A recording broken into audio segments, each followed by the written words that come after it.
Hi, and welcome to the Ada K Show. I am Ada K. Brown, and am currently a criminal justice major, and I'm a deaf courtroom commentator. Grab a cup of Java, and let's dive in. Good morning, everybody. We are here on a Saturday morning, ready to get going. Oh, I gotta be honest. My bed is calling me. I'm ignoring the ring. Oh, I got 1 hour extra sleep. Thank you, Jesus. That's a good thing. That's what was tickling me yesterday. Sometimes we get a piece of fuzz on our microphones. I don't know how we get fuzz all over them. They're just magnets. And you talk and you get tickled. We are waiting for court to begin on the baby Evelyn Day 4 murder trial. And we will be watching that today. I don't think, I hope the judge decides to shut courtroom down a little early. We heard from several different witnesses. Wow, I got lint everywhere. Are you kidding me? I'm going to have to get my lint roller out. There's my lint roller. I got to lint roll my cap. I can't believe I'm having to do this.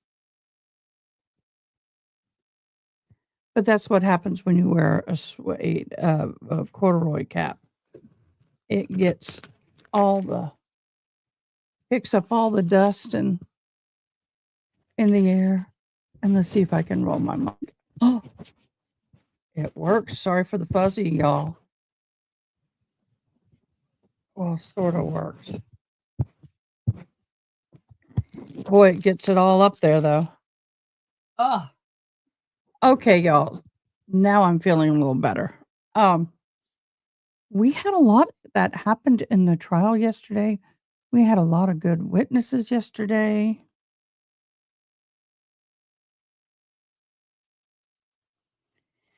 There was some glitches yesterday in internet access for some people. Thank God I was able to avoid most of that. That's a good thing. So in day 3, let me get it over here. In day 3, it was the third day of testimony in this trial in Sullivan County for Megan Boswell, who's accused of unaliving her then 13 to 15-month old daughter. I'm not sure exactly the age. She's accused of unaliving Evelyn and then trying to cover it up by putting her in a trash bag and throwing her in a trash can and hiding the trash can in a shed. It is now statewide attention in 2020 when the investigators began a week-long Amber Alert. That's how this really got going. So far, the jury has heard. Why is this doing this? Let me get it on a page. My computer over here is wigging out on me. Give it something to do. There we go. So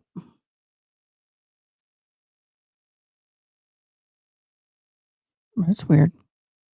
I'm going to shut it if it's going to do that. It's blinking and it's driving me crazy.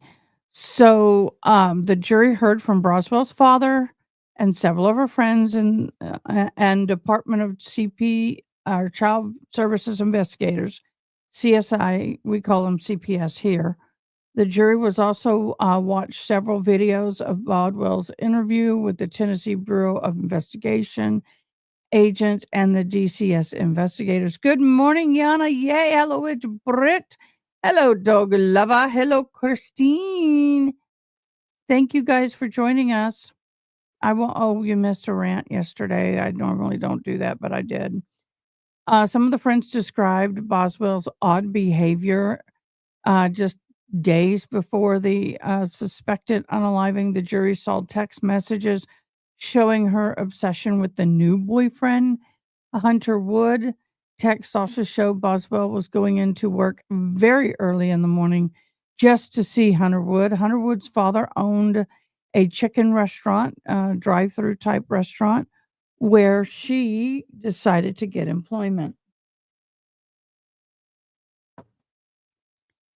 It mentioned in one text that people she was working with didn't like her because because of the treatment she was receiving from Wood. Oh. The judge, Goodwin told the court the nature of the charges and notified the notary of the case and the safety and the jury were the reasons for the he decided to isolate the jury. Okay. So the jury is sequestered. Um, Michael Gilliam was called to the stand. He is the Sullivan County Sheriff's Office. Took the stand at that time. He said Evelyn was considered missing. Gilliam was the detective. She was directed to investigate the child abuse and the child X abuse crimes. February 18th of 2020, the report came that Evelyn Boswell was missing. On that same day, Gilliam interviewed Boswell. Gilliam claimed that some of the things that Boswell were saying in the interview just didn't add up, and they didn't add up. They were not clear, didn't make sense. Um, we'll go through some of that. The prosecution then presented the interview to the jury. The video, Gilliam was asked Boswell to recount her living arrangements from that time. Evelyn was born, and she was in a foster care home. The foster mother did testify yesterday, and it was a loving and caring home, um, to Tommy and the foster care to Tommy Boswell's trailer park. Boswell, told Gillum that Ethan Perry, her alleged father's baby daddy, took Evelyn on Christmas Day of 2019. After she took Evelyn to see him, she said Perry was complaining about wanting to be a part of Evelyn's life. Well, Perry testified yesterday, and we'll get to that. This is a recap of what happened yesterday. Hi, here for the hearsay. Hello, sunny day. Gillum asked Boswell to confirm that she had left the baby with Perry. Around New Year's, Perry said, sneeze. Boswell said that Perry called her threatening, and she said she was not talking to him since. Gilliam asked Officer Gilliam asked Boswell why she would leave her child with a man that she barely knew, Perry. It just doesn't make sense that the baby was glued to her hip, and then all of a sudden it was gone and staying with the father that she hadn't seen since she got pregnant. Um, that was over a year. That didn't seem right. Officer Gillum also told Boswell that the investigators are going to find out the truth one way or another. They're gonna get you. Sorry. Then she claimed that she would go to the police the next day if her daughter would not return. She told them that the next day the father was due to bring the baby back. So she's trying to buy time. Ooh, I think it's time for coffee. Um, Officer Gillum asked Boswell where she thinks Evelyn is, to which her response is, I have no clue. You seem totally unpleased, unfazed by this, Officer Gillum said. And she told Boswell again, the truth will come out one way or another. I got that song in my head now. The video ended. Officer Gillum said she continued working on the case, and there was at the scene where baby Evelyn's body was found on March. So she was there March 6th. So this is February to March. This is quite a long time looking for her. After arriving on the scene, Officer Gillum said she received consent to search the shed. She described finding multiple baby items, very disorganized and just kind of tossed in the room. She found inside bunch of stained clothing, dirty clothing, baby blankets, stained child swing, baby food, diapers, diaper rash cream, a lot of diaper rash cream. She said she found a sucky thing. It wasn't, went inside the bottle. If some babies are colicky, doctors, something in others bottles have them in there.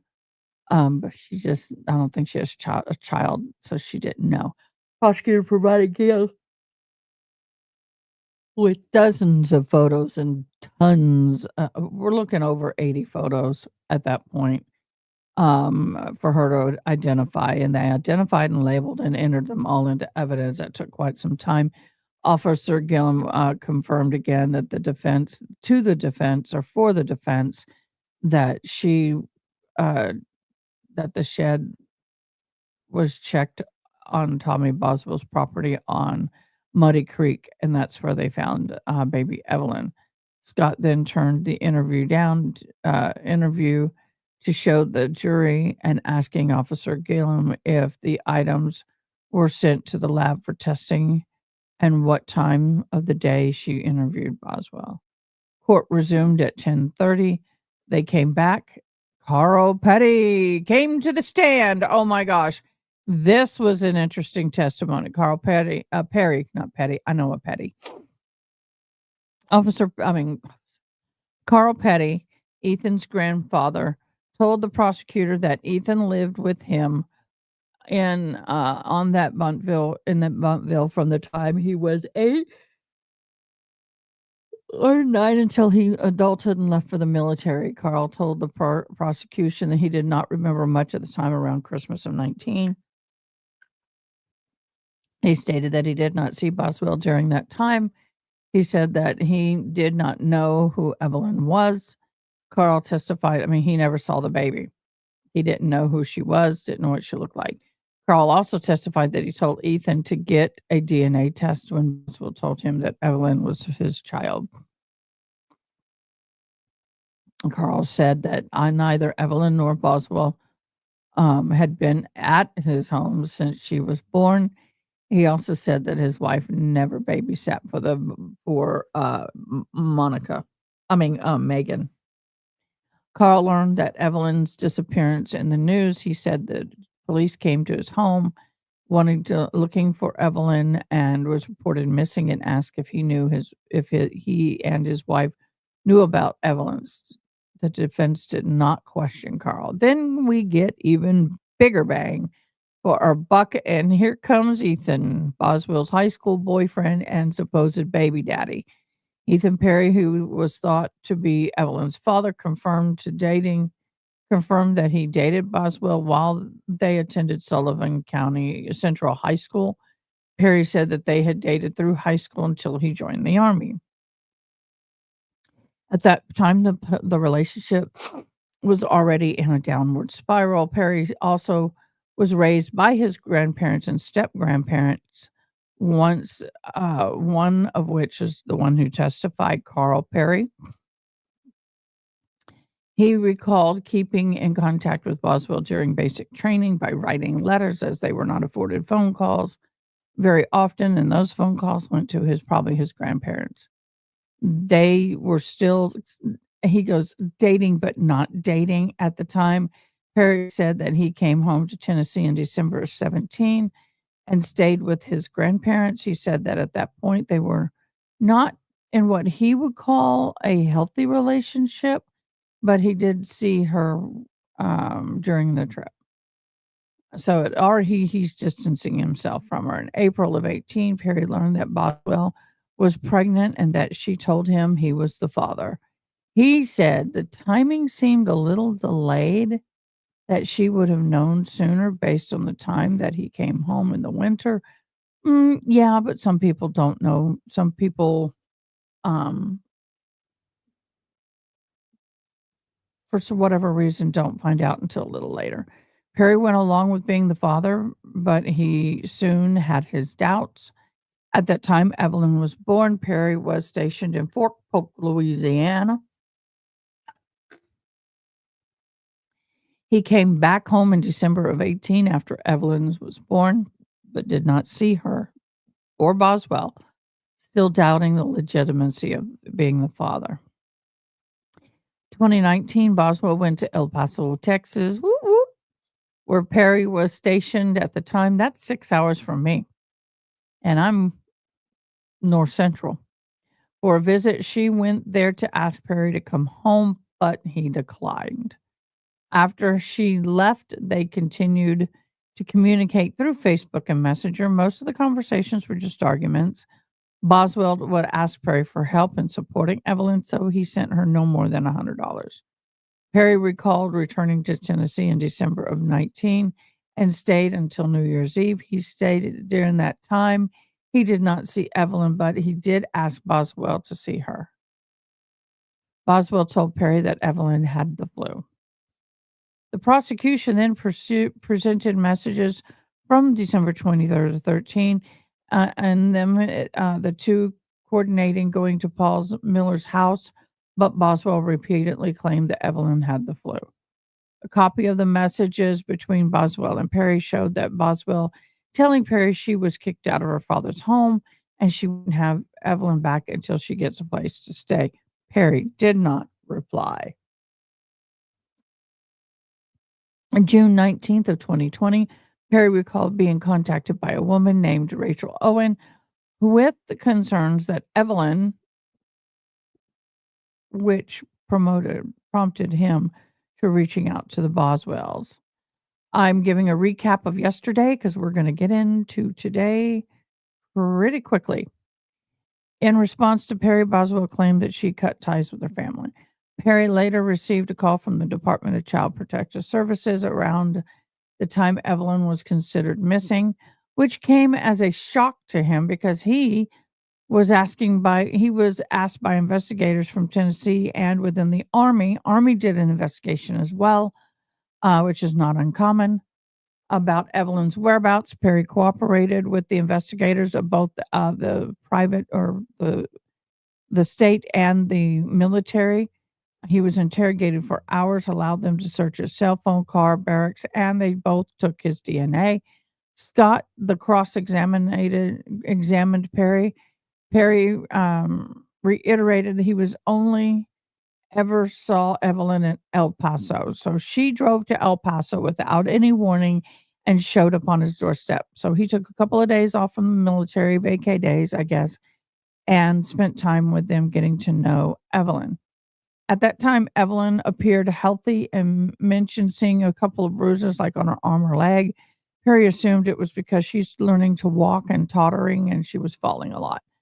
Randy Wood, Hunter Wood's father, called to the stand. By the way, this is when we all find out that, lo and behold, baby Evelyn is not his daughter.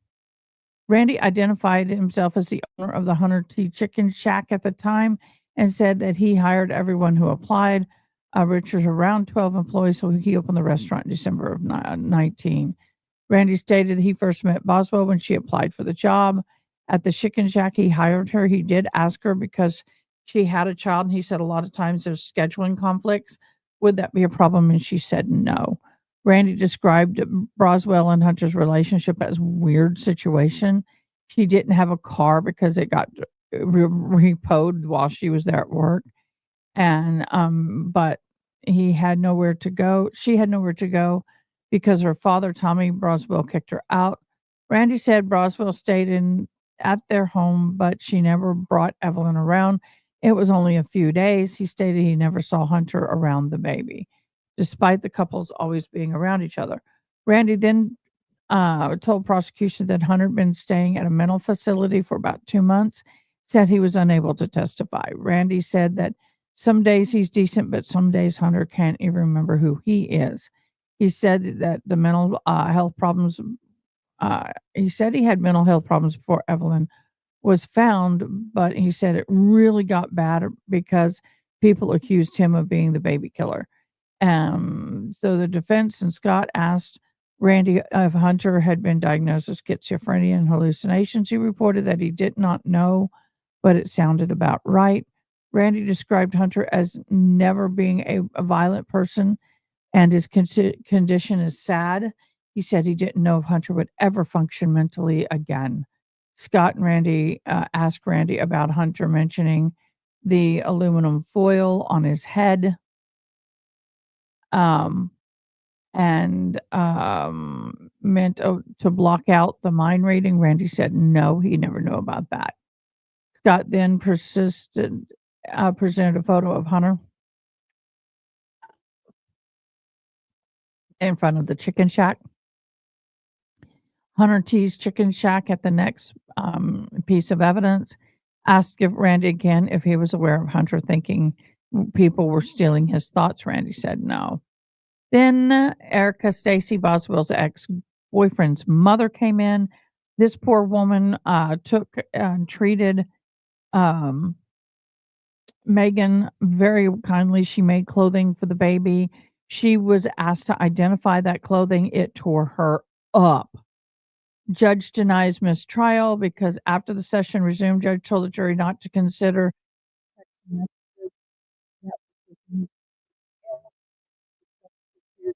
messages were not screenshots. The defense questioned the validity of the text. The judge was not going to declare the mistrial, but mentioned then that the exchanges of text were not read. That was not read to the court. Basically, the court was in recess until about 1. The boyfriend's mother continues, ex-boyfriend mother continues to testify. They showed her a lot of picture.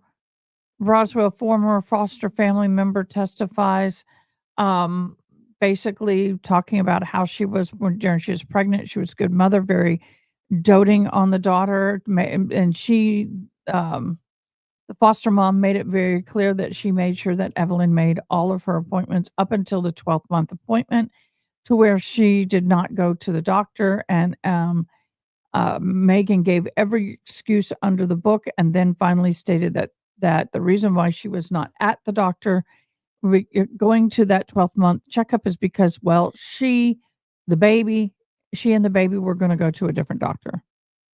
We have court. Court has walked in. That is the road thus far from yesterday. Let's see what mayhem happens today. While they are doing that, I'm going to get myself a cup of coffee and water and get ready to hydrate. It may be a long day. I have no idea.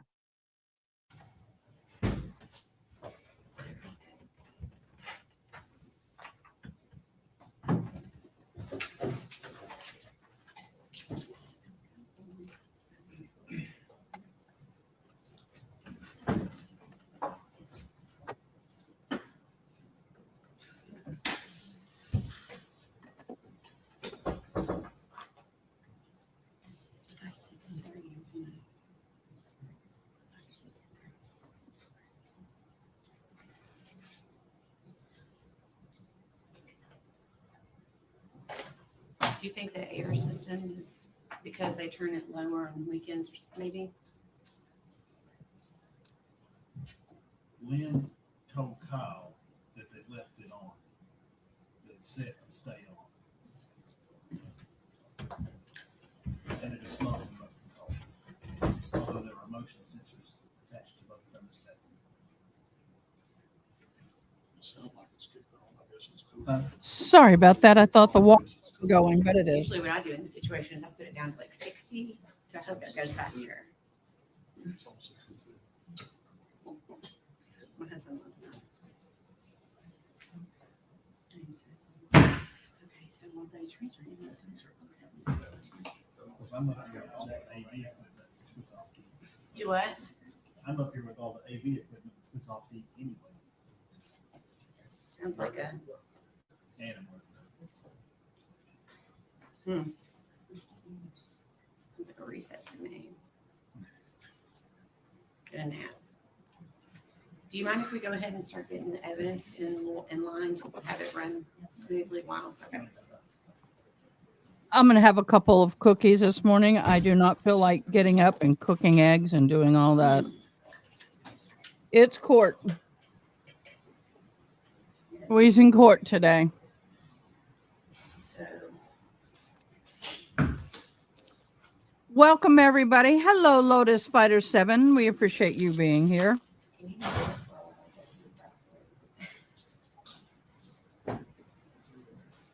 This was that order. Thank you, Karen.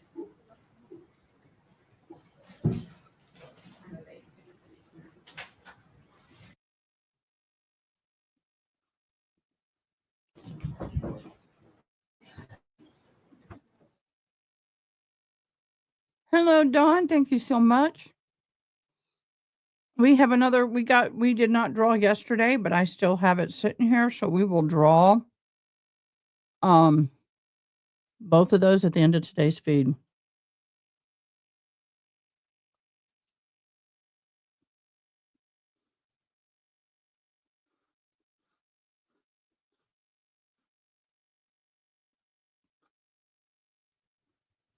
One of the biggest bombshells that came out yesterday was the baby was not Ethan's baby, so nobody knows whose the baby is. Baby daddy is. And, um, it had been alluded to he was not the father.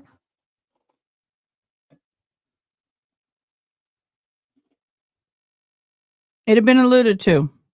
That said, he made it very clear that the DNA test came back as negative for being the father. I really, there's a lot of deadbeat dads out there. I get it. But what I don't like and can't understand, and maybe that why men are the way they are, I'm sure, is because women are sitting there lying about who the baby daddy is on purpose, trying to entrap men to be fathers to a child that's not theirs. Is a special kind of person that deserves to be. I think that should be a punishable offense. Knowingly lie to someone about the paternity of a child. Mhm. Hello, court procedures. Hello, care for JC. I guess YT. Yep. This court is going on weekends because the jury is sequestered. They are definitely sequestered.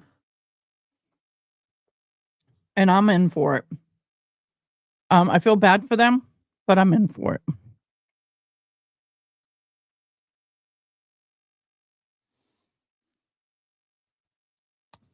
So that's where we are.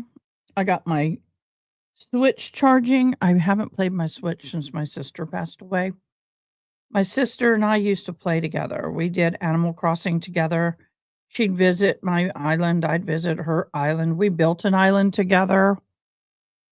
Um, and I mentally haven't been able to do it. I finally think I'm okay to do it. I love playing my Switch and Animal Crossing. It's the only game I play. I think I'm gonna when I get the 5th screen, 1, 2, 3, 4, the 5th screen mounted, it's actually gonna be a TV. I'm gonna mount it and have it swing up over here because I need one more monitor, and unfortunately, the switcher, it needs a monitor in and of itself alone, the device. Um, this device right here with all the buttons that I'm pointing to, that's the monitor that it needs. It needs its own dedicated monitor. So with that, um, where is the uh-oh, where did it go?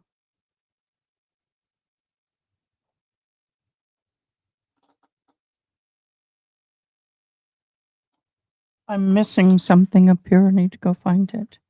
But anyway, it needs its own monitor. And so I need to get something, I need to free up that monitor. So that's where we are, y'all. That's where we tis. We tis where we tis. No. Obviously, and if you're in the military, I don't know if it's the same way still, but I remember a friend of mine who was in the military, and they were saying that, there was a question on fraternity and being forced to pay child support, and then they said that the military demanded a paternity test.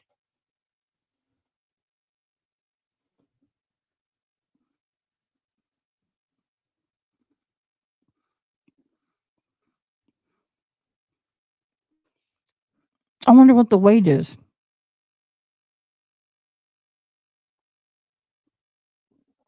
Mm. The coffee is good and hot. And then I've got beading I'll be doing all day today. For those of you who don't know, I got this far in all of them, all 10. One of which I finished last night on the background. I call it flooding the background. And that's the final thing with all the beading and glitz and everything. And then that's the thing. I got to go buy a bunch more black felt to cover the back of these things. But I got to do 9 more of these like that. I'm trying to flood 1 per day. Trying to keep myself up and going. Okay, in the let's do a quick rundown while we can on the Megan not Megan.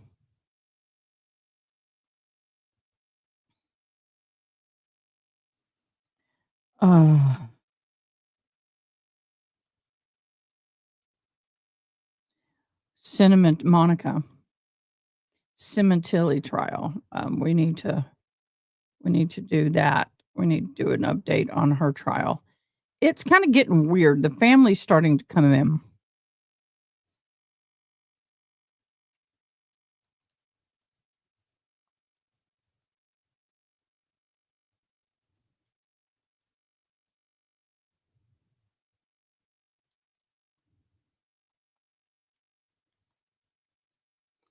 Yeah, they're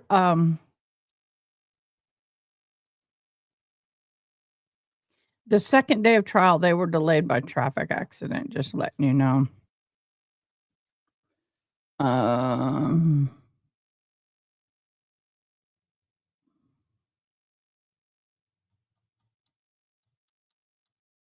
There we go. My mouse is. Wonder what's going on. There's some very serious conversation happening.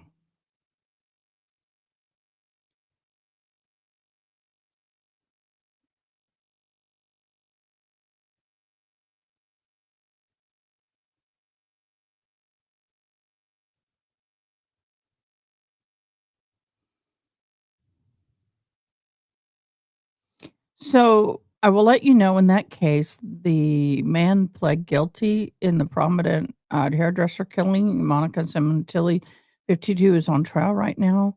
They said something about a potential, while this trial is going on, sentencing phase for the other person. So we'll see. We'll see.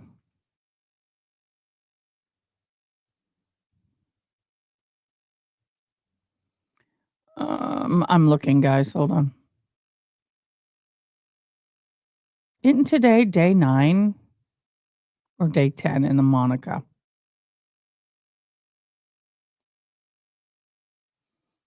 Okay. So on day 9,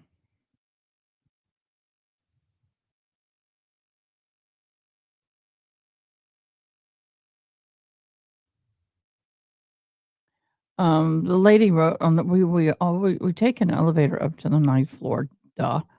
And the DD Silverman always says hello when she sees me. DD operator is wearing a sleek. Okay, I don't care about that.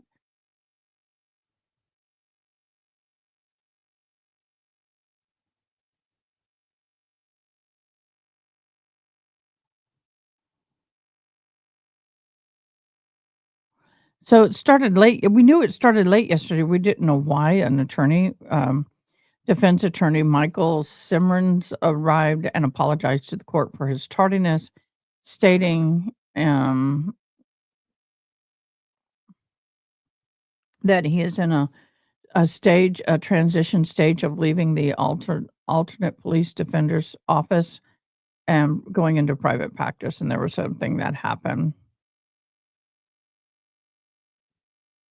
There were several experts that came in, but the biggest interesting thing was the family coming in. And when the family came in, oh my gosh, that was interesting. brother-in-law, sister-in-law, people coming in. So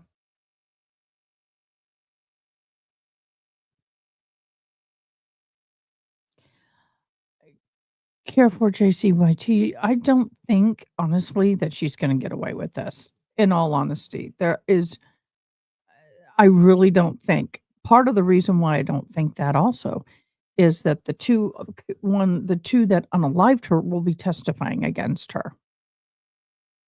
They will be testifying against her. And that is going to be huge. I don't know when that's happening. I'm hoping it happens really soon. Not knowing my dog keeps coming over here and leaving the room, coming back and leaving the room. I don't know why she's pacing. Probably because my son may be laid down.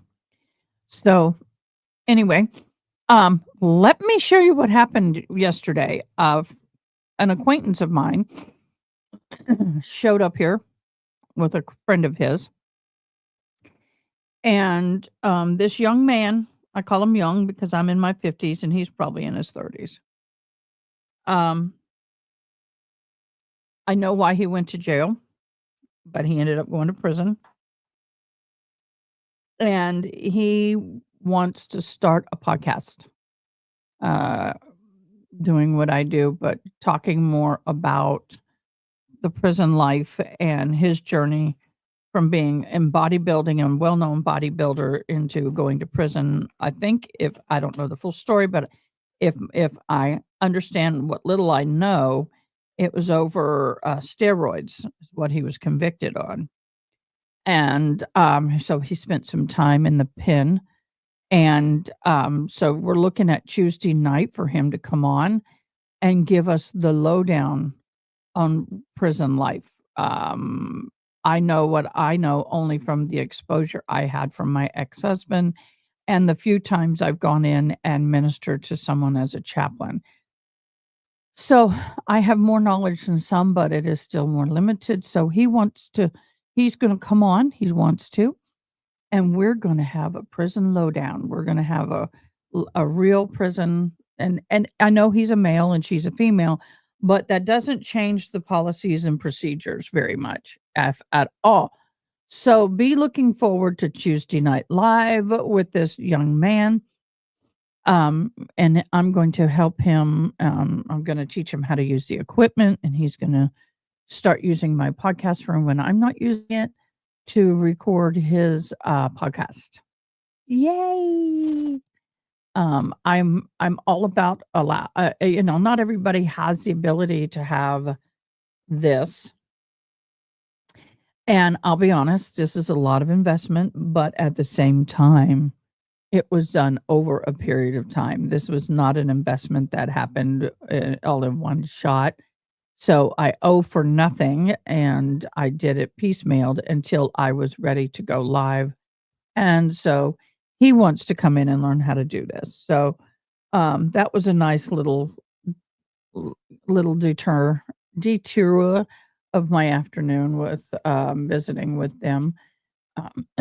So yay. So there's going to be a little bit of, I'm going to have to probably take a day. So it may be next week. I don't know when, to mount that TV, and I need to clean up and reroute some of the wires.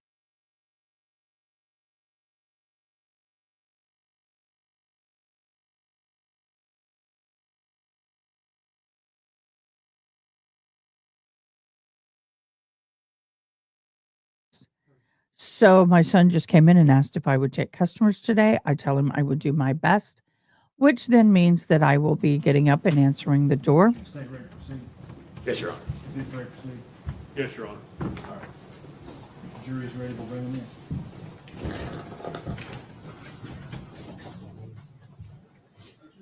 By the way, before we get going with court, I do need to send out condolences.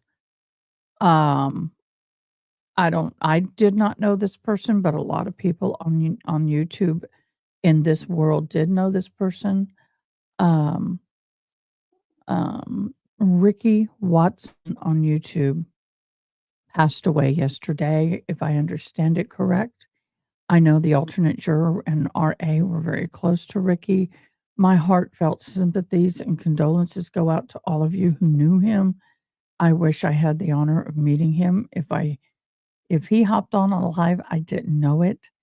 But with that, my heart goes out to you. Prayers go out to everybody and also to his family as well. It's hard when we lose somebody in this tight knit community, and prayers of healing. That's all I can offer right now, but that is a lot. And if you don't pray, good energy sent your way. All right.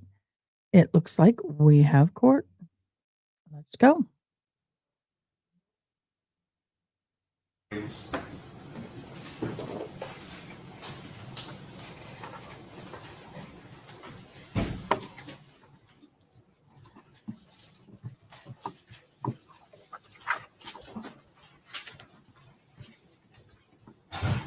Steve.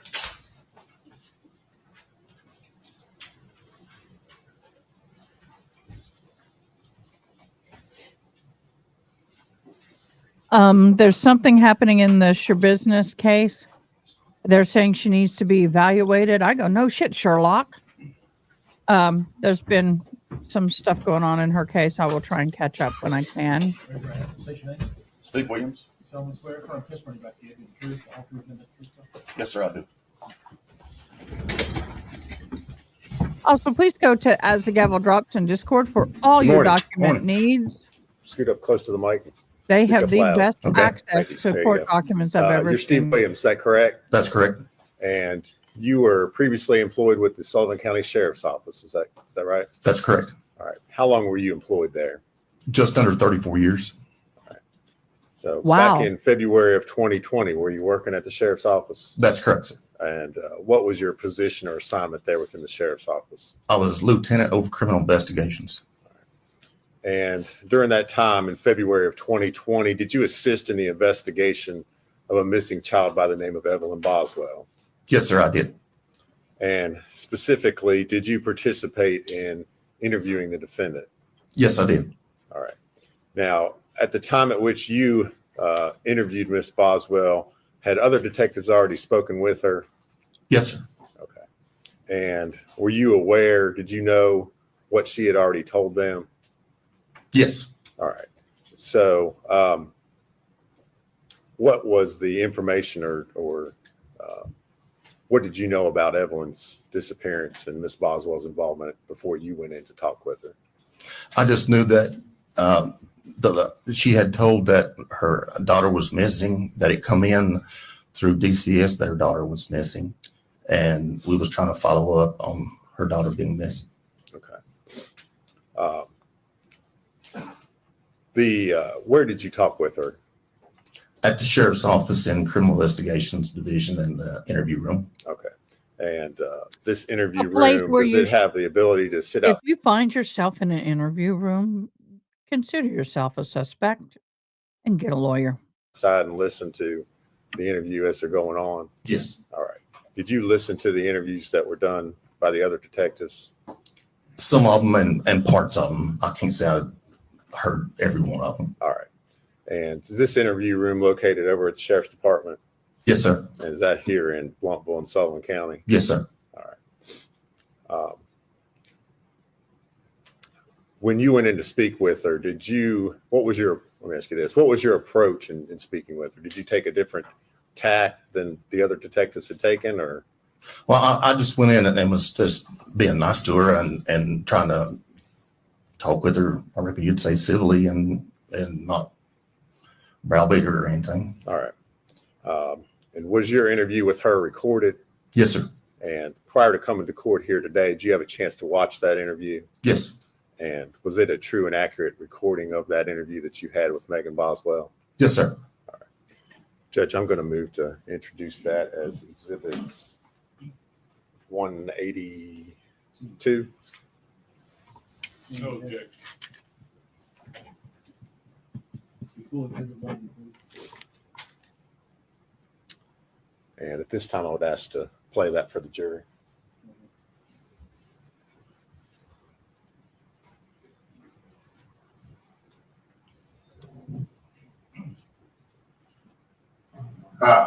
I'm Steve Williams.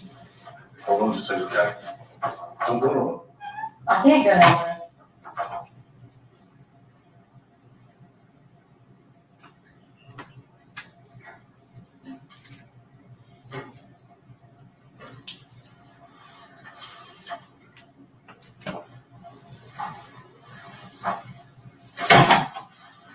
They've been talking to you about your child, right? Yeah, And where's the last time you saw your child? I'm coming home to tell you. right after Christmas, Where? Ethan. Okay. And you say Ethan, does that mean Ethan's in I really Louisiana feel bad or for Ethan? Ethan. In Bluntville. Like I told him, I don't know if he took and dropped her off somewhere right after I dropped her to him, but I don't know what's going on. Where did you give her to Ethan at? Bluntville, at his grandparents' house. Okay. And what's his grandparents' name? I know his grandma's name is Sherry, but I do not know his grandpa's name. Okay. Have you ever been there? Once or twice. And you've met him? I've met Carl. And that's his grandfather? Yes. Okay. And I'm sorry, I didn't mean to tell you I didn't know his name, but as soon as you asked me, it fit right on my mouth. that's no problem. Am I asking questions here all night? No. We'll be done in just a few minutes. Okay. Why, you in a hurry? I mean, like, no, but if they're gonna keep questioning me and keeping me in line, like, I want an attorney. Okay. What? Because I'm not lied to them. You pissed on your hand? Look at her kitty litter. Do you want to talk to me? Yeah. Okay. Well, you know what? She could have. So the last time you saw your child was at Ethan's, right? Mhm. And you took your child to Ethan's grandparents' house, correct? Right, but I never walked in, we stood in the driveway. Okay. And what was you driving? I was driving my Cruise that I don't have anymore. It was a red 2018 Cruise. It's like a little Chevy sedan. Yeah. Okay. And was Ethan staying there? I mean, I guess he was, I don't know. He just had me come up there. Did you see Ethan there? Yes. And did you see his grandfather there? No. Me and Ethan stood outside and talked. Kind of like away from the house. Okay. Like the house was like over here where he parked his car was like towards the trees of the house. And we were standing like towards this side of his car. Okay. And you dropped Evelyn? Mm-hmm. And Put the car in his car and everything. what kind of car does he drive? A 2018 Nissan Versa. It's black. Okay. And then that was Christmas Day, right? Mm-hmm. Okay. And then after Christmas Day, do you communicate with, He won't talk to me. but On New Year's Eve, and sort of on New Year's, I guess, me and him argue back and forth. on text message or, No, or actual? On the phone. Okay. So actually talking. Yes. He would get mad and hang up, and I'd call back, and he'd answer for a little bit, get mad and hang up, and just quit answering. Did he say he had Evelyn then? Yes. And I left him tons of voicemails, and I was like, look, like, if you want me to leave where I'm at, like, I'll come spend New Year's with you and Evelyn, like, I just want us to be there as a family, you know what I mean? But I'll come to where you are. Where was he at then? I think he was at his friend's house. Who's his friend? I don't know, to be honest with you. Friend around here or friend? Friend around here. Okay. And you don't know who his friend is? He doesn't tell me anything. Okay. How long have y'all dated before? Like 3 years, maybe 4. Okay. But you didn't 3 know years, his- yeah. And you didn't know his friend? No, I was never allowed to be around any of his friends. And then, did you ever call him and say, hey, where's Evelyn? It's been, I've tried to 2 call weeks. and he won't answer. I would leave voice messages, he wouldn't call back. And honestly, like I was telling them, like I had Evelyn for like over a year and he never checked on her and I had to support her by myself. So when I got up here, I was like, you can take care of your daughter for a little bit. Not that I don't love my daughter or want to be with her, you know what I'm saying, but I was like, you don't help me at all. Like I want you to see how it feels, no help. so he didn't help you financially or No. taking care of her? No. He was in the military. Yeah, like he would never even be like, hey, like, is she okay? Or like try to check on her, help me at all. Does You he know- live in a house there? I don't know. And you don't know where she's at? last time you saw her was Christmas. Right. Right.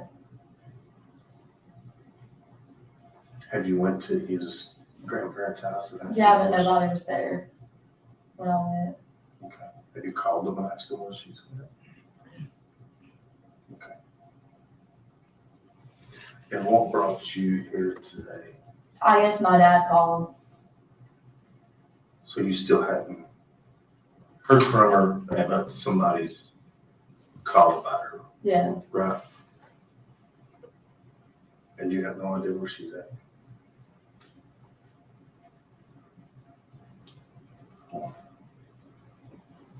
Okay.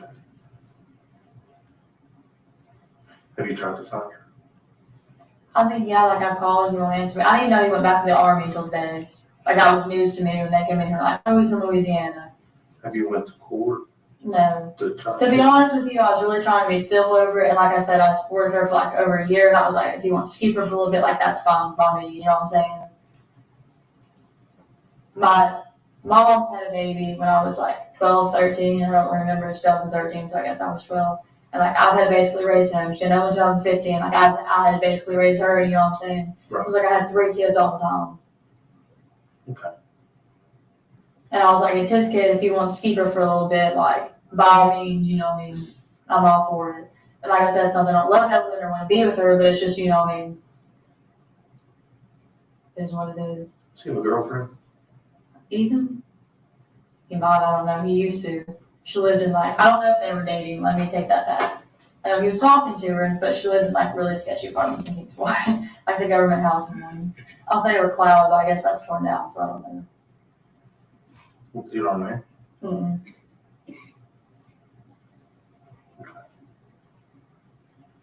So if you was guessing where she was at, where would you say she was at?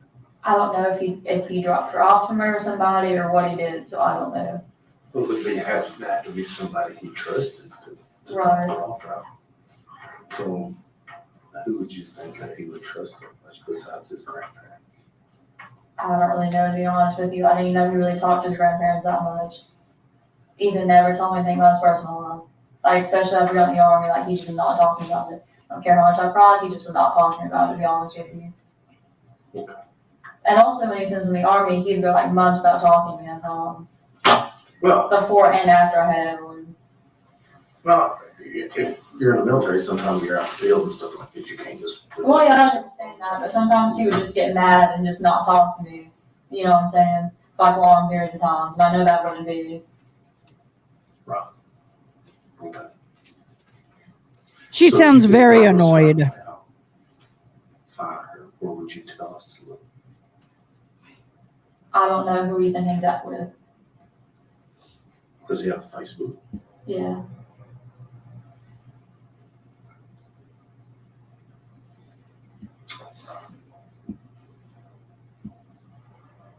Does he put a lot of stuff on Facebook? Not really.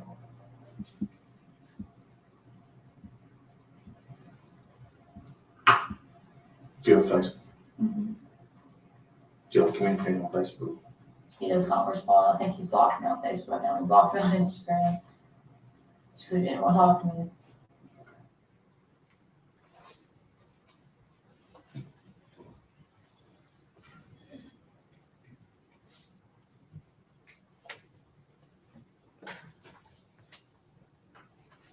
She does sound very annoyed and put off by him, but she knows dang well that baby's no longer with us at this point.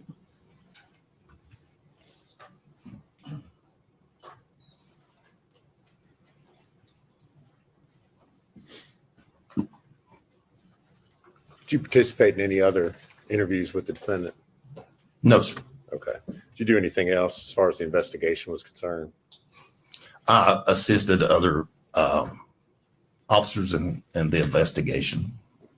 You continue to do other things? That's correct. Thank you. If you would answer any questions Mr. Scott has for you.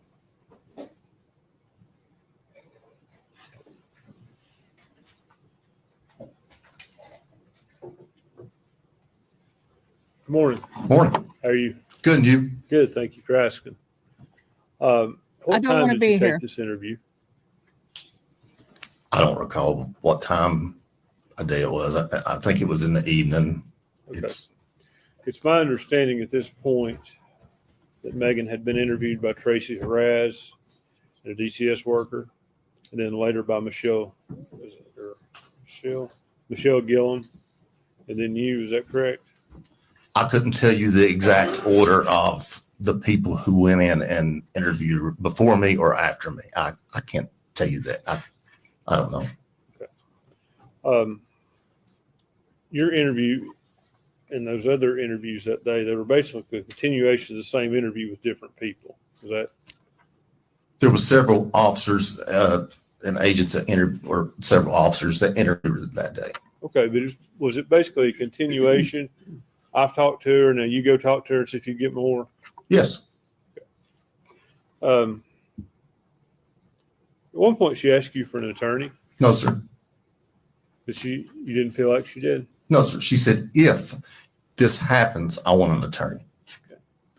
She didn't say I want an attorney. She said, if this happens, I want an attorney. You had instructed her not to go anywhere. The sheriff's office is a secure facility, and we can't have people walking up and down the halls of the sheriff's office. Okay, so she wasn't free to leave the room she was in. If she wanted, If she wanted to leave, she just has to said, I want to leave. But because it's a secured, like a military base, police offices, sheriff offices, you just can't wander around. That's not being detained. That's just a security measure that they take for all personnel, that all people who are not of their personnel. I don't see that as being detained. And she never asked to leave. Fair enough. Overruled for now. After she asked for an attorney, let me ask you this. Had she been Mirandized? yes, she had. Did you do that? No, You know who did? no, sir. How do you know she had? Because we'd seen the interview. And we wouldn't be in there talking to her if she hadn't been Mirandized. But you don't know who did it, and you can't say that you did it. I can say that I didn't do it. You can say that you didn't do it, right? That's correct. But you can't say who did. No, sir. And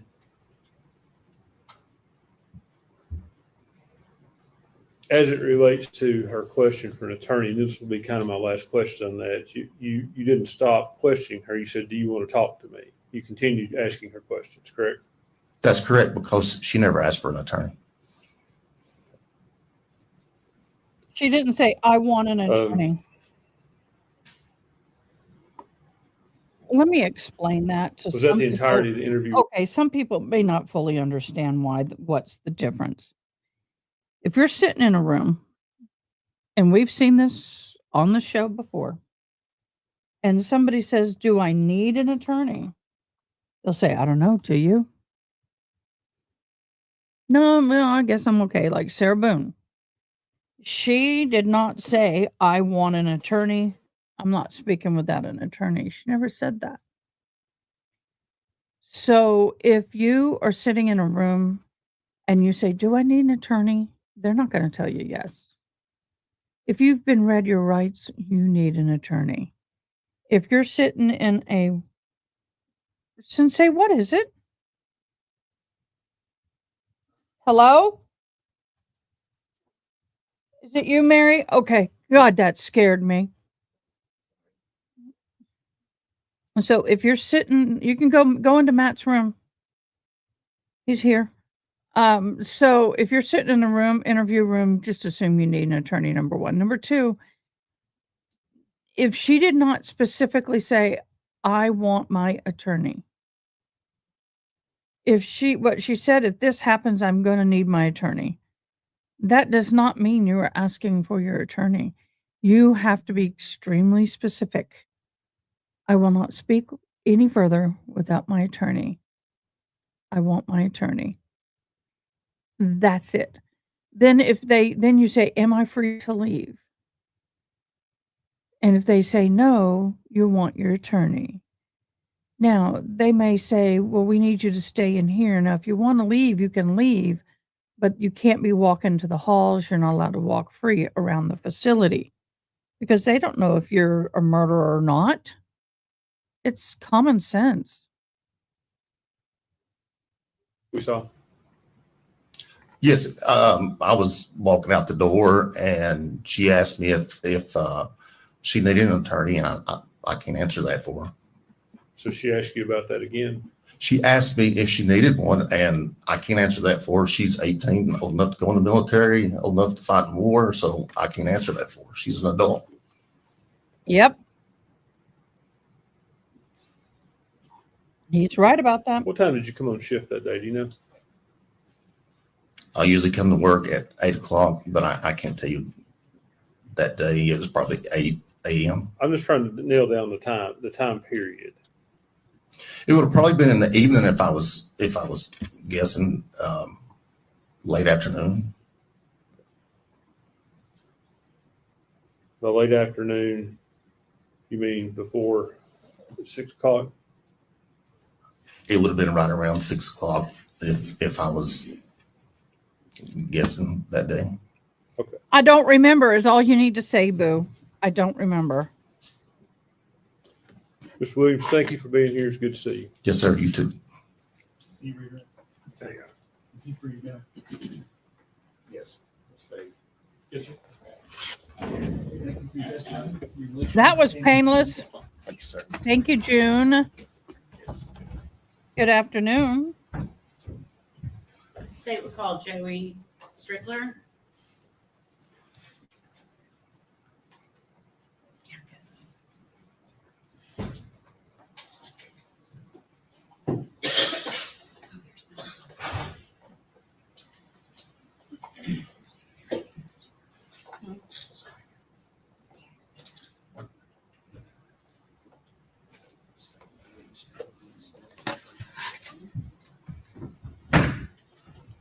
Raise your hand. Hey, Mary. State your name. Joseph Strickler. You solemnly swear or affirm the testimony you're about to give will be the truth, the whole truth, and nothing but the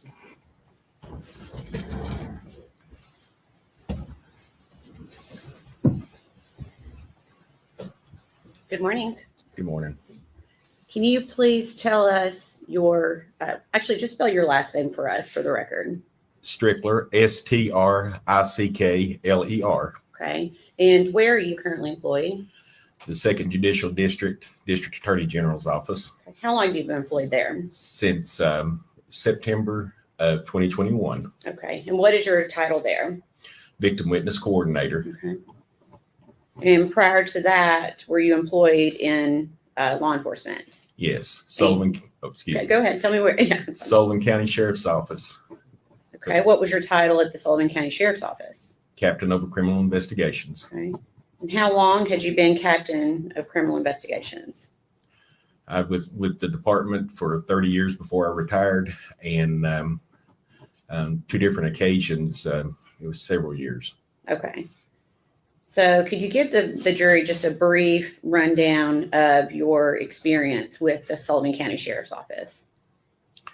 I started out in as a when I graduated from college, I started out as a corrections officer and worked my way up to a patrolman, and from patrolman went into detective division, and then worked my way up through the ranks there to being a captain over the criminal investigation division.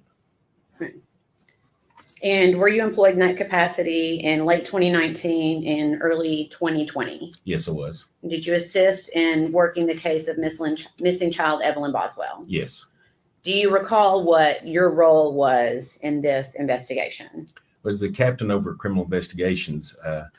My main duty was administrative, and basically what I was doing was being a conduit between our agency and the FBI, the TBI, the district attorney's office, the staff and command of the sheriff's office, and also helping out any way that I can with making sure they had the resources they needed and the manpower. Okay. So you're essentially a liaison between the different agencies that were working this investigation. That's correct. Okay. Did you personally interview Megan Boswell at some point? Yes, I did. And was that on February 20th of 2020? Yes, it was. Okay. That day, did you conduct more than one interview of the defendant? Yes, Okay, how many? 2. Okay. To your knowledge, and you may not know this, had the defendant been interviewed by anyone else that day prior to you speaking with her? Not to my knowledge. Okay. Where did these interviews take place? The Sullivan County Sheriff's Office Detective Division's interview room. Okay. And is that located in Sullivan County, Tennessee? Yes, it is. Was the interview video and audio recorded? Yes, it was. Okay. And who was present? More during the interview? recordings. Myself and Miss Boswell. Okay. Have you had an opportunity prior to court to fully watch both interviews in their entirety? Yes. Okay. So first we'll go to the first video. Is that a fair, since you've watched it, is it a fair and accurate representation of the first interview you conducted with Megan Boswell on February 20th, 2020? Yes. Okay. Your Honor, we'd ask that be made exhibit number 183. 183. Any objection? No, sir.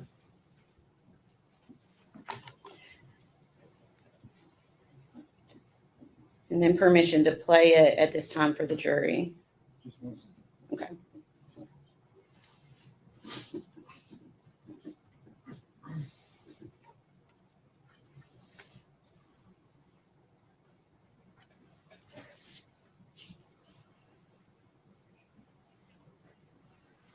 Okay. Hey, I'm Joey Stricker. I'm the captain of criminal investigations.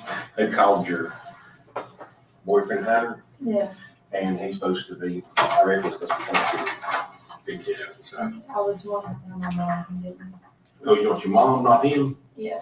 Okay, I can do that. Take care of that. Okay, well, can I ask you something you answer me honestly? Okay, so like when I got another cop's car, he was telling me like Hunter had like orders of protection against him or like domestic assault or something. I can find out. I don't know. Can you tell me that? Oh, I could tell you that if I knew it, but I can find out for you. Can you? Sure. I mean, I'm not trying to be mean like he does, like I just really like don't want to be around that kind of person, you know what I mean? I don't blame you. Okay. Let me see if I can find out for you. Be right back.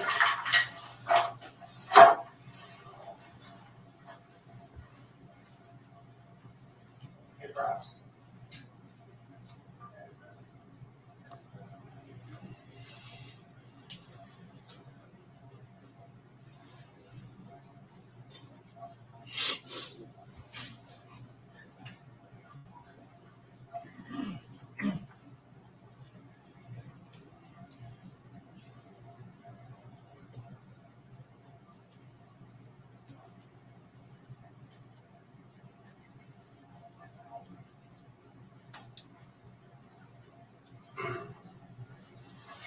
They're calling right now. But tell him that mom can get me. Yeah, I can do that. Yeah. You know, I've been watching, you know, those videotapes. I've been watching it. I've been doing this a long time. I've been a cop for 30 years, and it breaks my heart to see a young lady like you, and you have a child. We don't know where it's at. Did you watch me cry? I was trying not to cry for them. That's okay, though. That's okay. Okay? Because the fact of the matter is, you give a Maggie, that, that precious little baby somewhere. I don't know. And I honestly believe, I want to believe that you would tell us in a heartbeat if you knew where that child was at. And is there any way that you can think, maybe help me to find that little baby? I really don't know what song I'm telling to cry. That's okay. That's okay. Okay? It's okay. I know you've not seen her in a while. And I know, we've been talking to we've had him on the phone. We've had his captain on the phone.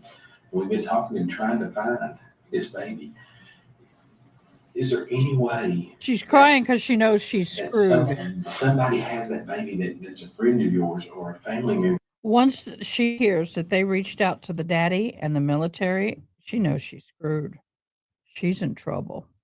That's afraid that if they're afraid That's to why tell the us, tears or are they're afraid flowing. that you'll tell us, so they want to keep. I don't know if you got mad and dropped her off the road. What happened? So I was trying really hard to cry, but I was like thinking about her, dropped her off, and she's asked what she's wearing and stuff like that, and I'm sorry. That's okay. That's okay. It's okay. I understand. Please, we're just trying to find out what happened to that whole thing. And, I'm a daddy, and it breaks my heart to know that this child could be with someone that don't love it, that don't take care of it, or God forbid something bad's happened to that baby. And, the thing about it is, everybody's going to point back to you because you're the mama, and you're the mama that let the baby go. When I say let the baby go, I mean, you're the one that took the baby and said, here. I know, but I was scared to her dad, and I thought it'd be okay. You say you thought it'd be okay. Do you think something's happened to it?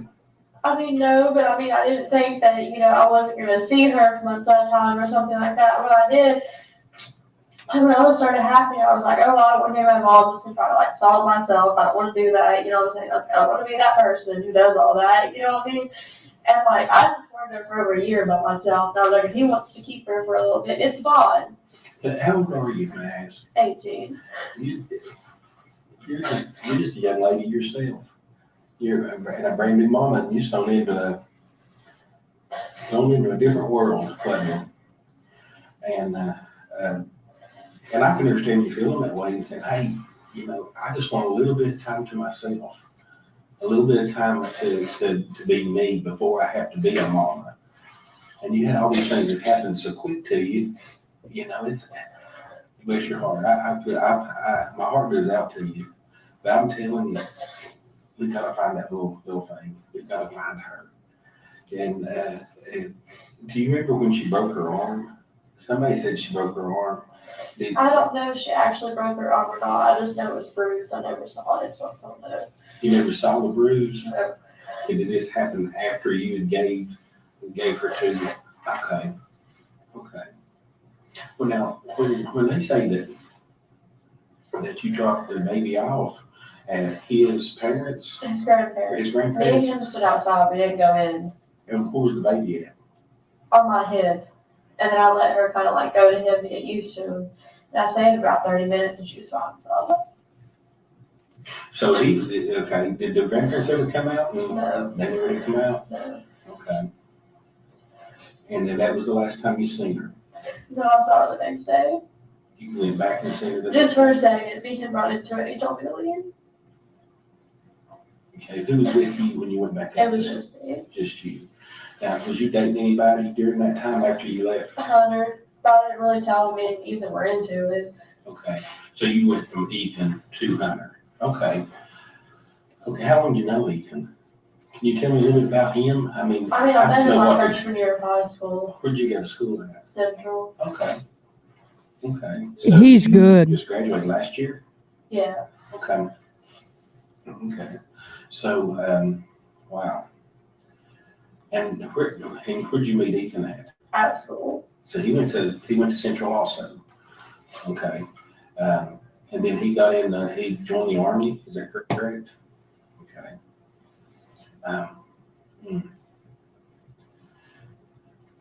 So the last time you seen your daughter was sometime around Christmas, the day after that you dropped him off, you went and he didn't want to let you talk with her, be with her or anything.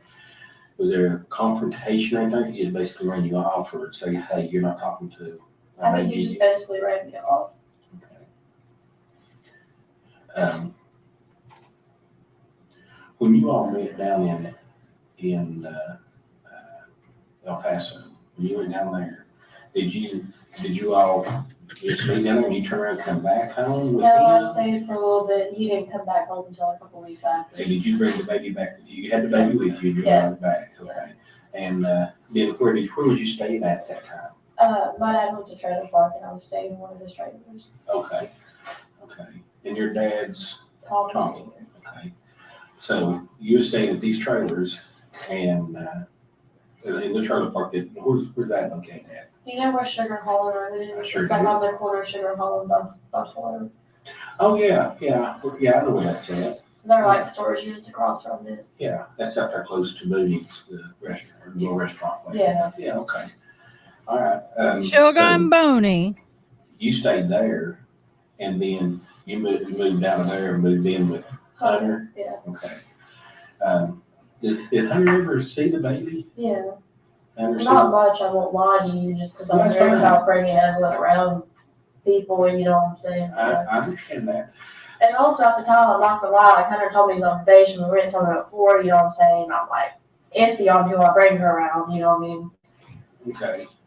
So you was thinking that you're doing the best for your baby by, Not having her around. him and, And I know that sounds bad, but like now that I know him better, I don't think he's that person, don't get me wrong, you know what I'm saying? But I only known him about like a couple of weeks when I moved in with him, you know, when I was kind of like taking me out, you know, okay. didn't really have any else to go. But that led you to, I guess what I'm trying to say though is, that was a natural route for you to go as far as if you wanted someone to watch Evelyn was take her to Ethan, Yeah, her dad. her dad. Okay. Wow. We're all wanting to know We're who the fixing real to baby daddy send is. out We don't know yet. A nationwide alert. So we're trying to find this baby. And, I don't know what's gonna happen. I just pray to the good Lord above that we're gonna find her. And we're gonna find her alive. And find her well taken care of. Because I've been doing this a long time. And the worst thing that's ever had to deal with is the death of a child, or a baby that's been hurt, or a baby that's been abused. And I have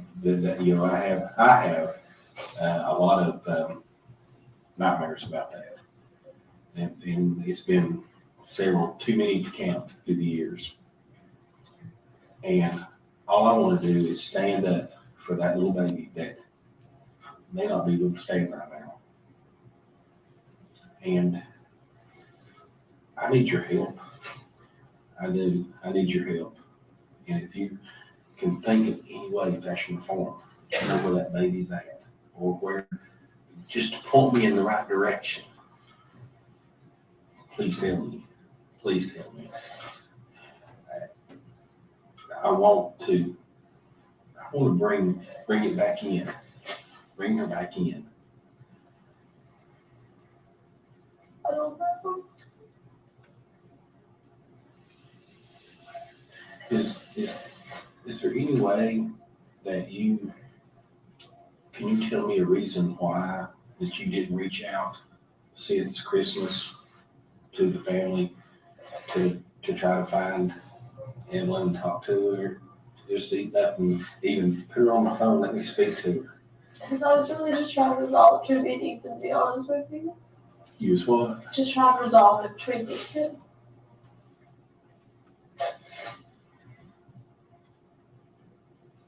So tell me what you think. What do you think happened? I don't know if he's taking her into contract with someone else for. You think you could have hurt her? No. Did you hurt her? No. Would Hunter hurt her? No. He even get like mad and like threaten me all the time, but he never actually like did anything. You know what I mean? Did he ever show any aggression or anger toward your little baby? Not that I know of, but You never seen that? no. You said that she had a bruise on her arm earlier. Do you know how that bruise happened? That you think is maybe Fell off the bed.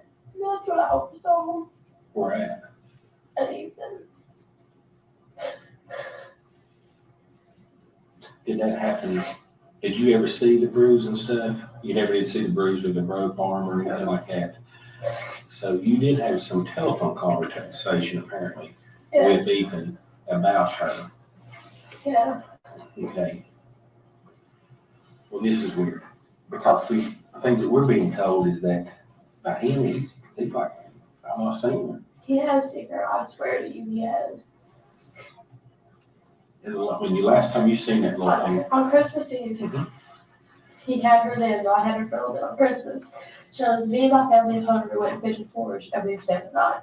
That Christmas Day, and I got her stuff, and I got her, and I got like with something my brother got her and stuff, and I took it to him. they're on, off of Hartown.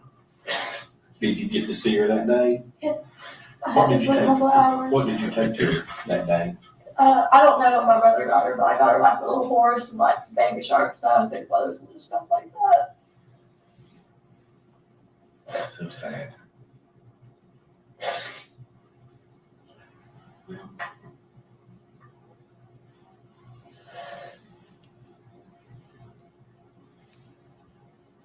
I don't know.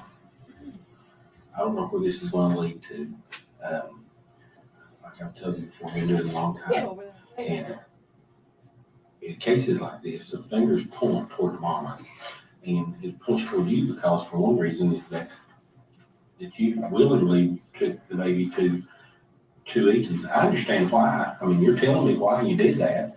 But then, of course, he's not saying something didn't happen there. It was not right. That's what he's saying, of course. We got to find the baby. We've got to find Evelyn. Got to find her. Take care of her. And if it's a situation where, that you don't feel like that you can take care of her, then I promise you, we'll find some people to take care of her, that little thing for you. And I promise you that. We'll do everything we can to get you help and get her help to take care of her. But we got to find her. When you all find her, does this mean I won't come see her anymore? No, it doesn't mean that at all. Does not mean that at all. But I can tell you this, if you think for a second, a little sliver, that you might know where she might be. Well,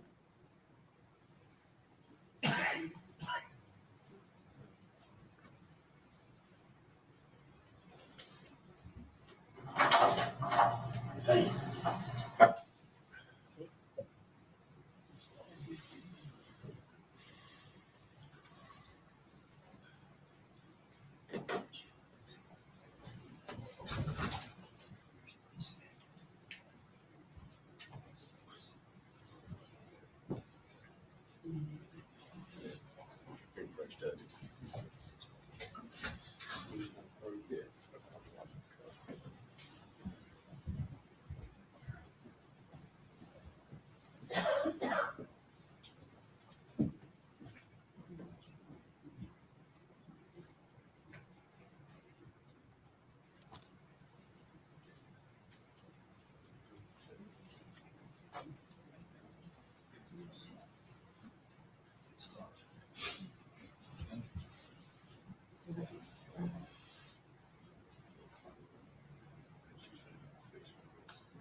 Ladies and gentlemen, go with the officer, please.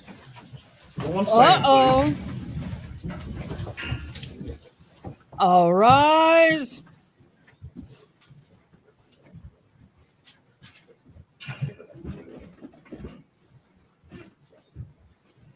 Something been objected to.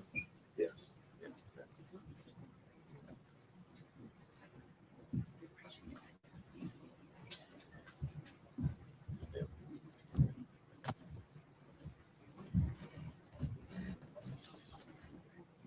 You may be seated, thank you.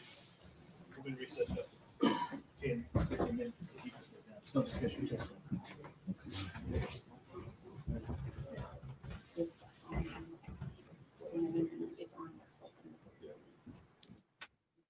Something's going on. They're in a short break, but something's happening.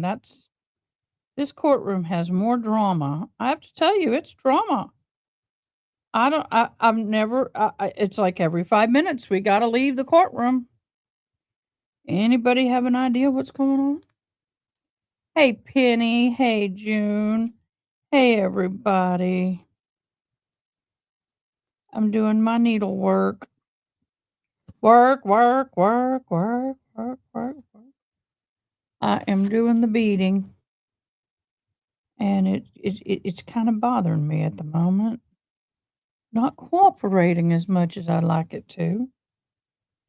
And that may probably be because the person who's doing the beading has not had her cup of coffee all the way yet.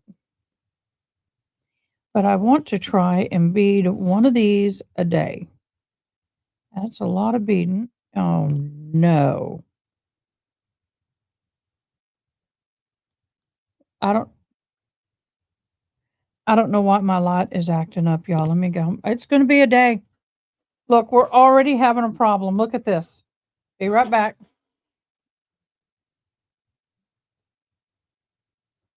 Oh, okay. I'll keep you off.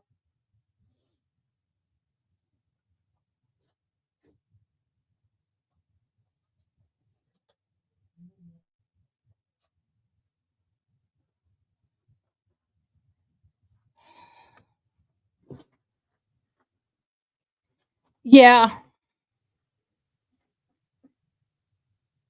And I don't like having this overhead light on because it can give me a migraine. Fluorescents do not bode well with me. So if you see me put sunglasses on, don't be offended. I'm just trying to avoid a migraine.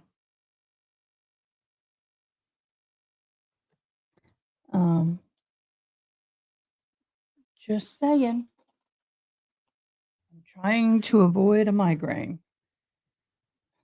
And it's not as warm in here. Oh, I hate that light. I hate the fluorescent lights. I only have one in here, but it's enough. More than enough to bother me. Yow. What do you think so far? I mean, her interviews, I mean, she's lying. Yeah, I do have light sensitivity. So if you see if I'm smart, I should put them on now. That is, if I'm going to be able to see enough to bead. Those are prescription. These are just sunglasses. But they cool, aren't they? No, I'm not. Oh, God, no. I can't do that and bead. I can't. Everything's all blurry. I am, when I can, because they're super ass expensive. But when I can, I'm going to try and get glasses that are made with your prescription that they put the color in to help with your dyslexia, light sensitivity, all that kind of stuff. Yes, like EDB. Although I know several people who have them here where I live and they say they're fabulous. She's Kathy Anthony too, but she's been in Tennessee, maybe found. I believe she's going to be found guilty because how in the heck can you have that kind of, she's sitting here saying all this stuff and we knew darn well. Yeah, I love her too. I just don't like the haters. I had it out with them yesterday. I had it out with them yesterday, and it breaks my heart that people have been sending her emails and saying, "Hey, this girl's trying to copy you." And I'm like, "I'm not trying to copy nobody. I've been living like this before she was. I'm older than her. But I respect her greatly. So, oh well."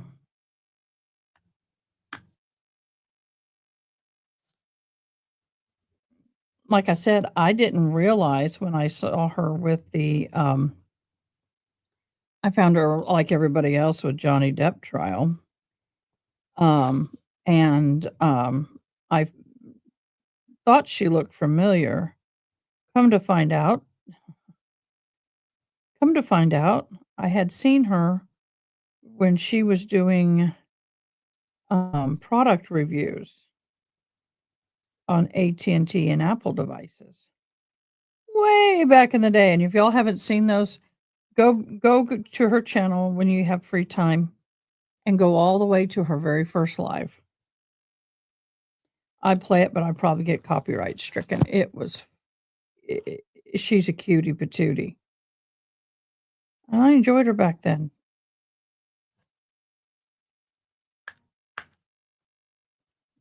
I subbed her back then, so I may have been one of her first subs. You never know. Oh, someone asked, what am I doing when I'm biting on my beads? I'm popping beads out. Sometimes it's easier to remove a bead by popping it out than it is. So you bust it out, you break it, you snap it, and it falls off the. Oh, come on. I'm going to have to bust 3 of them. Gee gads, did I get that count wrong? Yep.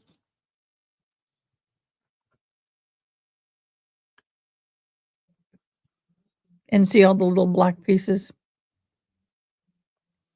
They get on your mouth and your lips. You want to get them out. You don't want to swallow that crap. But when you got too many on a line and it gets too tight, you need to bust one out. I'm busting out. I'm kidding. Y'all oldies should know what the real words to that song is. I'm coming out. I want the world to know. You gotta let. Oh gosh, I gotta stop doing that. Oh, well, thank you. I would be a layperson. I'm not a lawyer. I've been mulling over whether or not I want to go to law school. And I think I've decided against law school only because it really puts me in a wheelhouse that I may not want to be in my 60s. But what I think I'm going to do is I'm going to go and get my PhD in criminal justice and also minor or get my master's in disability or integration research, whatever. And then that way I can do what I love to do, which is work with disabled people within the criminal justice system. Become a consultant. Yes, be on the witness stand. I am going to, I haven't done it yet. I keep saying I'm going to. I need to email Ian today and talk to him about possibly he and I doing a collab where we talk about disability and how it affects in the court system and how a majority, and when I say a majority, I mean pretty much all of them, those with disabilities do not get fair trials. I'm also cutie patootie. I don't know if I'm a cutie patootie. I wasn't cutie patootie yesterday. I had a bee fest yesterday, and I got a comment on a replay, and someone said, "Well, it's about time somebody talk about the dark side." And I'm like, "Well, if that's the dark side, we're doing good." But I got a couple people said they had. Let me make sure I don't have somebody at the window. Oh, I do have somebody coming in. Uh-oh. Who's here, Sensei? Who is here? Do we have somebody coming in?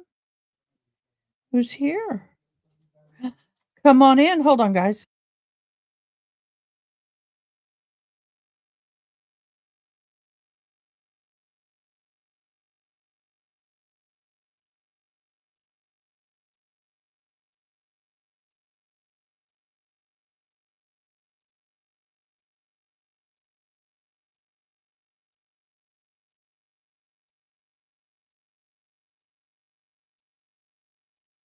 He came to visit my son. Yay. But so I did get somebody come on and get mad at me and tell me that they can leave whatever comments they want. I sent them to the block party. You know, we have a special party for those kind of people. But other than that, I had a lot of support yesterday, and I thank you. I hate it when people say bipolar people are violent in my question is, did you push them to the point of the brain breaking? That is so good. It gets me when people push the buttons and they don't like what happens when the button goes off. And that's an important thing. If you know that my button that causes me to go ballistic is V, and you pushed it like, and then you don't like what I say or do, oh, that's all on you, boo. All on you, boo. Um, not not a fan of it. We have to take responsibility for our actions and what it causes other people to do, in my humble opinion. This short break is turning out to be like a massive break. I wonder what happened. If they come in and say, "Jury, we got some legal stuff we got to work on. We're going to send you home for the day," I'm going to go ape nuts on them. Oh, they're coming back in. I see some movement. I would go ape nuts on them. I would.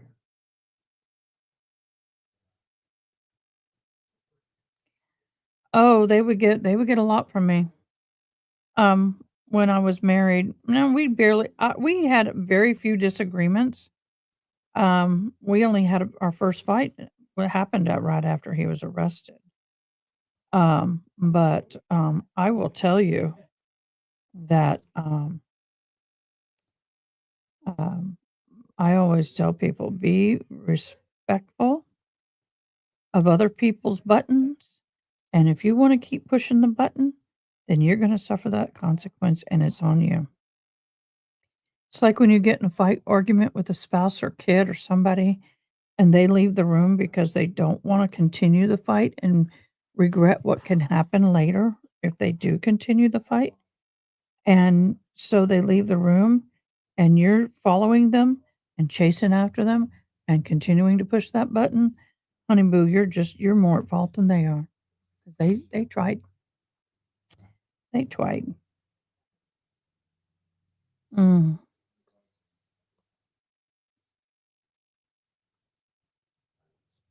it is what it is. And they're coming back into the room. The judge is coming back to the bench, the fence, the bench. He's coming back to the bench. Yeah, you followed me, dude. That's on you. You kept pushing. Do you know what it is? It's a lot of people having a fear of an unresolved conflict is very uncomfortable for them, and they have to have the last word. That it's a control issue.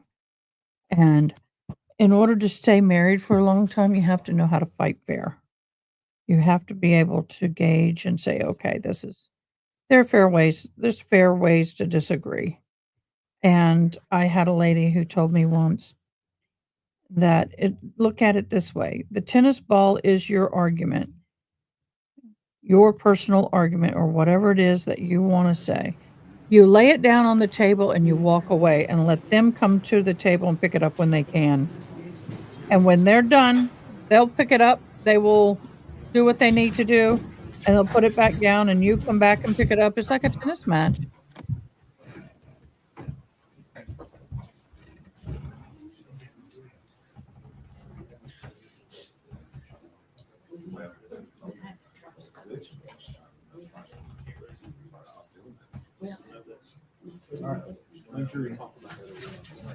I want to know why they took a break. That was pretty early.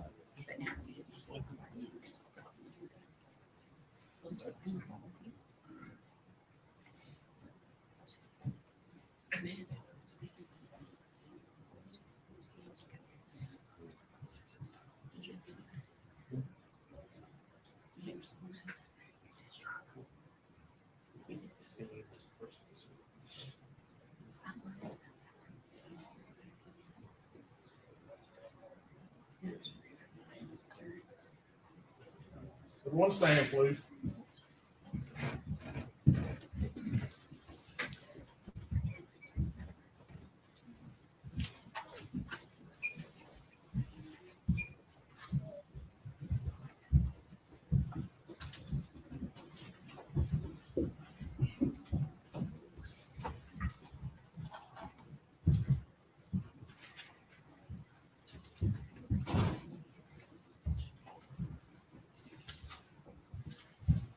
You may be seated. Thank you.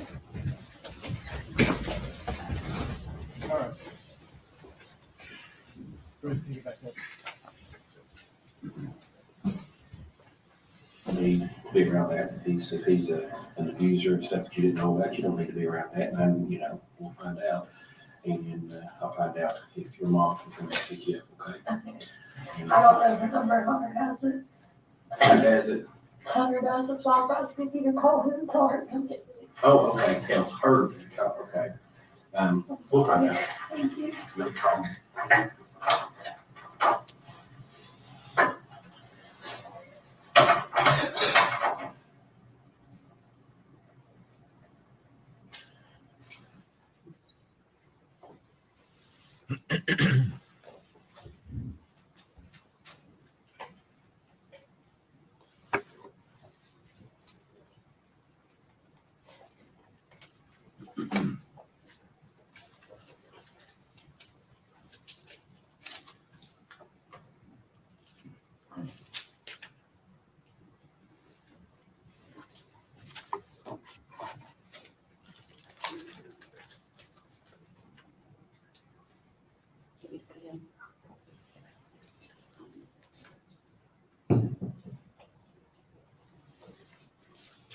Okay, so now moving to, well, prior to the second interview, you stepped out for a few minutes?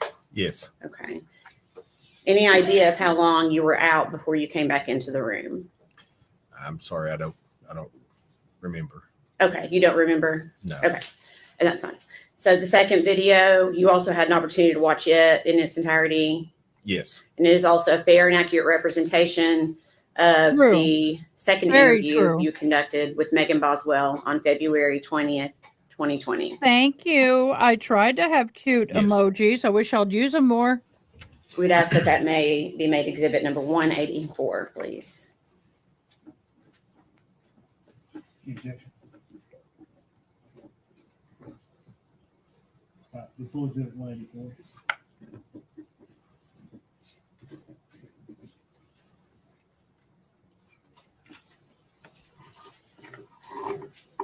And permission to play it for the jury.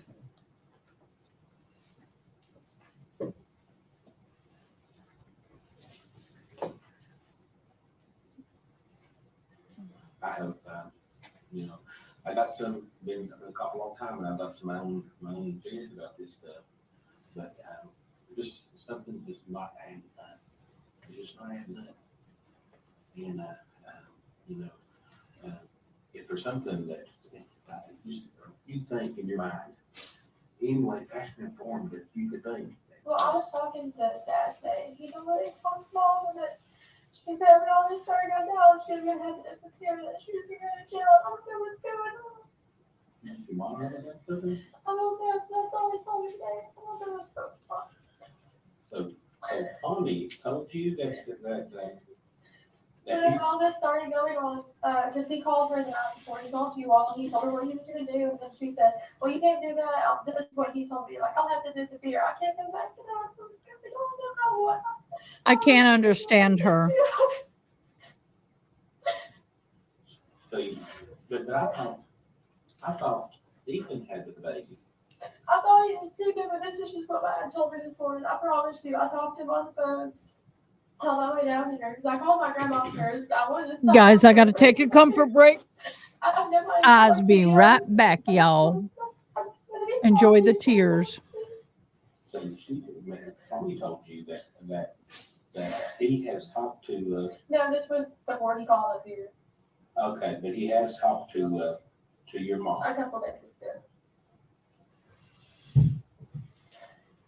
And that, he told me that he lied to her, well, and me, and said that DCS was going to do a whole visit on Elijah because he thought that she was going to resolve it.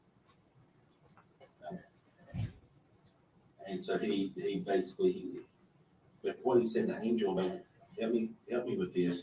But he told Angel that he was going to send DCS to. And on Evelyn and stuff. And he told me that she said, oh, like, I'll have to leave, and like, nobody can ever find me again, like, I'm going to jail and stuff like that. I'm sorry, I'm not here. That's just the last part to say.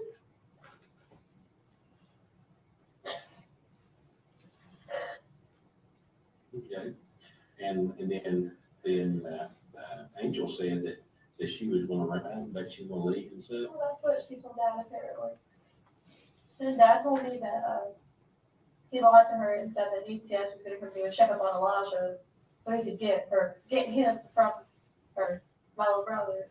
And then when they met at Eagles, that, like, she was crying and, like, wouldn't say anything to Dad or anything like that. Okay. And she was got freaking out. I'm sorry, I just always had, like, so much faith in my mom and the fact that even the thought that she would do anything just really, like, I'm sorry, that's what my first question was, hey, have you all talked to her? Then yesterday, the whole way up here, she was like, bitching at me, saying that, like, I won't lie, I lied, she didn't run out of gas, she just wanted to tell me. I knew. I'm sorry. You wouldn't tell them, that's hard work, so you wouldn't tell them the truth. I'm sorry.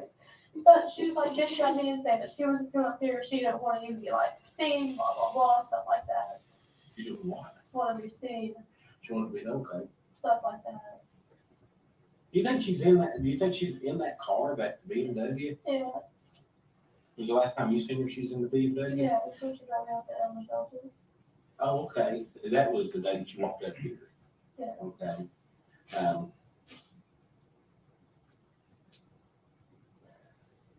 Was, McLeod with her? Yeah, Did he drive or she drive?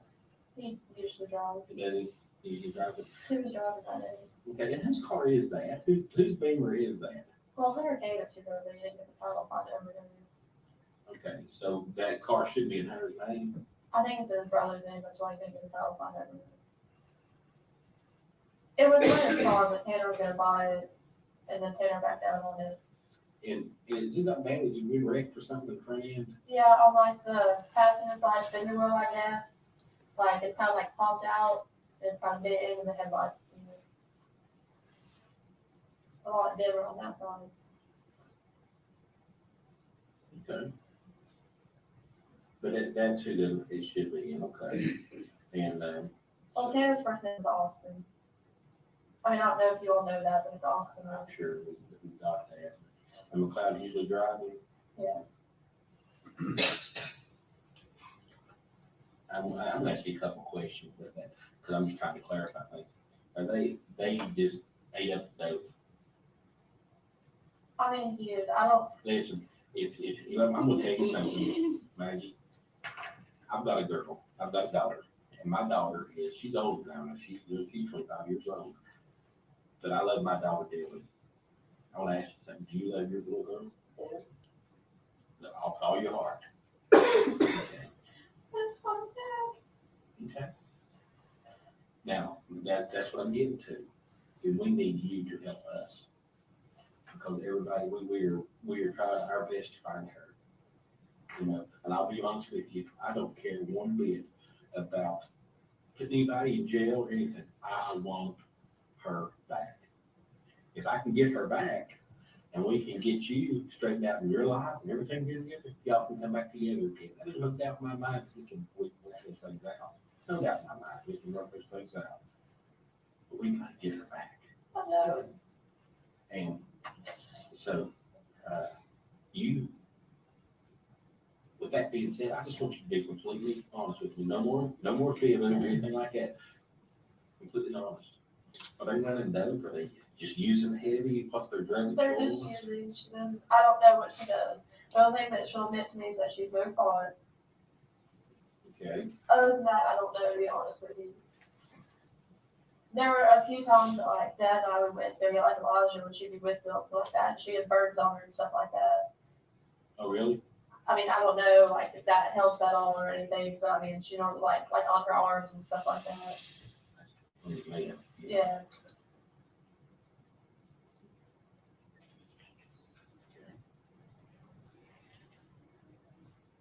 Now, does she go by Angela or Angel? Angel. So, if you had to, if you had to lay it all on the table, okay, I've got one shot to find my baby. and to get my baby back, where would you go? They were trying to take me up in Mendoza yesterday before I came in here, and I kept telling her, like, turn over, give us on the road. If you won't take me up there, I'll call them, they'll come get me. They won't take you to Mendoza? Yeah, Why? I don't know. Do you have any friends in Mendoza? No, You ever been to Mendoza? no. But they want to take you there.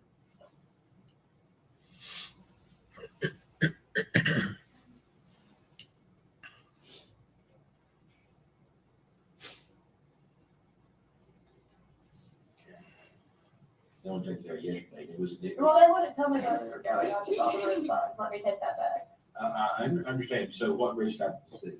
Like, State City Highway, one that has like yellow air, places like Mendoza, and it's like 5 miles away or something like that. Okay. We were headed in the direction of Mendoza. I mean, maybe they weren't like, we take me there, but that's just what I thought. Like, they would not tell me anything. Okay. Does he have any ties to people over there in Virginia? As far as I know, all his family's from North Carolina. Okay. Have you ever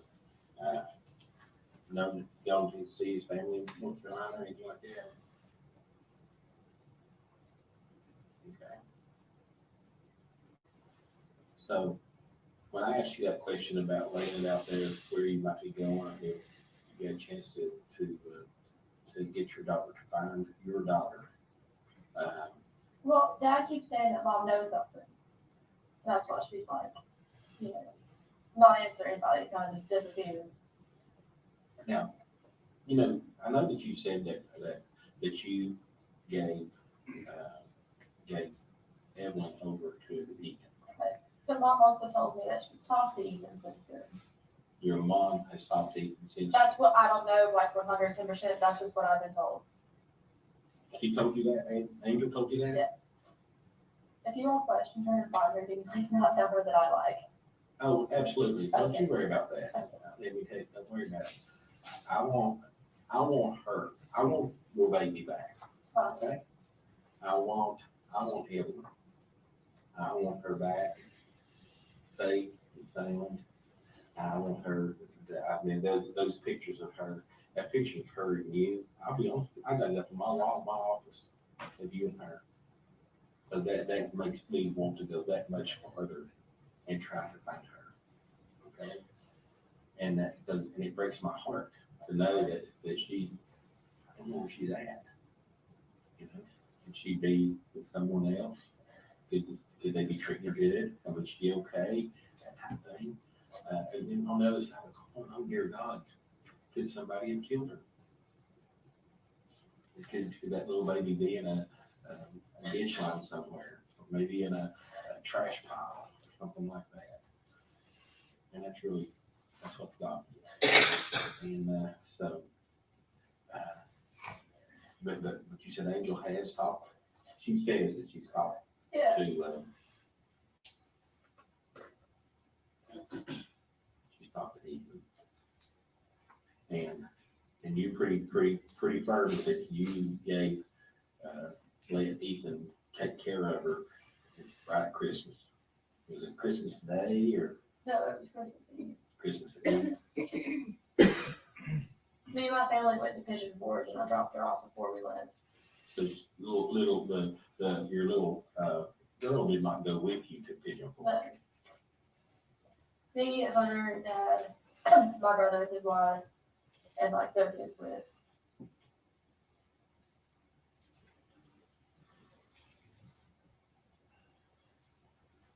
Where'd y'all go to when y'all went to Pigeon Forge? Just ask them. We went out to eat at Olive Garden and then we went around Grove Park and then we all stayed at Margaritaville Island Inn.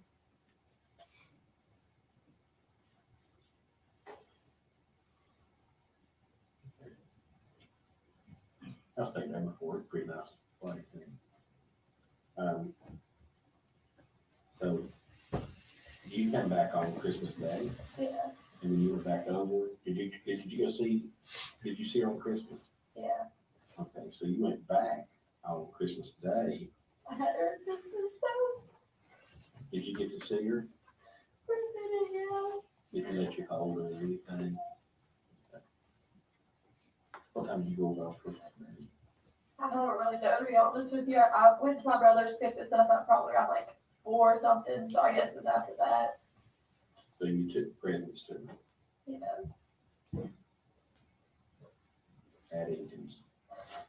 And you took them over there, did you get to go in, or did you just? No, he always did, he said, I'm fine.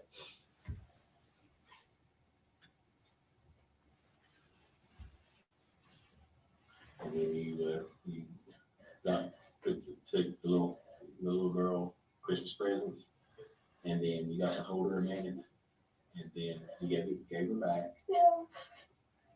There's a reason why you just didn't say, come on, you're going back with mama. She started reaching for him, but I didn't want to take her from him. You started reaching for him. Yeah. I just thought she wanted to be there. I didn't want to take her. And honestly, like, I just wanted to pray. That's all I wanted. Who took you over there? Hunter rode with me. Not Hunter sat in the car.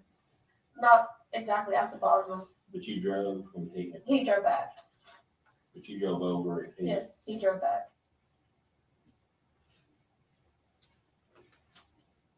This was my cruiser I had it.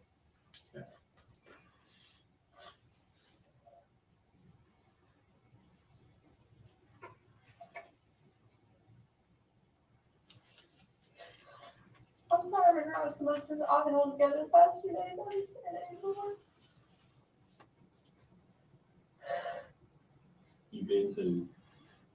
you moved through hell and back, and you're still in it. You're still in hell. I mean, you really are.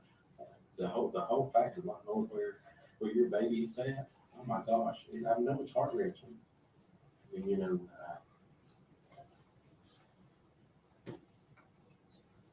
when you left on Christmas Day, did Hunter and Ethan say anything with each other? No. Okay. And, Hunter didn't get out of the car.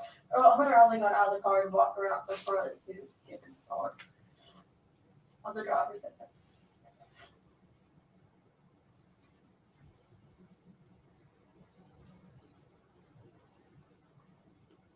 okay, and you what did you say when you pulled out? You looked at, you just walked back in with I didn't see where he was standing at the top of the driveway.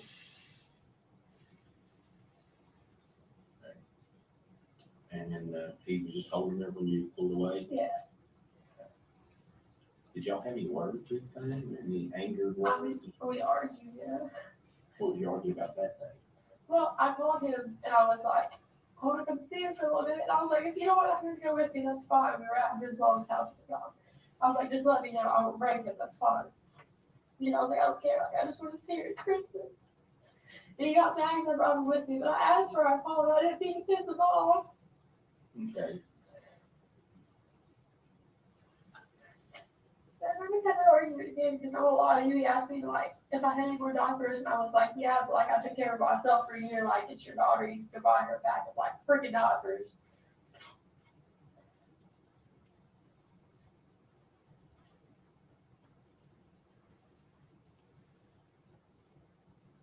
I'm sorry, I don't know about it. It's not that I want to do without anything. It's just, you know.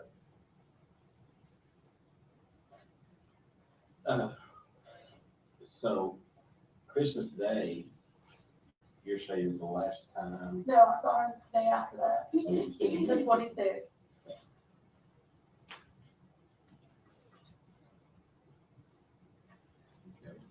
And then when did you sit? You see her over at Ethan's tent? Yeah. He was pulling out the driveway and I pulled in for him to pull out. He had her with. He had her. Yeah, that's cute. He got me out for a second. Me and we're arguing because he's like, you can't just show up here and stuff like that. And I mean, we just got into it escalating from there. And then he told me that I had to leave or even call the cops, so I was. Hey guys, I'm still here. I'm taking care of something. Continue to watch this lovely video. We'll see you in a minute. Um,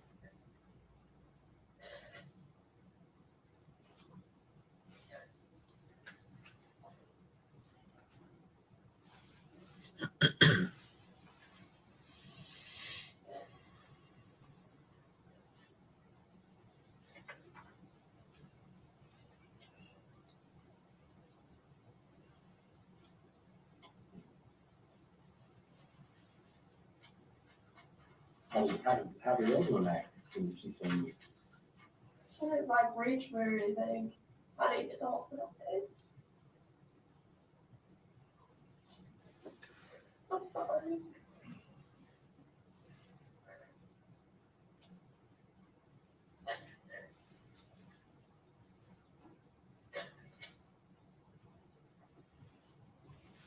Was anybody with you then? Yeah.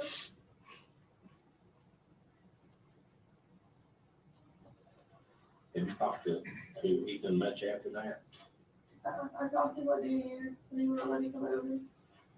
Or New Year's Eve. If I say New Year's Eve, it's New Year's Eve, like the 31st.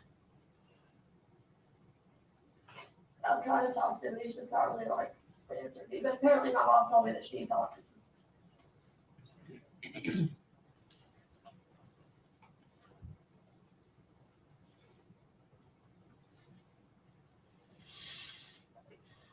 You think your mom talked to him during that time right there?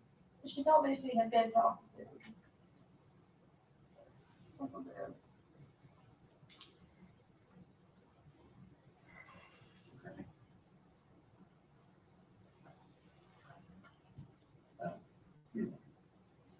So you might talk to Ethan. You talked to Ethan on New Year's Eve. Yeah. And Ethan said that your mom been talking to him. No, she said that. Oh, I'm sorry. Mom said she had been talking to him. Yeah. And did Ethan ever tell you that she did call him? No. Have you been heard? Hmm? You think Ethan would heard? My mom? No, I'm not talking about it. No. You don't think Ethan would heard it? No. I feel like if you did do anything together, someone who thought take care of me, I don't think you did. Okay. How is Ethan and your mom? Were they cordial? Would they talk? Would they get along? I think, yeah, I mean, they didn't necessarily like go out their way to talk, you know what I'm saying? There was like a few times that they like talked over text over the years. I mean, I'm sure it was, you know, Okay. 3.5, 4 years. Okay. But you've known Ethan a long time, you know. Yeah. I know this is going back a little bit, but I mean, how long has your mom and Tommy been separated? The reason I'm asking that is because I'm just trying to figure out,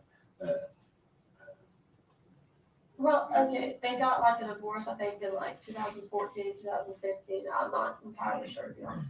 I think it was 2014, but Charlotte wasn't born yet, but my little sister. But they had a baby after that. I mean, they were like living together and stuff like that. But if you're talking about as far as like divorce or legal, something, yeah. I think like 2014. When did they finally make a split? And, you know, Tommy and your mom, and she go her way and he went his. Whatever his Ashley's birthday, I think it was June of 2018. Oh, this has been relatively fairly recent then. Okay. Yeah, it was June 2018. That's Ashley's birthday. That. June 2018. I don't know that. I would think June 2018. I don't know the exact date. It was at the beginning of June. Okay. I know that I was over there on Father's Day and she was there. So she hadn't been there 14, because that's when Father's Day is, right? It is. Yeah, so she hadn't been there before that. All right.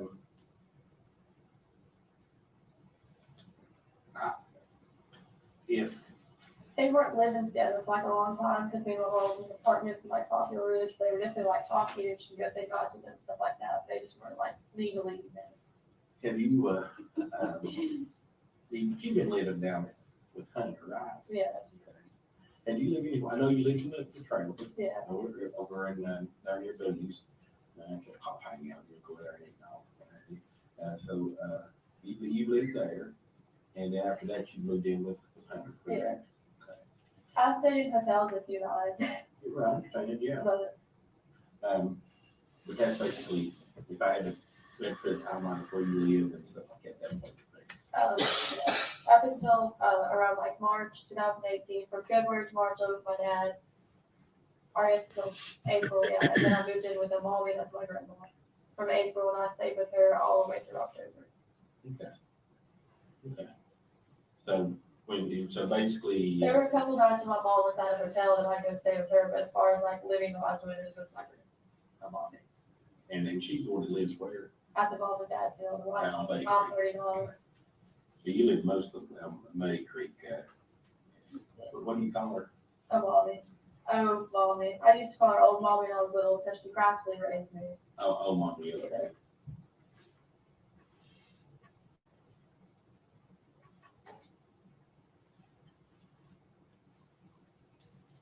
You lived there with her from, when you say? April to October. I stayed a couple of houses and I burned out my trailer there because I'm elsewhere. There's a cop literally right up the road from me that actually made me feel a lot better. So after I seen his car there, I was like, I won't be too bad. Yeah, Because I mean, there's a cop literally like my neighbor, and I was like, it's fun. good, okay. Now, okay, so, and then after that's when you I got my you trailer took your a trailer. little bit for Halloween. Okay. Because I trick or treated like maybe a couple days before Halloween with my cousin Ashley, not my half girlfriend, this is different Ashley. Okay, And like, I remember I took pictures of her in her little costume and she was at the floor. okay.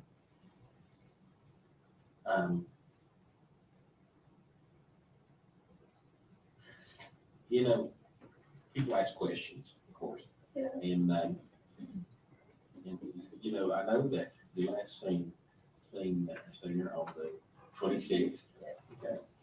And on the 26th,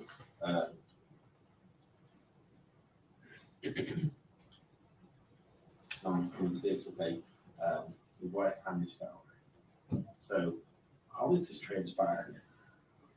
If you had to answer a question like this, someone comes to you and says, "Hey, why didn't you call somebody?" Mom was talking to me, she told me I should just try to resolve it with me. And that's what I was trying to do, she told me she was trying to talk to me about it.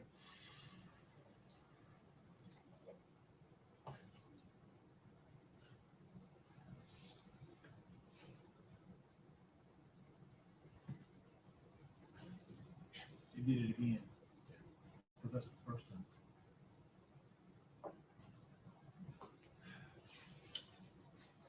All right, ladies and gentlemen, your lunch is back there, so I want to go ahead and break for lunch and let them try to figure this out. We'll come back probably 1:15. One second, please.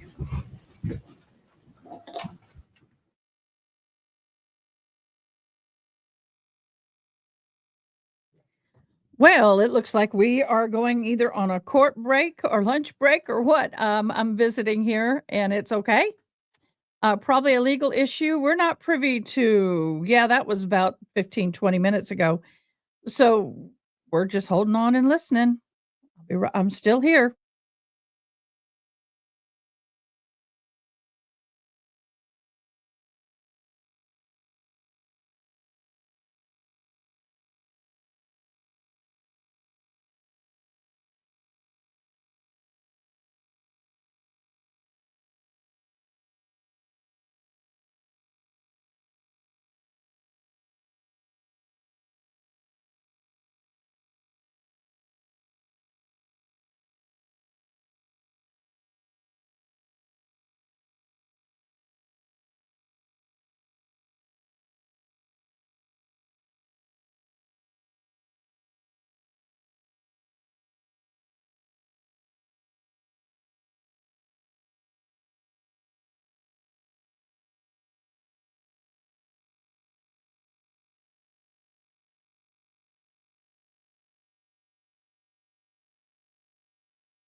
Yeah, I'm back. I haven't seen him in a while and had a lot to talk about. That was Tracy's husband, my sister's husband, that popped in. He's got a lot going on. He's doing great. He's doing wonderful. God's done a lot of healing in him. He's he's doing good. So thank y'all for your prayers. Um, I'm very happy he's doing as good as he is doing. A lot of people don't understand it, but I get it. Um, when you have a family member that's passing of cancer, a lot of time you grieve not just when they're gone, but you're grieving through the whole process. And um, sometimes that's a good thing. But anyway, he's doing good. And but we had to talk about a few things. And sometimes, it's hard to do it in the middle of the week when everybody's working and got commitments and everything. So he popped in to say hello and to share with me some things that are happening, very good things that are happening for him, and I'm happy for him. Um, so, yep. And I guess we're at lunch. This seems like an early lunch to me, y'all. Is there Drew will be back at 1:10? Is that their time or my time? Because 1:10 my time is 12. 1:10 my time is 12:10. So let me get back up to the comments. Hello, Gretchen. I think you're right. She has to keep a flow chart of all of her lives. Yeah. I mean, there comes a point to where your lies are so much you can't keep up with them. I'm just saying, she is all over the point. There were some things that were going on that we were not aware of in the courtroom. I wish I had somebody in that courtroom right now who can come back and tell me what's going on. I think I was trying to talk to y'all when he showed up. I've got a young man that we're gonna do a special live for if I can get it up and going, if he can get me all that information for me so I can get the announcements made. I found Girl Scout cookies! Central Time, 12:10. Okay, good. Because sometimes they can take long breaks. I'm like, no. No. I'm just surprised they're taking the way things are going. I gotta be honest with you, I'm getting tired of these videos. It's like, can we do something other than the videos, please? Can we? Can we do something other than the videos, please? Somebody asked what this was around my thumb. I use this. It's just a little piece of round off of my thimble that I made. It's actually, this is the way I normally bead this on the middle finger because when I'm holding, this protects me. This here is to push the needle through so I'm not bruising my thumb, so to speak. That's what that's for. You never know what your scraps are going to do for you. I'll think about that. Like, you think your liver is broken? Why do you say that? The lemon ones, I can't do those. I don't do anything with citrus because I don't know what they have in them. I don't know if they have any if it's a citric acid based flavoring like sweet tart candies that don't have actual any real flavoring from the actual fruit. I can do those, but I'm very cautious about anything citrus flavor because I'm definitely allergic to citrus. But that's cool.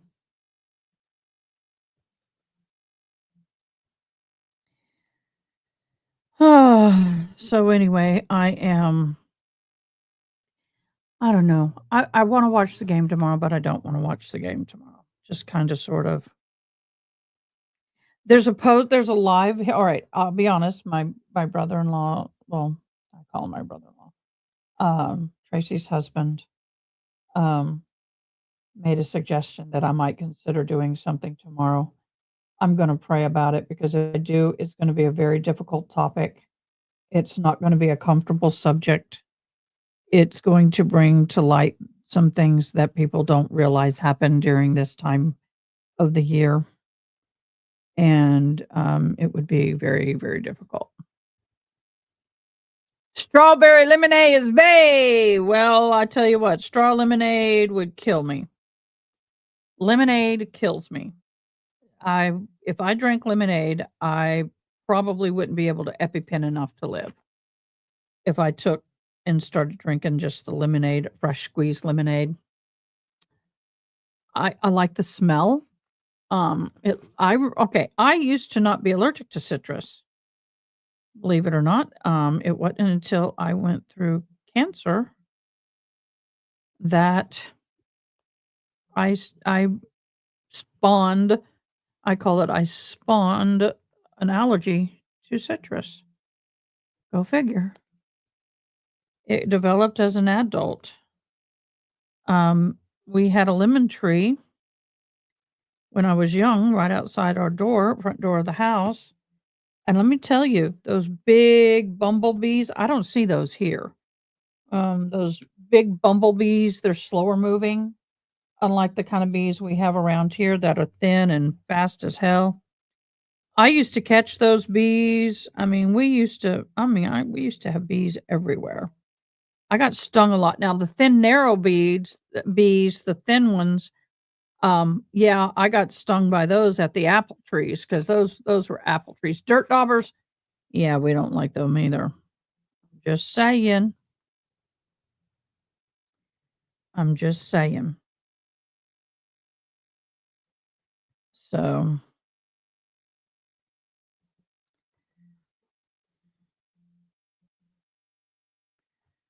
let me do that. I've got a bead to pop out.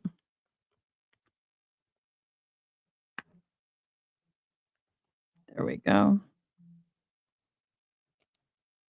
All right. Let's see what we can do. You had a wasp nest in your car? Like in your car? I wouldn't be anywhere near it. Wouldn't be anywhere near it. Oh, shoot.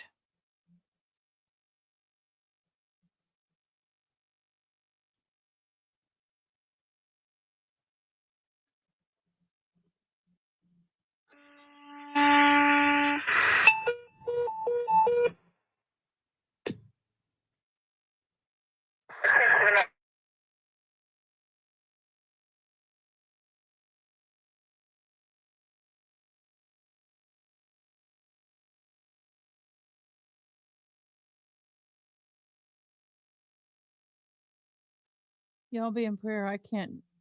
I physically can't go to this, but there is a one vehicle motorcycle accident with injuries that does not surprise me on a beautiful day like today. Y'all, if you're out and about on a motorcycle, be careful. And those who are driving around motorcycles, be careful. Be careful.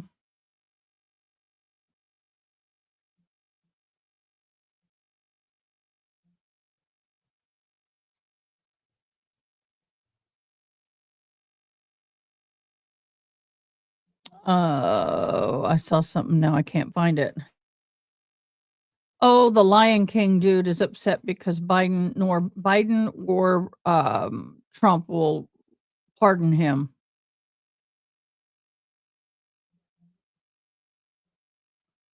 What? Stephen Nelson, who is set to be executed today after being sentenced to death for the role in the unaliving of Pastor Clint Dobson, 28, won't receive a trad, which is his last meal. Why will he not be receiving his last meal? Why will he not be doing that? Let me read. Due to previous convict greedy order, Steve Nelson, 37, will be unalived of Clinton due to the unaliving of Clinton Dobson, 28, pastor North Point Baptist Church, Arlington, Texas, in 2011.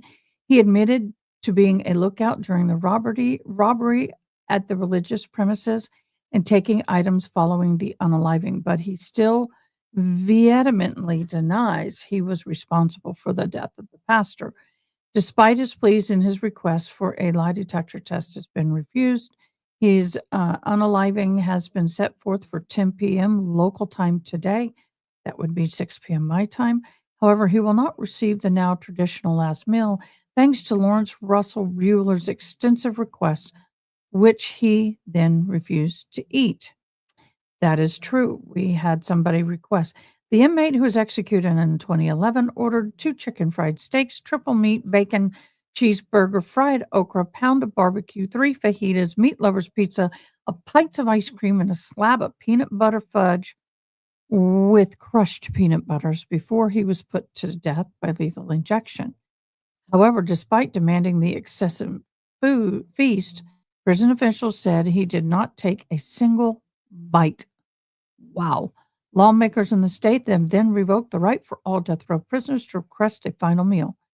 The incident saw Texas Senator John Whitmire write a letter to the executive director of the Texas Department of Criminal Justice saying it is extremely inappropriate to give a person sentencing without such privilege.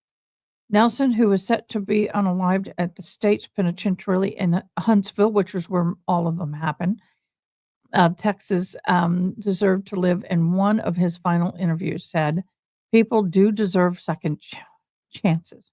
You know, I'm not a lost cause. I'm not beyond help. I'm broken. I'm not lost." They say that's what they say I am. So, unfortunately, the pastor lost his life due to a beating and suffered during the attack at the church secretary. Judy Elliott was severely injured but survived. Reported said. Remorseful Nelson expresses his wish to apologize to Miss Elliott, nothing the endured pain from his inability to intervene at the time. So Nelson apparently says he's innocent, but he was there. And I think he's been married. I think he got married to a young girl. There's a picture of him and a girl in a white dress at the prison. So that's interesting. So in the state of Texas, you are no longer getting your last meal request.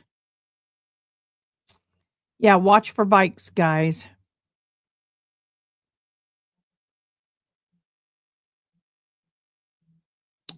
Cry me a river. No, it's one thing if they want to give them a hamburger or something like that. It's totally different if totally different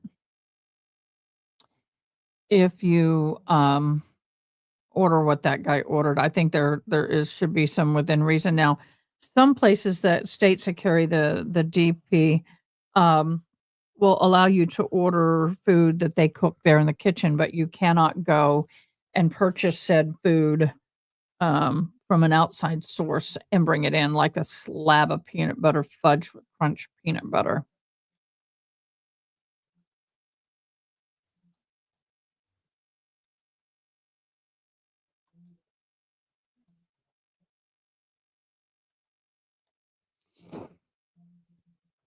Uh,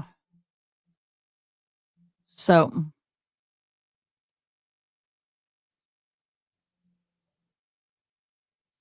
I have a question, and if I do something, it I don't know if it's going to hurt my channel or not, but I'm thinking about doing a live that talks about the dark side of the big football game.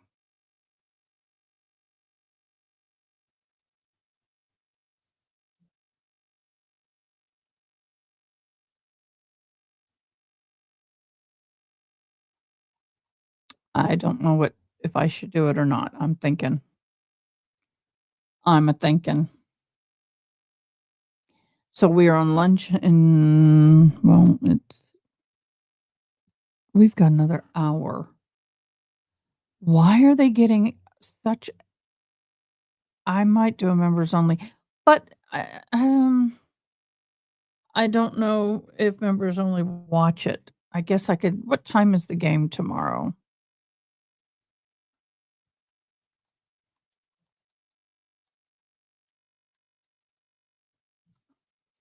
5:30 my time.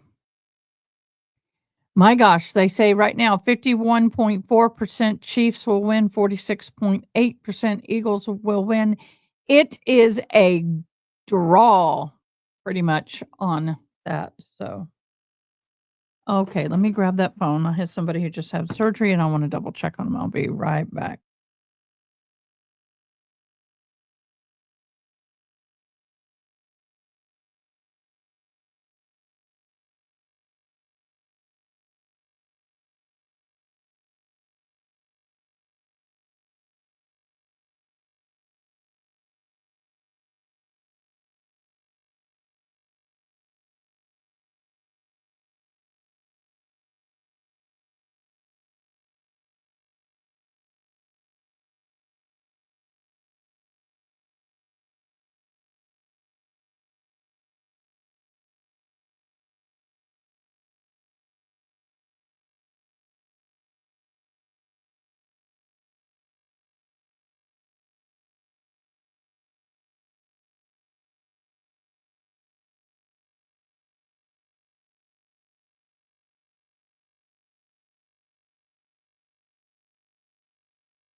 Sorry about that, guys. That was my partner in crime, my chaplain and firefighter partner letting me know about the accident. And I said, I already know about it.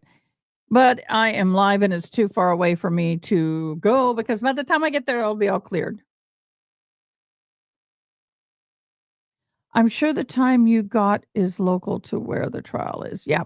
So 12:30 my time, which means another 45 minutes. So they're having a long lunch. The Super Bowl starts 5:30 my time. So, yeah, I might do something that afternoon before the Super Bowl. I might. I might. I love them when people sit there and try to debunk a myth, debunk fact as a myth.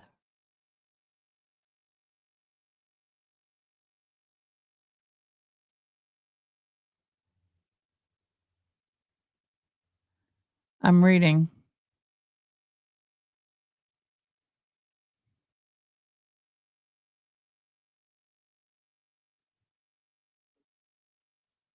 I want to know who wrote this article because I think you're full of bull crap. Oh, they have all their little site references in this, and I'm like, that's not true. Talk to the ones that survived it. They'll tell you different. That's one thing I hate about things.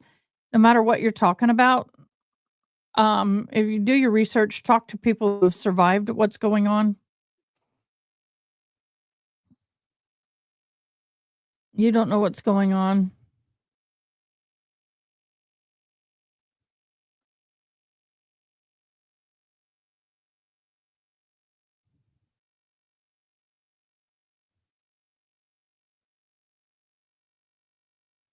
Oh, I don't agree with some of this, but we'll put it aside. I'll deal with it tonight.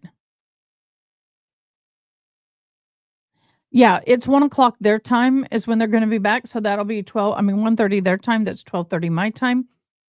So, I think I need to pray about it. I wanna talk to somebody before I do it, but there's a good chance I'll be doing a live tomorrow, concerning, the Super Bowl and something else, and, um, I just won't monetize it. That simple. If you don't wanna get in trouble, don't monetize it. Mm.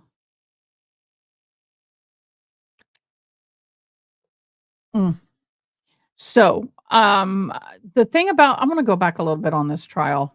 I wanna watch and I wanna comment on her last interview because I was with Doug, Tracy's husband, but I wanna comment. Has it? Hunter does the talk, I was thinking to call her and tell her to come get me. Oh, okay, tells her, oh, okay. We'll find out. Thank you. No problem. This is where I left off. I think reality is hitting here for her. Honestly, I really think reality is hitting for her. Her body language has changed. She was sitting more straight up in the beginning. Y'all. Yes, I am, Dawn. I'm a survivor. And what they're telling you and the reality of what happens is vastly different. And it really irritates me when people who are not survived or not been in the situations can sit here and write papers and say things aren't true because of this research or that research. Research is good, but is only as good as the participants in the research. And let me tell you something.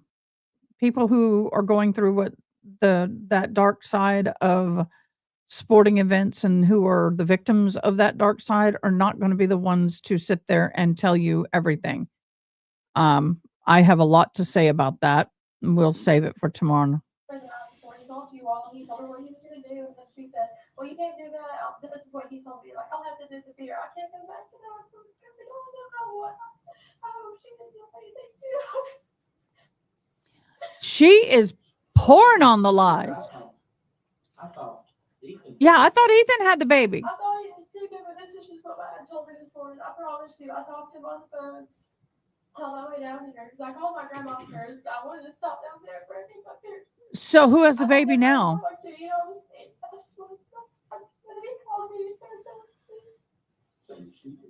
Tommy told you that he has talked to, No, this was before he called up here. okay, but he has talked to your mom. A couple days ago. And that, he told me that he lied to her, lied to me, and said that DCS was going to do a whole visit on Elijah because he thought that she was going to. Will that run you away if I did talk about the dark side? And so he basically, what he said to Angel, help me with this.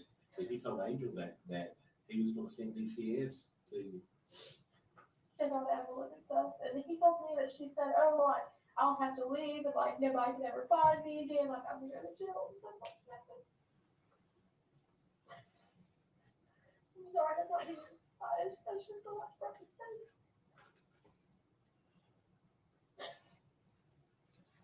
I want to hear that last part again. I'm going to jail. I'm sorry, I'm not being biased. That's just the last part to say. There's just not a lot I can say.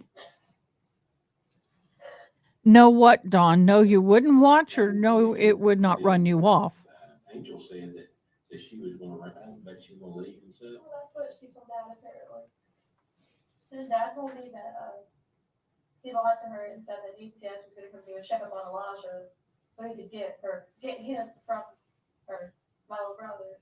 Who's Elijah? That, like, she was crying and like wouldn't say anything to Dad or anything like that. Okay. And she was got freaking out. Who's Elijah?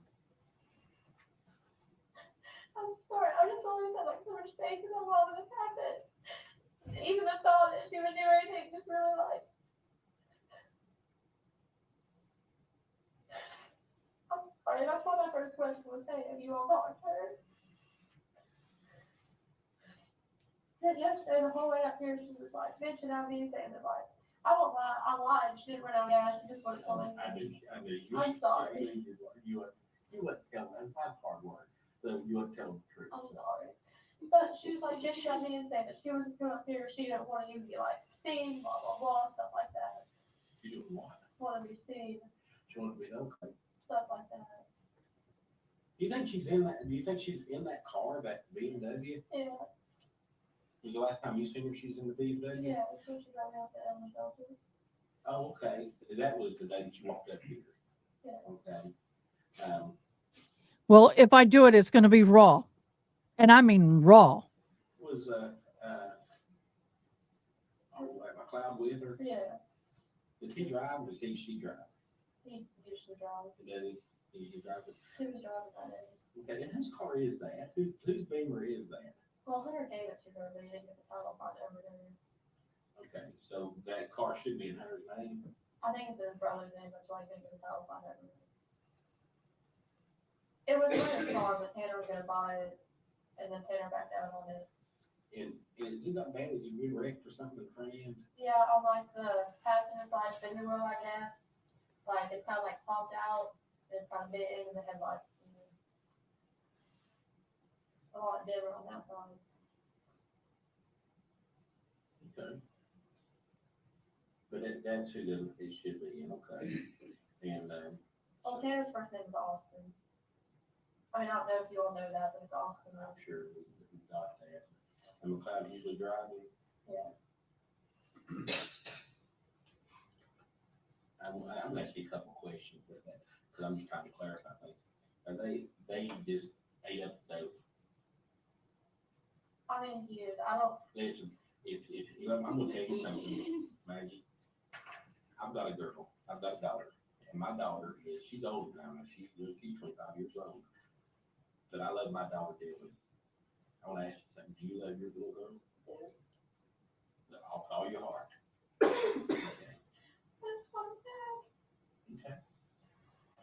Now, that's what I'm getting to, is we need you to help us. Because Guys, we got breaking news. Well, not breaking news, but we got news I want to read to you. This is sad. This is horrible. Boy allegedly is unalived by his mother. Why do I have all these dang? Oh, they cover the whole screen. Okay, thank you.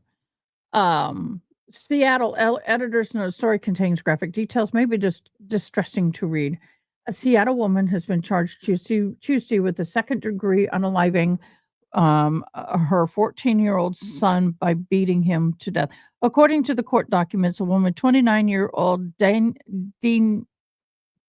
Denea Young, got upset with the boy for not completing his chores.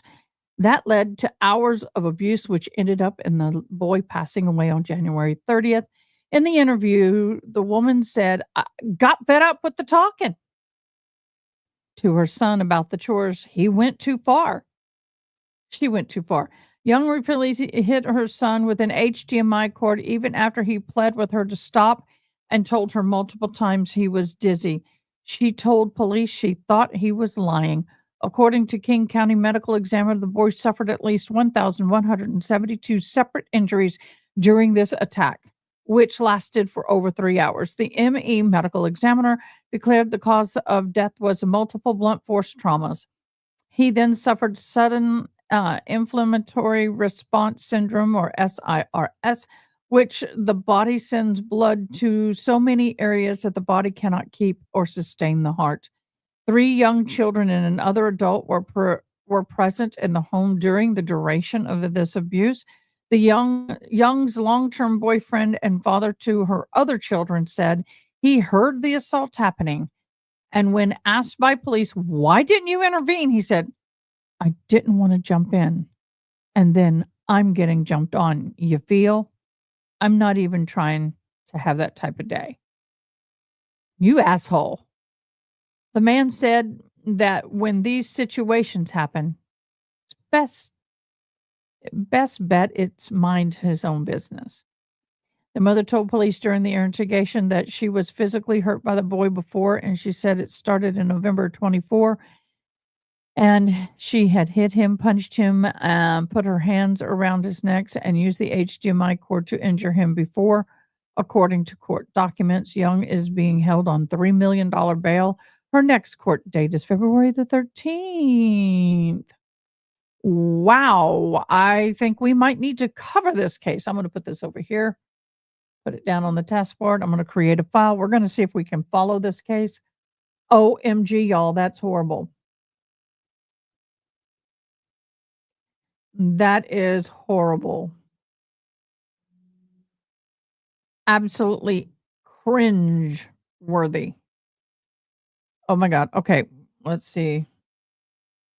Are they back in court now? I want to go back over here. We're going to watch some more of her. Try to cry her way out of this.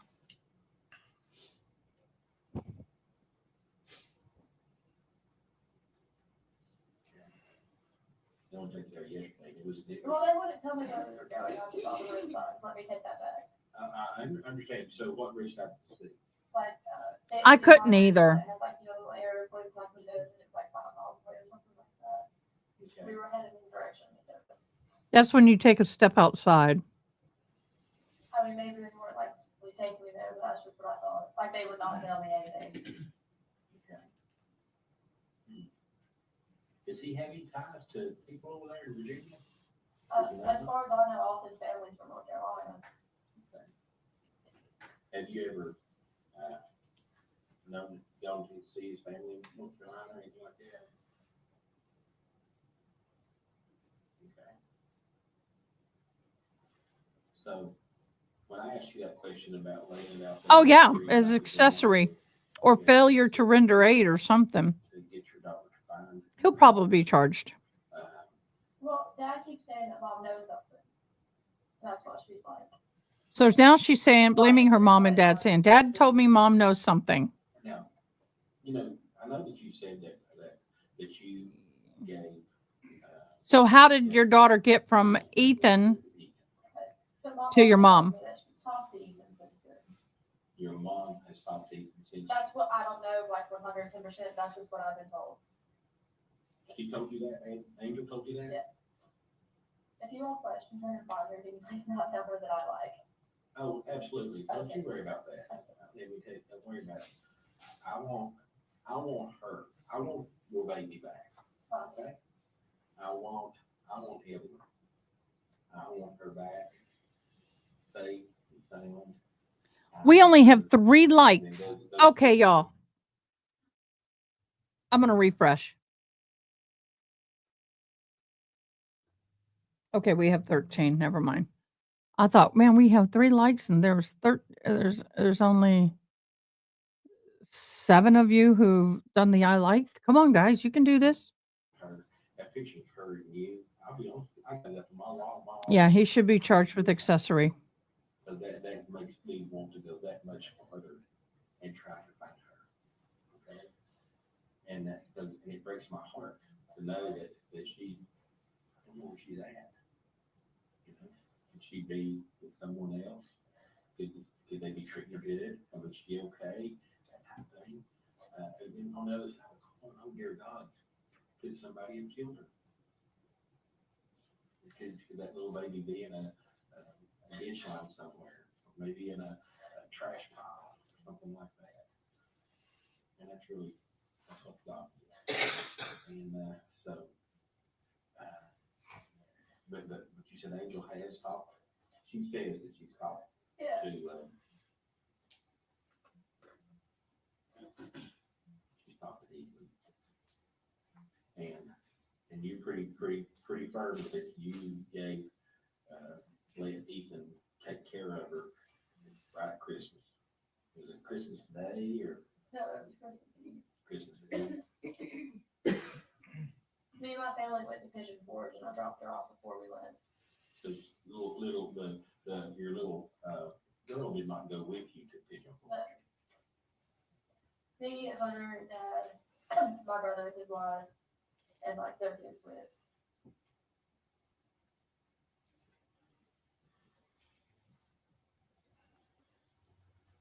Where'd y'all go to when y'all went to Pigeon Forge? Just ask them. We went out to eat at Olive Garden, and then we went around the park, and then we all stayed at Margaritaville Island.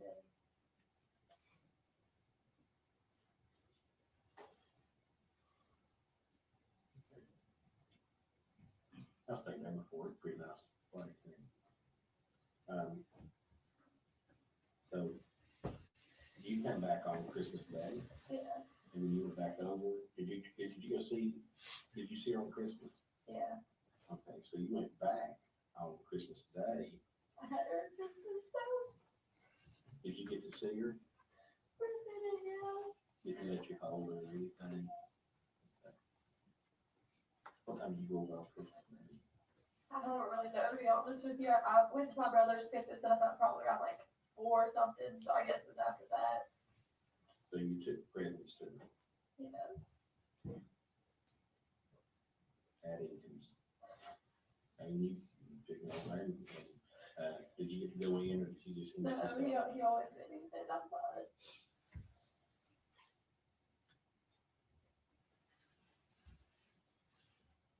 And then you got, took the little girl Christmas presents. And then you got to hold her hand. And then you gave her back. Yeah.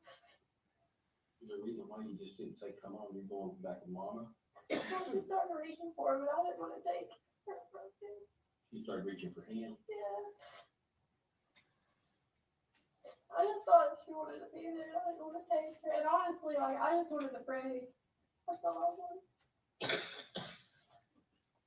Who took you over there? Hunter rode with me. Not Hunter sat in the car. Not exactly at the bottom. But you drove and He drove back. but you drove over. And Yes, he drove back.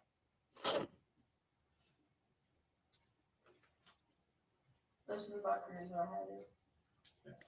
How was she able to be doing this? What Discord link is invalid?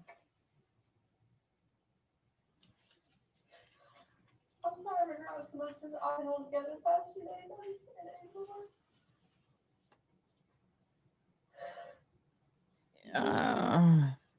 You moved through hell and back and you're still in it. You're still in hell. I mean, you really are.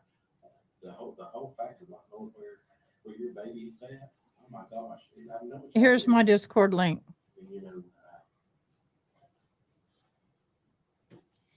If you guys go under my Discord where it says A-K-juror, that arrow down, click on it, go to invite and copy the link from there. Hunter did get out of the car. Well, Hunter only got out of the car and walked around the front to get in the car. On the driver's side. I don't know why you're having a problem with it.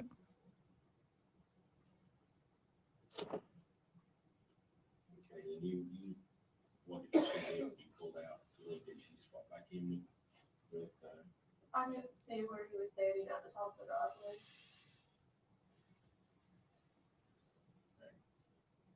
and then he was just holding there when you pulled away. Yeah. Did y'all have any words or anything? Any anger I mean, words? we argued, yeah. What was you arguing about that day? Well, I called him and I was like, I want to come see him for a little bit. And I was like, if you don't want to go with me, that's fine. We were at his mom's house at the time. I was like, just let me know. I won't break it. That's fine. You know, I was like, I don't care. Like, I just want to see her at Christmas. And he got mad because I brought him with me. But I asked for I called. I didn't mean to piss him off. Okay. And then we had that argument again because I won't lie to you. He asked me, like, if I had any more doctors. And I was like, yeah, but like, I took care of myself for a year. Like, Why? It shouldn't be doing any of that. I don't know what's going on.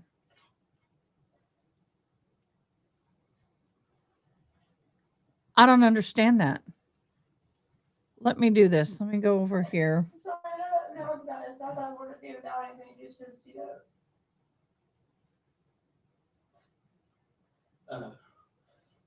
So Christmas Day, you're saying is the last time. No, I saw her the day after that.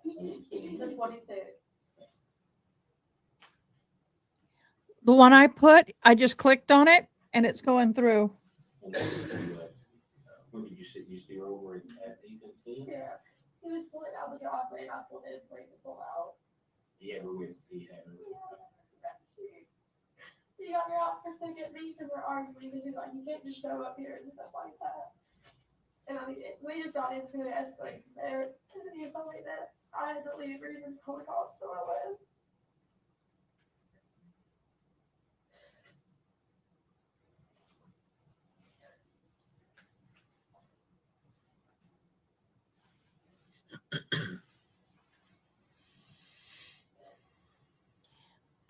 I'm perplexed as to how this girl is keeping up with all of her lies. Are y'all confused too? how the other one act? Can you see? She didn't like reach for anything. I didn't get the whole thing. I'm sorry.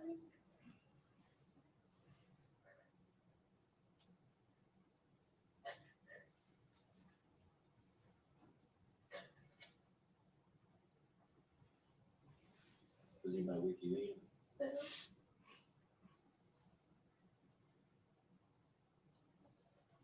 Have you talked to Ethan much after that? I talked to him. Thank you, Kale. For New Year's Eve. If I say New Year's Eve, like the 31st. Where did that man's voice come from? I'm trying to talk to him, he's just not really like the answer to me. But apparently my mom told me that she talked to him. Let me get up here. Okay, we all seen that. You did? Awesome. Thank you, Kale. Oh, that's where it came from, that guy right there.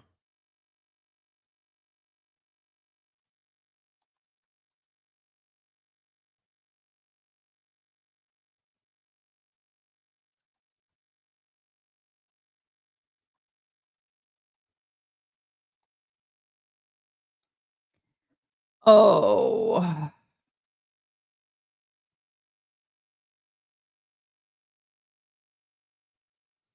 Yeah, her story changes so much that you just look at her and you go, "Honey, boo, you gotta give it up.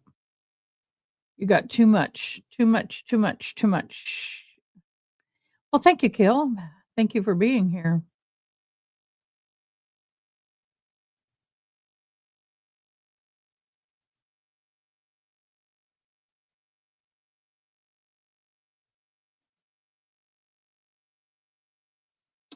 I'm trying to create a thumbnail for tomorrow.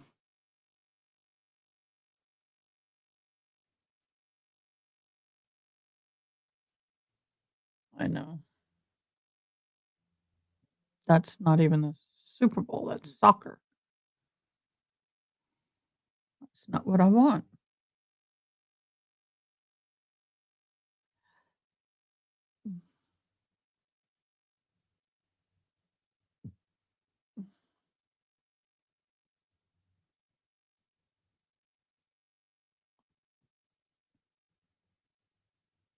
How do I edit it to change to never, Tracy? Okay, let me go up there and see if I can't do that. I thought I did that a long time ago. Invite people. Edit, invite people, link. Never. No limit. Generate link. Okay. It is now done. Now it's fixed. I figured that out. Thank you so much for sharing that with me. I would never have known. Seriously, I would never have known. That is awesome. Thank you so much, love.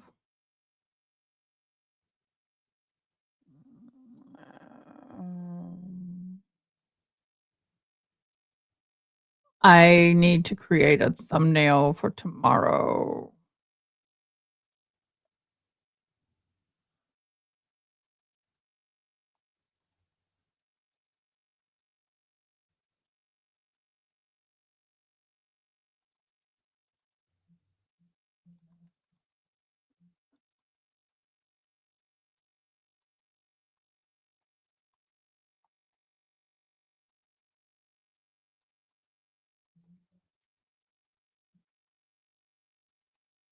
So we'll see.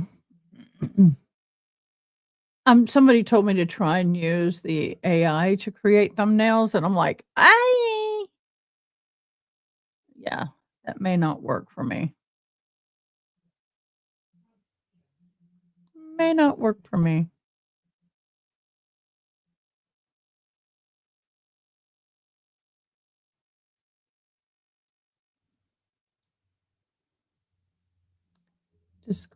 Discord's floating around where I don't want it, so that's why I'm moving everything around.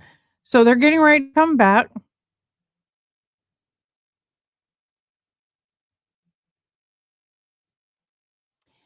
Hi, Tracy K. I'm here just listening and seeing about the invite link. Well, let's see how it goes. I fixed it to where never.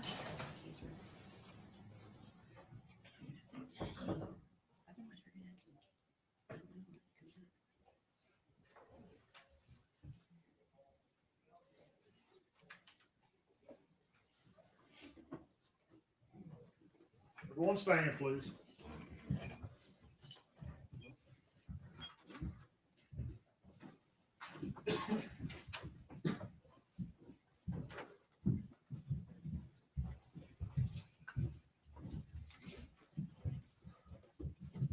And we're back, ladies and gentlemen. Y'all come on back. You know what I've not been using and I need to use? Maybe seated. We're back. All right, gentlemen. You're under Hey, the hello, video mouse. clip. We just wanted Okay. to double check. Yes. We can go ahead and submit that to the court reporter.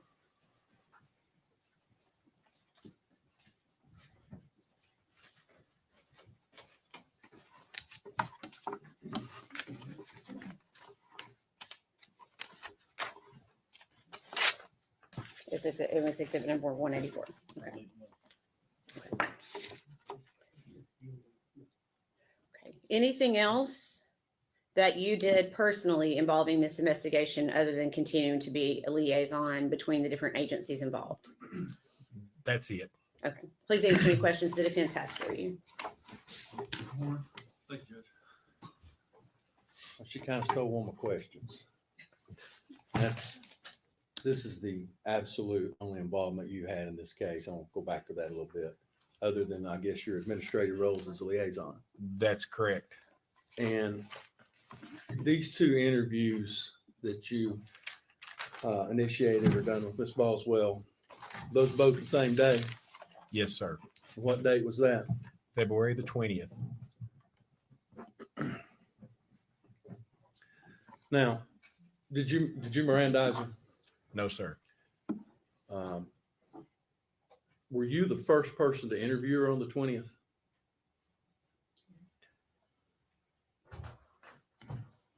If there was more after me, I believe so. So you believe you might have been, would that have been the first interview we watched?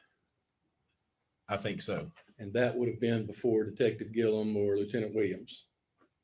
I'm not for sure of the time. I'm sorry, I think those were different dates. I'm sorry, I can't answer that. That's okay.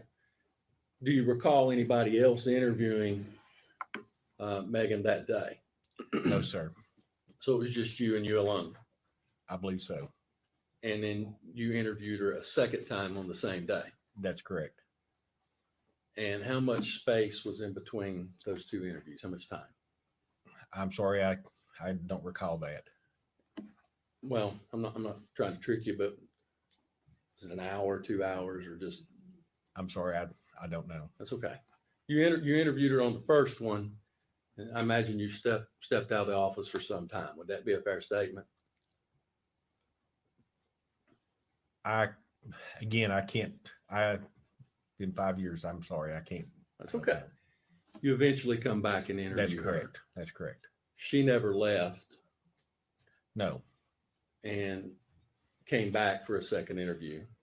not to my knowledge, no. Be safe to assume she just sat there until the second interview occurred. Correct.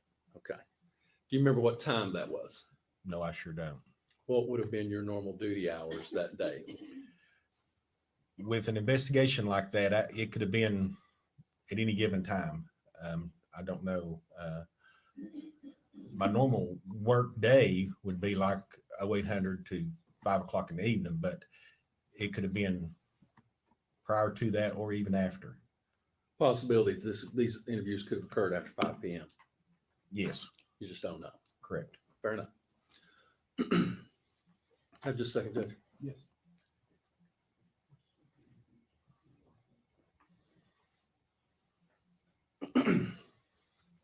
Be fair to say, though, that your second interview would have essentially been a continuation of the first interview with attenuated by a brief amount of time. Thank you, That would Tracy. be fair to say. And you said you'd been a detective, actually the captain over the detectives. You were the captain of that little division, so to speak, Yes, both literally and figuratively in rank. Yes. And I imagine you've conducted a lot of interviews over your years in law enforcement. Yes. At the onset of this first interview, we hear Megan ask about her boyfriend, and you indicate that he's coming down to see her. Yes. And she represents she doesn't want that to happen. Correct. Did that have any significance to you as an investigator? No, not at that point. During the course of the investigation, I was doing my best to either get new information or to clarify other information. So when she said that, that's when I believe I stepped out to ask to have a phone call made by another detective for her. And would that be to just prevent the boyfriend from coming down? She was wanting to see her mother, if I remember correctly, wanting her mother to pick her up. And not her boyfriend. Correct. And that never resonated with you of why would she not want that? Objection to speculation. Sustained. Okay, Judge. Can I just say?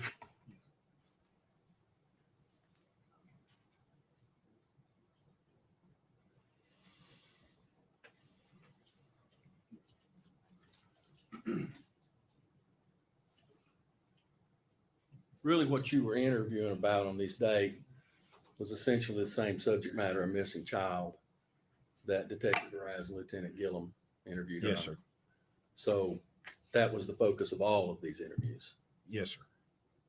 And so whether you interviewed first or they interviewed later, they would all be a continual interview over a matter of time.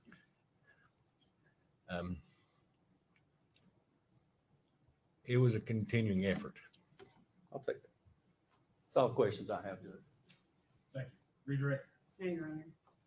Is he free to be released? Yes, Your Honor. Yes, sir. Thank you, sir, for your testimony. You're released from your subpoena. You're free to go. All right, Next. Jeffrey Blanton. Who is this person?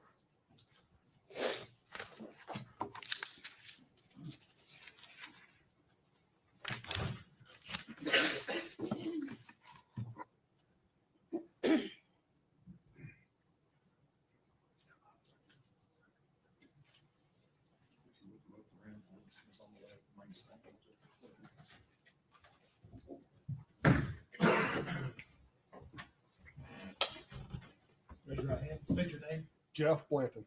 You solemnly swear or affirm testimony about to give the truth, the whole truth, and nothing but the truth. Yes, sir.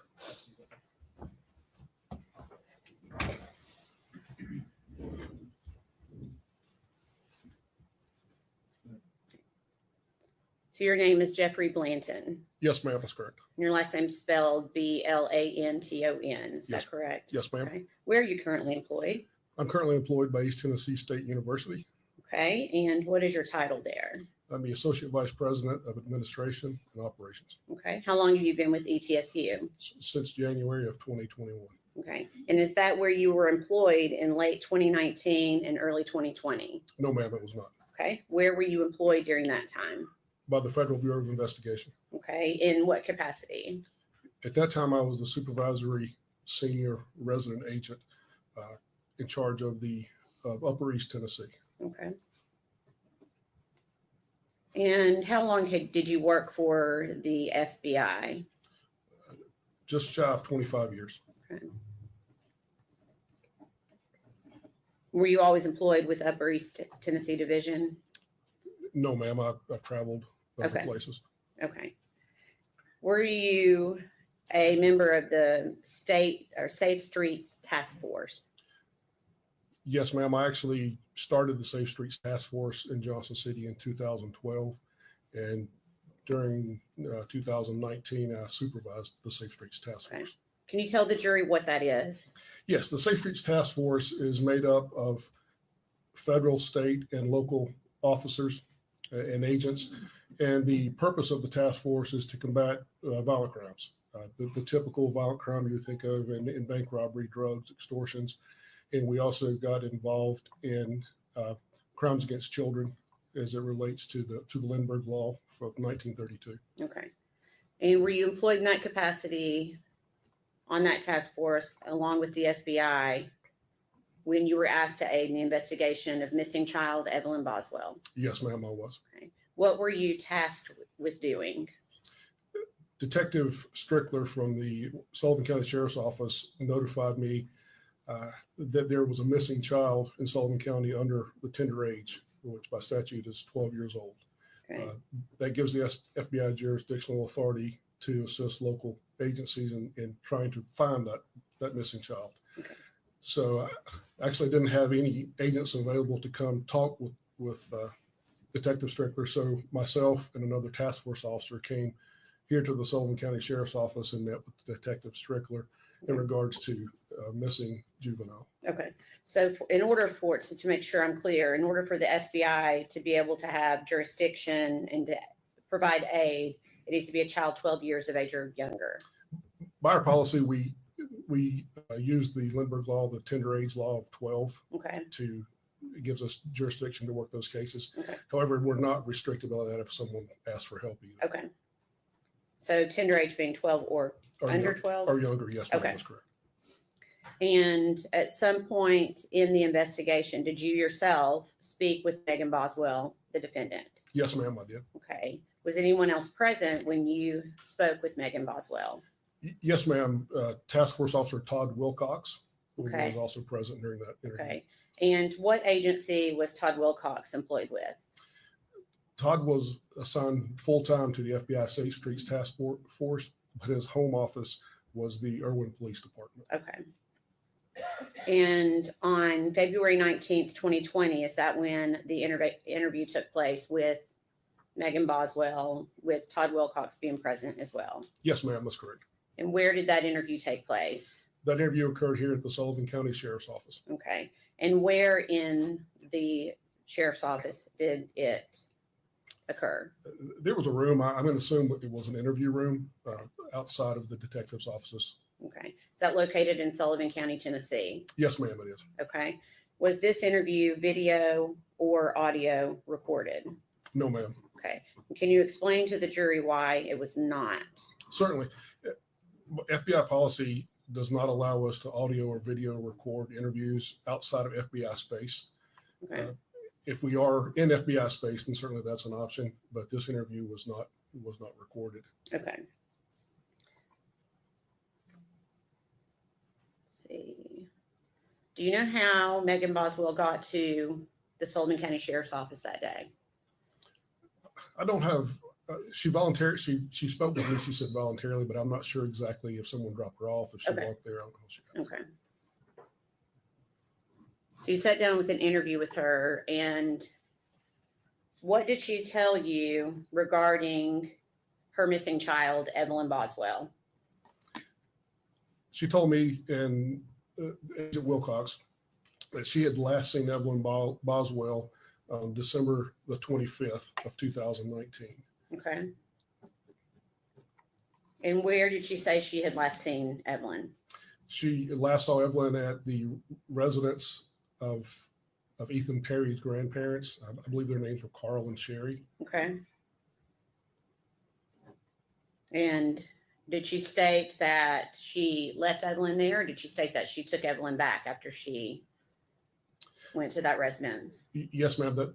I'll back up a little bit. The 25th is the last time she said that she saw her. Okay. She did tell me that she dropped her off at the residence on the 24th of December, the day before. Okay. Was she able to give you an exact address of where she said Ethan was staying? No, ma'am, she could not. Okay. Did she say when she went to Carl and Sherry Perry's residence whether or not anyone was with her? When she dropped Evelyn off on the 24th of December, The 24th. Okay. yes, ma'am, she indicated that she did that alone, that no one was with her when she Alone. dropped her off. Okay. Did she tell you what she did after she dropped Evelyn off that day?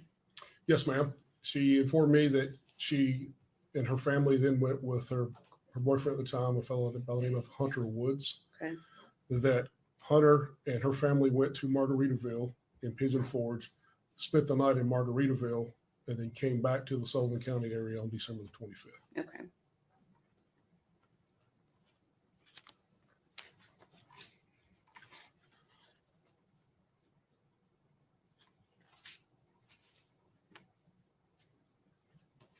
Okay. Did she tell you if she went back to the Perry's residence after she dropped her off on December 24th? Yes, ma'am, she did. She indicated that she went back on the 25th. Okay. Did she say why she went back? Yes, ma'am. Upon returning from Pigeon Forge, Margaritaville at Pigeon Forge, Ms. Boswell indicated that she stopped by Tommy's house, I think Tommy Boswell Jr., if I Okay. remember correctly, and picked up some Christmas presents for Evelyn Boswell. Okay. On the 25th, she and her boyfriend, Mr. Woods, took the presents to the Perry's residence to drop them off for Evelyn. Okay. And did she say whether or not they went into the house that day? Ms. Boswell indicated that Mr. Woods did not go with her up to the residence, that he dropped her off at the end of the driveway. She walked to the residence, and that she did not go into the house that day. Okay. So she indicated that Hunter Wood stayed at the end of the driveway. That's correct. So did she indicate that they didn't even pull up to the top of the driveway to the house? She indicated they did not pull up to the top of the driveway. Why did she say that she wouldn't pull up to the top of the driveway? She had some concern that Mr. Perry and Mr. Woods may get in some sort of argument or altercation. Therefore, Mr. Woods stayed at the bottom of the driveway, and Ms. Boswell went up to the residence alone. Okay. And did she indicate that she spoke with Ethan that day? She did, yes, ma'am. Okay. And did she indicate whether or not she saw Evelyn that day? She indicated that she did see Evelyn on the 25th, but according to memory, she saw her on the 25th, but less than an hour. Less than an hour. Okay. Did she indicate whether she saw anyone else at the residence that day? No, ma'am, she did not. Okay. And did she indicate that she went back to the residence at any time after that? I don't have a recollection that she went back. I know she tried to make contact, she said, with her daughter Evelyn later, but I don't recall she going back. She went back to the residence. Okay, so it's your belief that the last date was December 25th?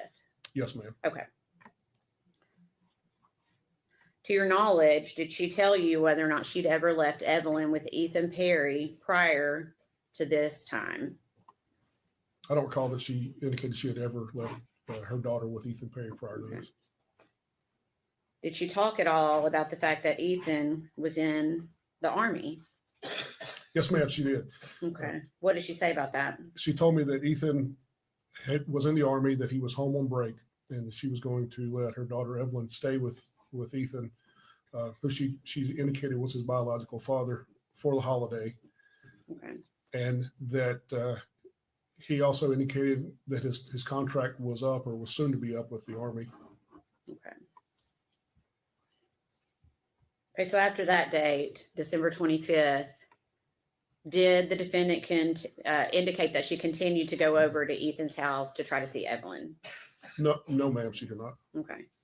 So did she tell you she did not try to go back over? Yes, ma'am. I recall having a conversation, and she said that she called, I think on New Year's Eve, Okay. but that she did not see Evelyn. There was some discussion, she indicated, between her at some point. I don't know if it was the 24th or 25th. I don't recall specifically. Maybe both days. She said they did get to an argument that Mr. Perry said that he was going to try to get custody. Okay. So she's telling you that Ethan had threatened her. With attempting to get custody of Evelyn. Oh, Yes, ma'am. yeah. Really? Did she show you any proof of any custody paperwork at any time? She did not. I recall asking her who the biological father was on the birth certificate, and she indicated that it was not Mr. Perry. But I don't have any recollection of who that person was if Okay. listed on, So at some point she told you Ethan Perry was not the father, not listed on the birth certificate. not listed on the birth certificate. Okay, I apologize. Okay. So did Megan ever say why she hadn't contacted law enforcement when she could not get in touch with Ethan Perry? Yes, ma'am, she did. I asked that question, and she said that because Mr. Perry had made threats that he would attempt to gain custody of the child, Okay. that she was fearful if she went to law enforcement that would further anger him and bolster his case about getting custody of the child. Okay.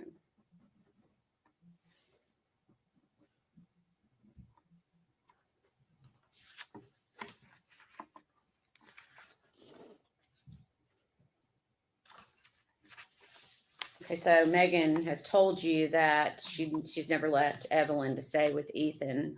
I really struggle with that. Why in the hell did you not record it?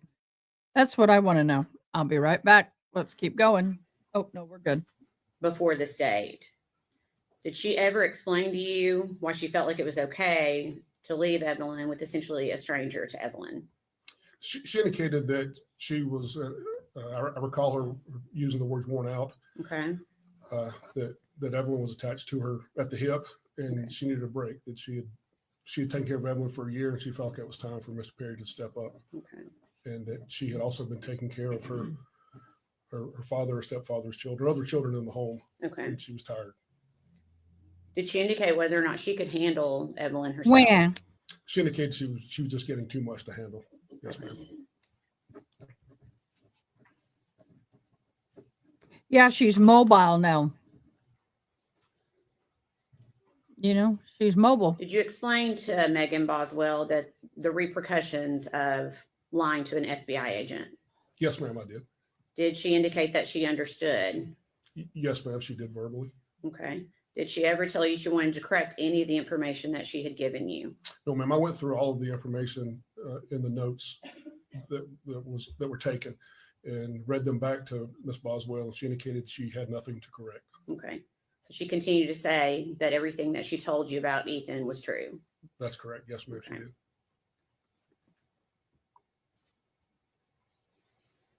During this interview, can you describe Megan Boswell's demeanor? Yes, ma'am. Megan Boswell was very matter of fact, completely unemotional. It seemed to be unattached to the gravity of trying to locate a 1-year-old child at the time. She did show some emotion, began to tear up a little when I told her that she could be charged with a felony pursuant to lying to an agent if what she was saying was not true.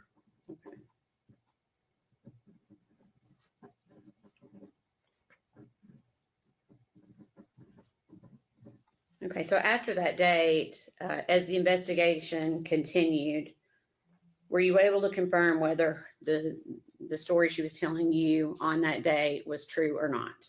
At a later date, yes, ma'am. I was able to confirm that she had not been truthful with me during that initial interview. Okay. Please answer any questions the defense has for you. Yes, ma'am. Stop. Good afternoon, Mr. Blunt. My name is Gene Scott. How are you? Great, sir. Hope you are. Thank you. What time of day was it when you arrived at the sheriff's department to conduct this interview?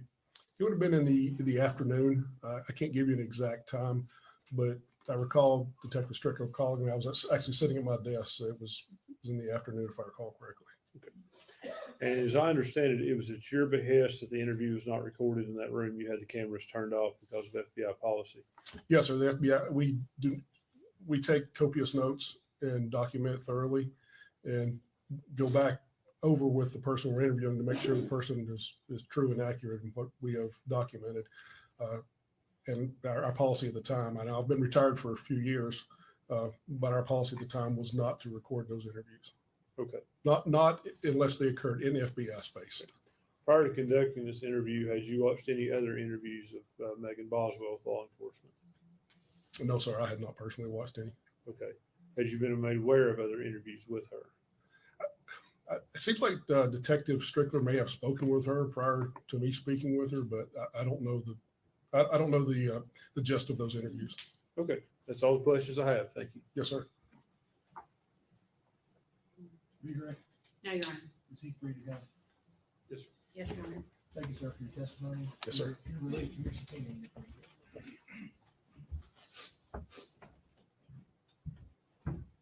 Next. State recall David Gratz.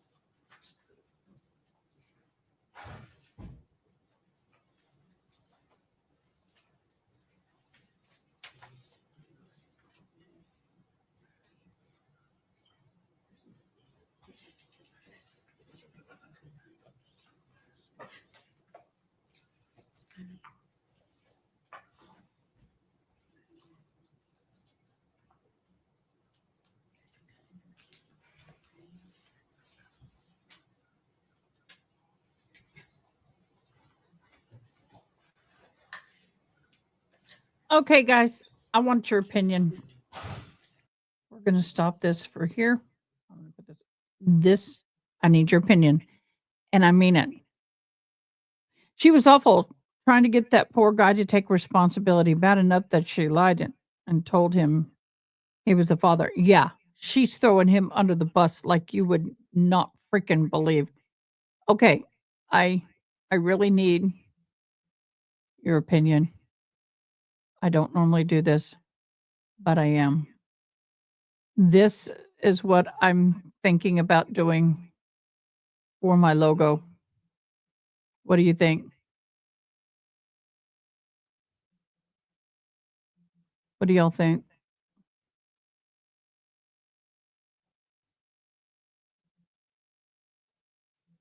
And that's what I'm going to call it, the dark side.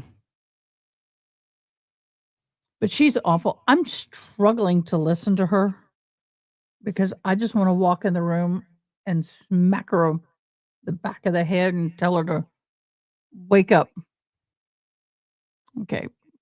While y'all ponder that, we'll get back to the show. I'll get back over there. There we go. Live.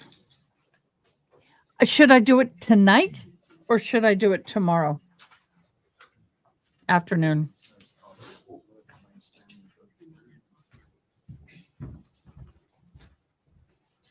Raise your right hand, state your name. David Gratz. Do you solemnly swear or affirm the testimony you're about to give will be the truth, the whole truth, and nothing but the truth? He's an FBI agent.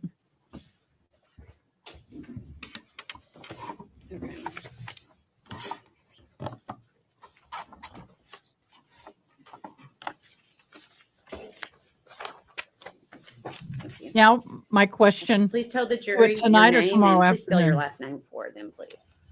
My name is David Gratz. It's spelled Gratz. Where are you currently employed? I'm an attorney in the private practice of law Okay. And prior to that, Nope, where attorney. were you employed? by the Tennessee Bureau of Investigation. Hmm, When did you first Yeah. start with the Tennessee Bureau of Investigation? In August of 2019. Okay. And what was your title during that time? I was a special agent criminal investigator. Okay. Can you give the jury a brief summation of what that job entails? Yes, I was assigned to the criminal investigation division. So it's what a larger department might call like a major crimes unit. So we investigated things like death investigations, missing persons, adults and children, officer involved shootings, and public corruption. If you can also just give the jury a brief summation of your education Tonight? up until the point of starting your first job. So I graduated from East Tennessee State University with a bachelor's degree in 2011. I continued on and went to law school at Lincoln Memorial University School of Law and graduated with a law degree in 2014. And do you want me to go into my first employment? Please. My first position was with the District Attorney General's office in the 3rd Judicial District, primarily assigned in Morristown. And then you went to the TBI thereafter. Is that right? That's correct. Okay. And were you employed with the Tennessee Bureau of Investigation in February of 2020? Yes, I was. And were you called to assist in the investigation of missing child Evelyn Boswell? Yes, I was. Which agency requested the Tennessee Bureau of Investigation's help? Initially, it was called in by the Sullivan County Sheriff's Office for us to assist in an investigation of a missing child. And later, we were formally requested in writing to assist by the District Attorney General, Various Office. Okay.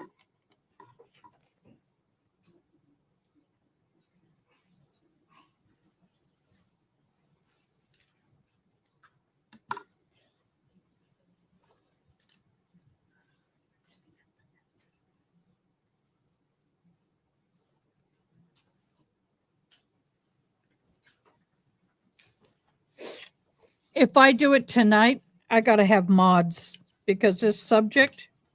Oh, Handing you a honey, document. Do you recognize that? Yes, I do. Okay. What is I it? got to have mods. This is a formal request for investigation, commonly issued by district attorney generals throughout the state to request the TBI to investigate facts and circumstances of a potential crime.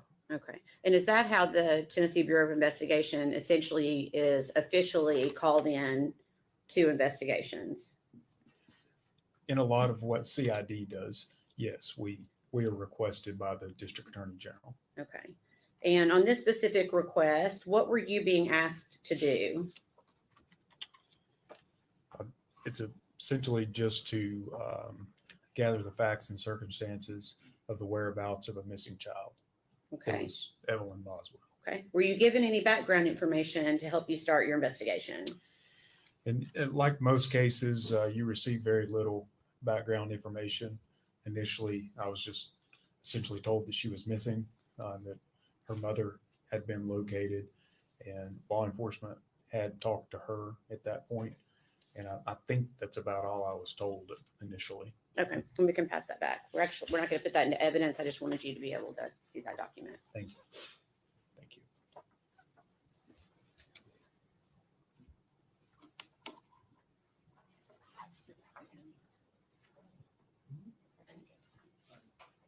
We approach her.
to pass you a document.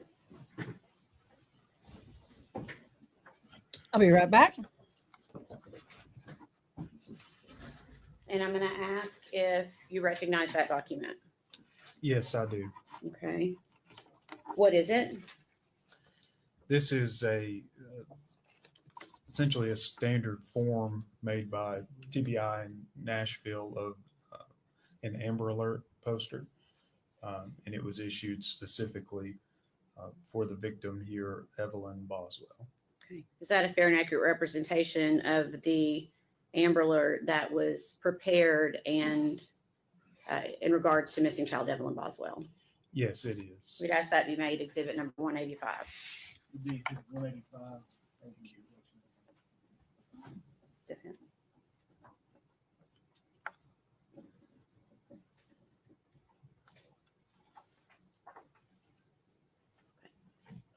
And permission to publish, Your Honor.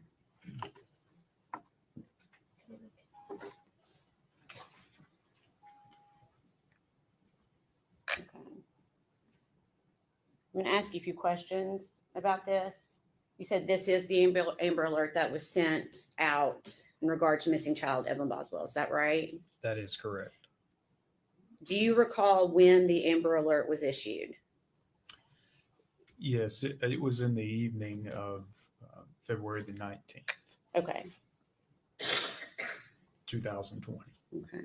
February 19th. Okay. And where does that go? Does that go just to the state of Tennessee, or how is the determination made on how far that would go? That's a question that I don't specifically know the answer to. I Okay. know they are issued statewide. Okay. I know depending on the location, it can travel over into different states at times. Okay. And the information on the bottom of this, it's pretty small print. I can see it. Okay, you can see it, okay? I can. Is the information listed here, where had the Tennessee Bureau of Investigation taken these details that are listed on the Amber Alert? I'm sorry, I don't think I understand your question. Where did you get the information that Evelyn was last seen wearing a pink tracksuit? That information was provided to us by the defendant. Okay. Where did you get information about a BMW? Also from the defendant. Okay. All right.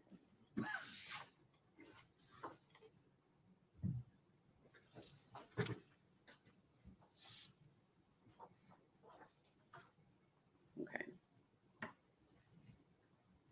So after the Tennessee Bureau of Investigation was assigned, can you give a brief description of how you, let me back up one step. What was your role in this investigation with the TBI? I was assigned as the TBI case agent Okay, so that means essentially the lead case agent over the case for the TBI. for TBI, yes. Okay, so after you were assigned this investigation, can you give us a brief description of how you conducted your investigation? So initially, you just arrive on scene and you try to get as much information as you can. You talk to the people who have already been there, find out what they have done. You talk with the local agency or agencies that are already involved, and you really just try to understand what's going on in the investigation and what has been done so far. Okay, and were you working with other agencies at this point? Yes. Okay, which other agencies around February 18th, February 19th? When I first arrived, it was TBI was on scene at the Sullivan County Sheriff's Office with Sullivan County, and I believe there were members of the Federal Bureau of Investigation on scene, FBI. Okay, and how do you meet? How did all these agencies coming together? How do they decide how to execute a plan in an investigation like this? In the initial phases, you really do the best you can, but it oftentimes goes to either the case agent or the highest in chain of command that is on scene, and they get together and decide which agency will play a role in what, and you just divvy up tasks. Okay. as part of what you did you go to the trailer that Megan Boswell lived in with Evelyn prior to Evelyn going missing? Yes, I did. And do you remember when you went to that trailer? That would have been the evening of the 19th Okay. of 2020, February 19th. So the same day the Amber Alert went out. That is correct. Okay. Anyone go with you to that trailer? Yes, investigator Tracy Haraz with the Sullivan County Sheriff's Office. Okay. Why did you go there? We were going initially to meet a young man named Austin Feller. Okay. And did the defendant still live at that trailer? No, she no longer lived there. Okay. Was anyone living in that trailer at the time? Yes, there were current tenants who had moved in. Okay. If I could please see exhibits number 49 and 50.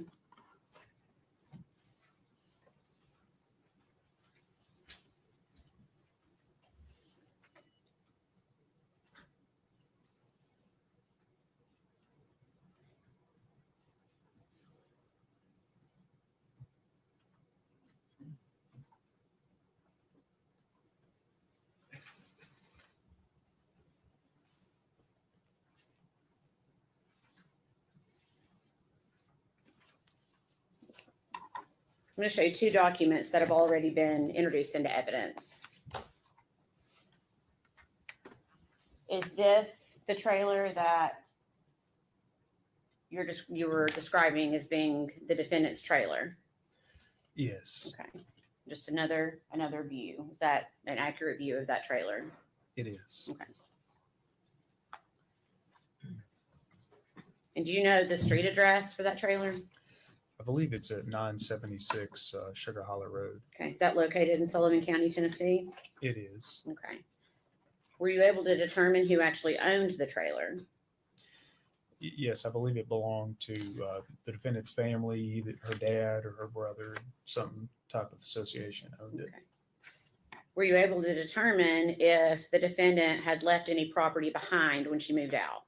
Yes, we learned that there was still some property Okay. at the site. And were you given consent to search that site and or anything attached to that property? Yes, we were given consent to search a small outbuilding that was right there next to that trailer. Okay. And did you also conduct a search outside the trailer? I did, yes. What were you looking for? Any signs of disturbed dirt, anything that would lead us to believe that the victim may still be there, or anything that would lead us to her current whereabouts. Okay. Did you find Evelyn? No, we did not. Did you find anything else that was significant to the investigation regarding anything associated with Evelyn? But we did inside of the shed that was next to the trailer. Okay. So what did you find in the shed? A stroller that had been left behind. Okay. I'm going to show you two photographs.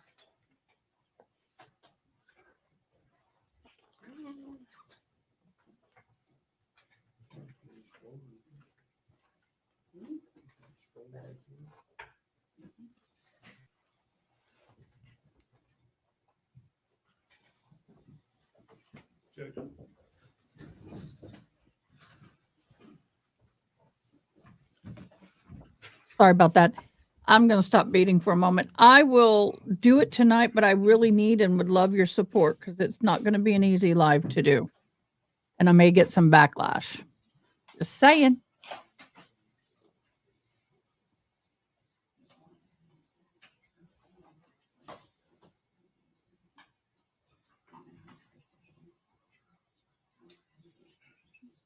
What are you doing?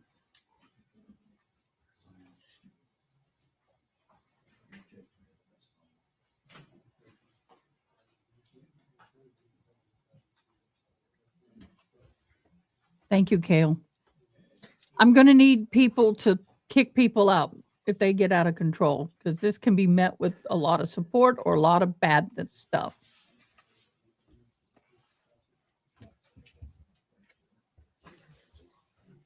Just saying.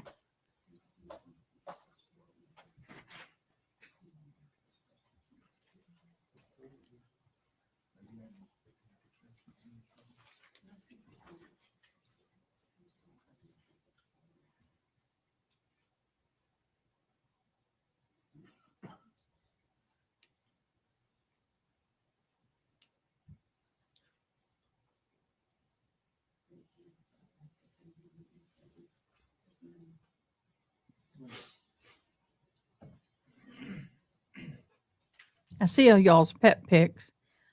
I don't know. I'm thinking about 7 my time. I like people to be done with their Saturday dinners. It'll give me time to take a break, get organized.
What are we doing? Come on, people. Give us some topic here. Damn it. It's been a morning.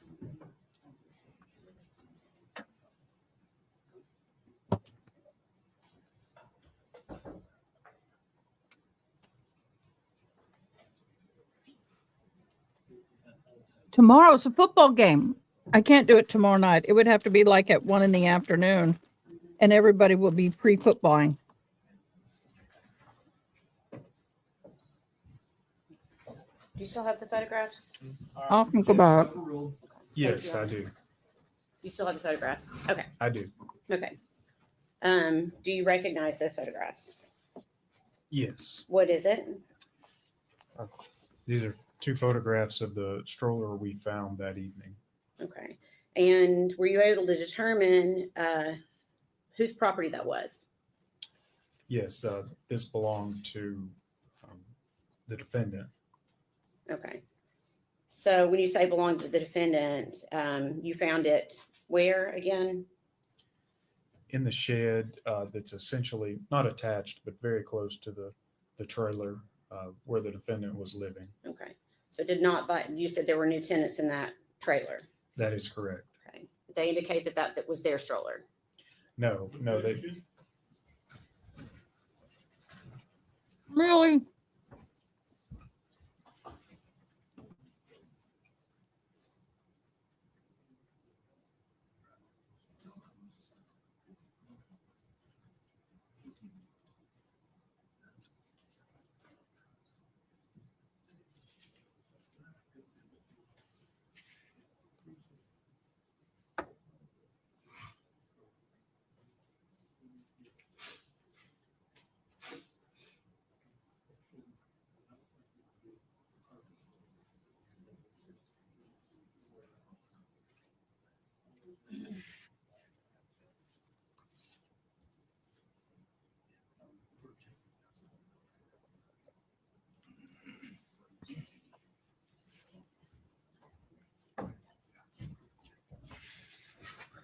Objection sustained.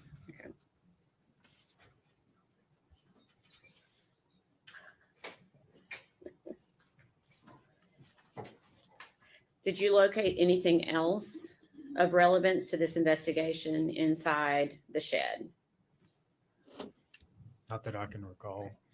At this time, we're gonna, well, let me ask this. The photographs, are they fair and accurate representation of how the stroller appeared on that date? Yes. Okay, we'd ask those be made, if possible, collective exhibit number 186. The collective 186 over the defendant's objection.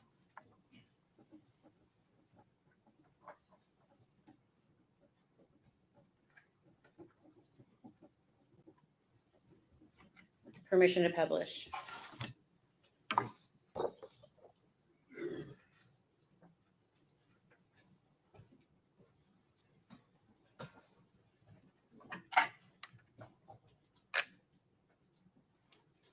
Is this the stroller that was inside the shed that day? Yes, it is. Is this just a side view of that same stroller? Correct.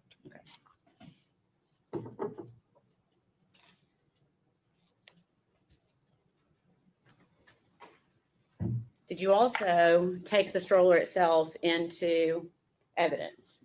Yes, we did. Okay. If Your Honor, may he step down for a second? Yes.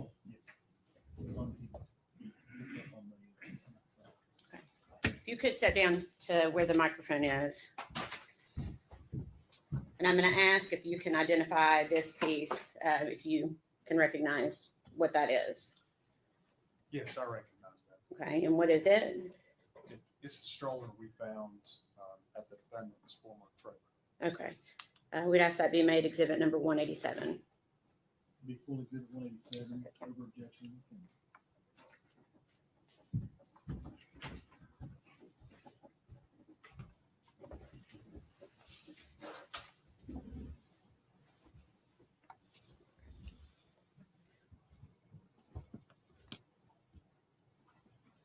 And Your Honor, would you like for us to fold that up?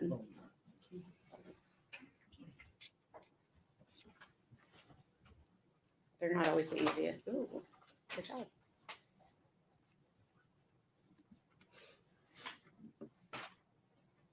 Do you need help?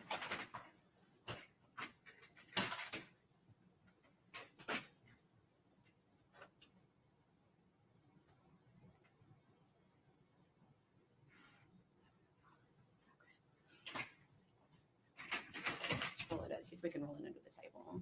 That'll work. There you go. Thank you. Okay. So I'm assuming, was law enforcement working long hours during these first few days? Absolutely. Okay. Did you attempt to interview the defendant about Evelyn? Yes, later that night. Okay. And what would the date have been for that? When we attempted the interview, it was on February 19th of 2020. Okay. And about what time did that interview start? Shortly before midnight and continued on into the early morning hours of February 20th Okay. Where did it take place? at the sheriff's office here in Blackville. Okay. Was this interview audio or video recorded? I believe that interview was audio only recorded. Okay. And is that office that you interviewed located in Sullivan County, Tennessee? Yes, it is. Okay. Prior to talking with the defendant, did you Mirandize her? I did. Did she agree to speak with you? She did. During this interview, did she tell you the last time that she saw Evelyn? Yes, she did. Okay. When did she say she last saw Evelyn? The day after Christmas on the 26th of December, 2000. But nobody else saw her Okay. before Where did that. she say she saw Evelyn? At Ethan Perry's grandparents' house. Who did she say Ethan was in relation to Evelyn? She had told us, or the defendant being she, had told us that Ethan Perry was Evelyn's father.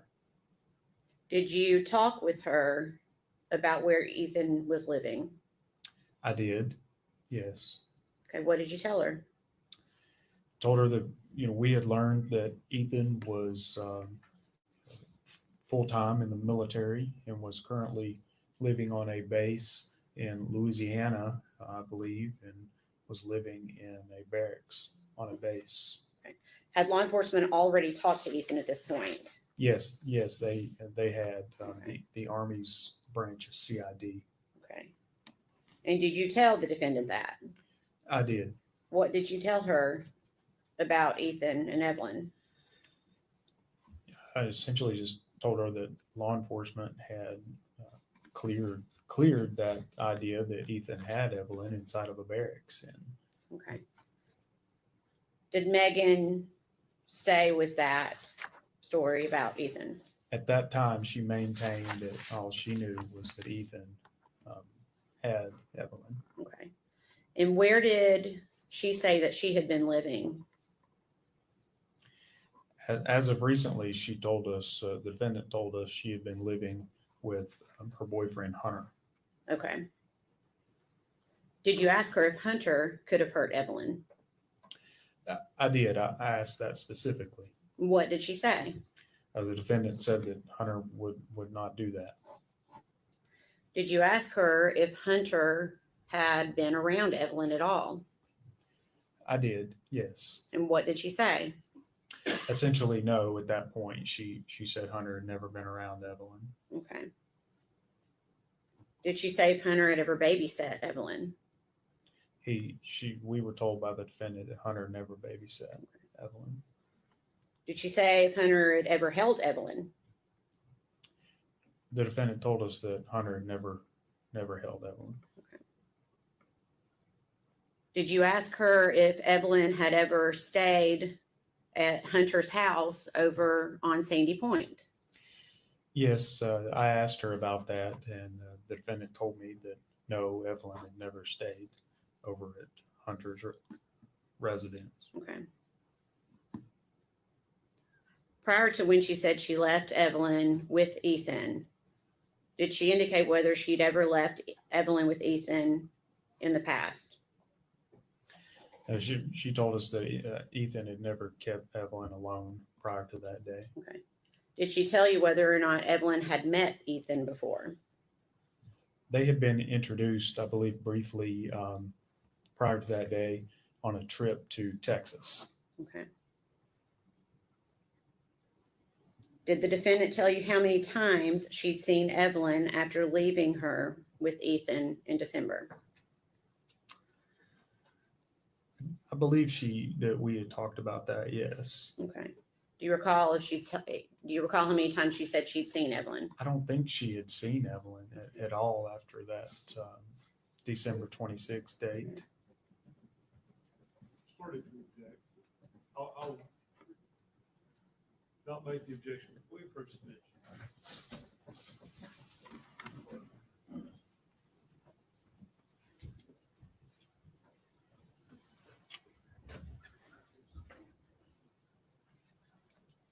Ladies and gentlemen, I'll have you go with the officer.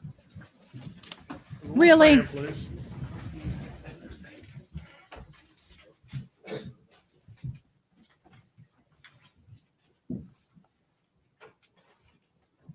I'm so, ugh. This better not be another break.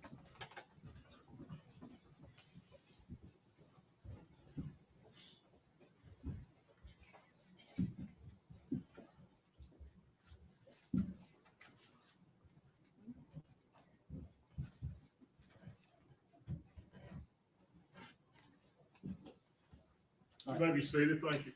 We'll take about a 15-minute break. Mr. Gatz, please do not discuss your testimony with any other witness during the break. We'll allow them to discuss their testimony. Yes, sir. Court stands in recess.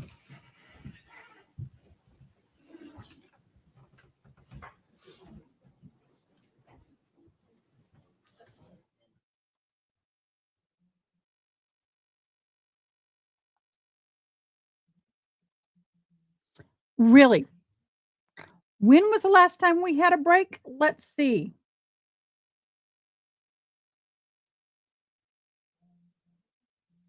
An hour? Not even an hour ago. Really, y'all? I've never seen a court break so much in my life. I'm in the middle of trying to email somebody, i.e., Ian.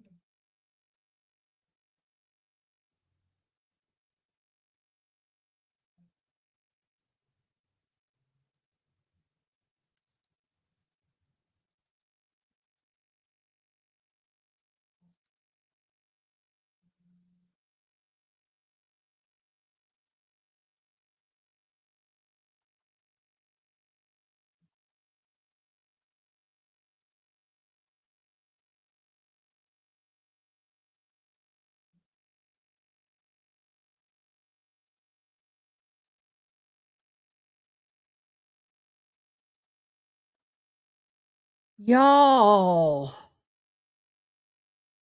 y'all, this is irritating.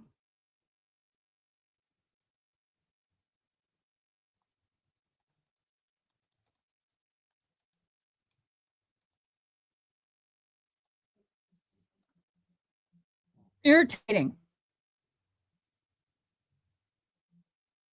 Yes, I know. Y'all, I am so hungry. Okay.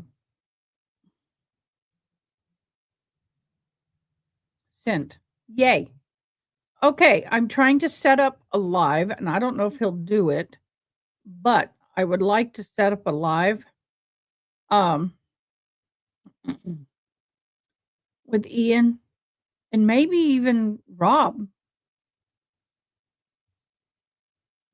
about us possibly doing a collab. That would be cool. My utility bill keeps going up and our weather is not, I mean, I'm not even using the AC that much. I don't get it. I'm not sure.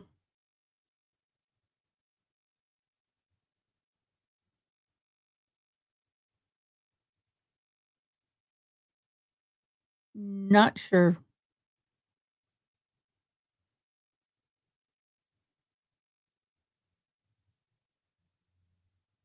Interesting. I'm sorry, I'm trying to get everything closed out. Okay, so it looks like Penny McGee case. She went in front of the Judge Bev in a bench trial and was found NG of all charges.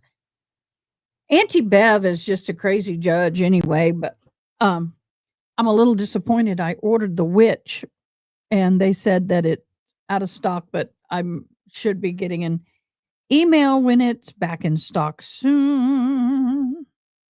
So I can't wait. So we got The Witch for Auntie Bev. Welcome, Sierra, to Discord, and June and Hilda and Dawn. Y'all have joined Discord this past month. I have a CPAP machine and I wore it. Remember when the cat got me? It scratched right in the crease of that nose and it is healing and it ain't too comfortable, y'all.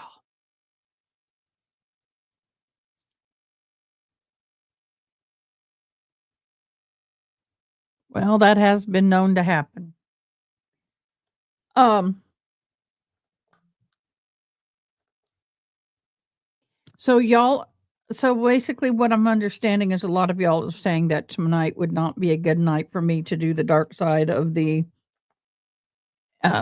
Super Bowl, but then the Super Bowl starts at 5:30. It'll be, I mean, everybody will be watching it then, so I don't want to do it tomorrow night. Oh, Hale, I'm sorry. What movie are you going to go see?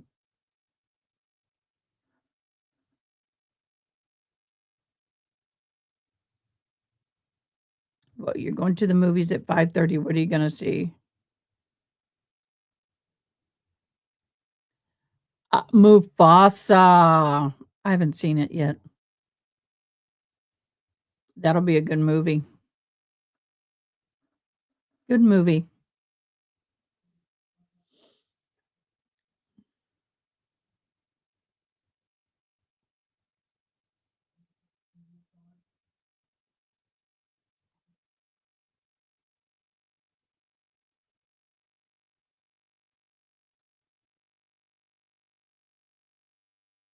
Oh, your second time.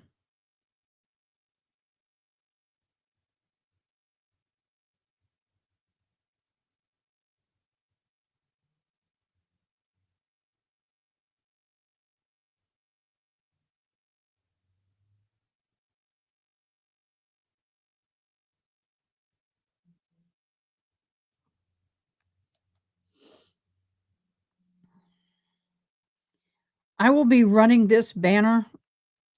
Um, I will be running this banner during the next couple of days.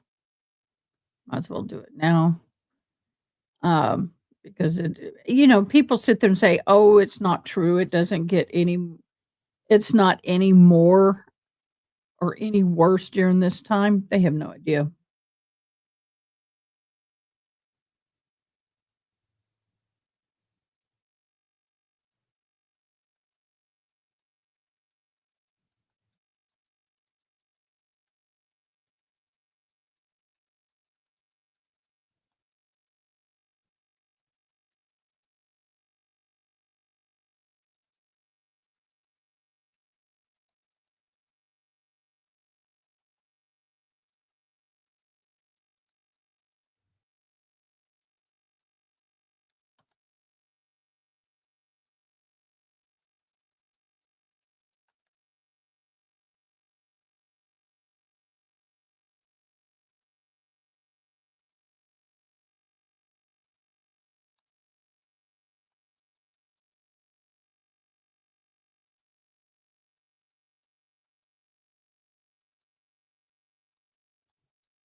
Just so you know, there's some of you who are questioning. I will not be speaking of uh, CST. Um, yeah.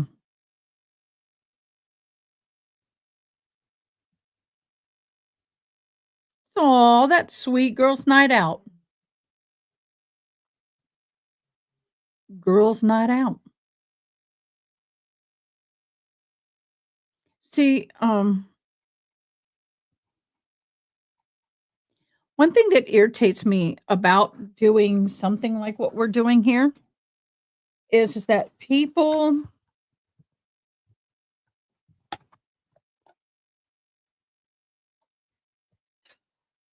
it's okay for some people to talk about these topics, but when somebody talks about these topics who have survived, and certain people can and certain people can't, it just frustrates the hell out of me.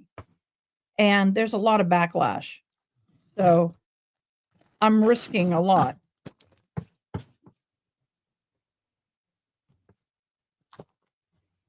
I will tell y'all that Labrador hair sticks to everything. I need to buy stock in this.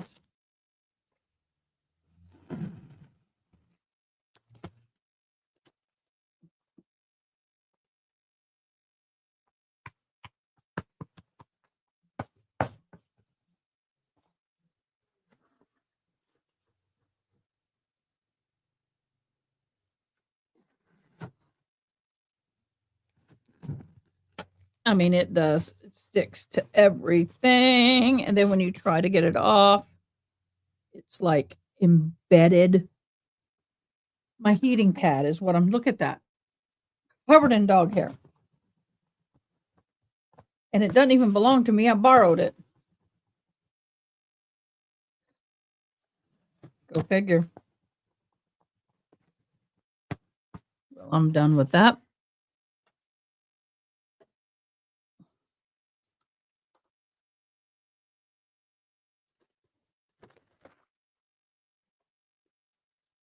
Oh.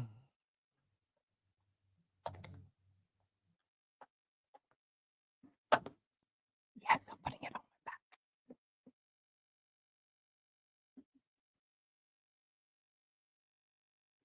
Yes, it will be my story, but it will not be, it will be edited. Hold on a second, guys. I got to get this comfortable.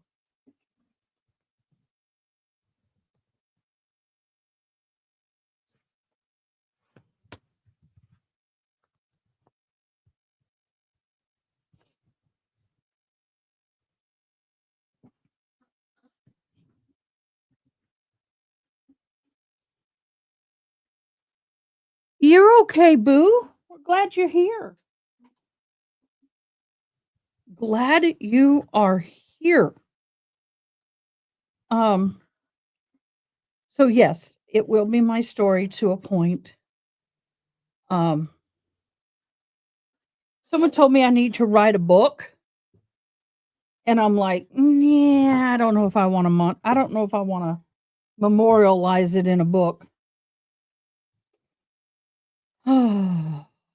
Eating pad on, feet up. I'm comfy. Although I'm not liking that light on me, but I don't have it. There we go.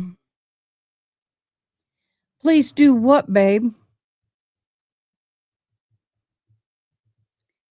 Um, see, here's the problem.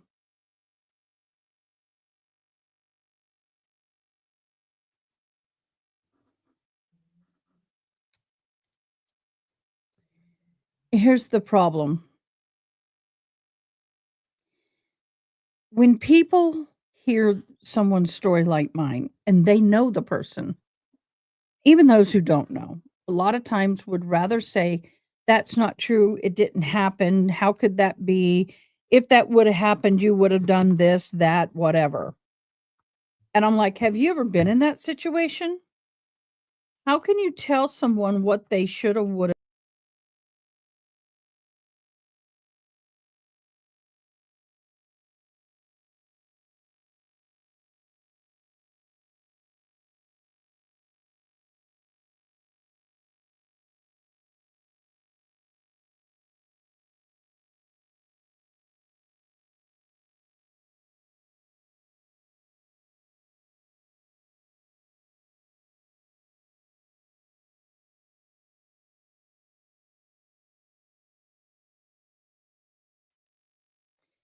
There we go.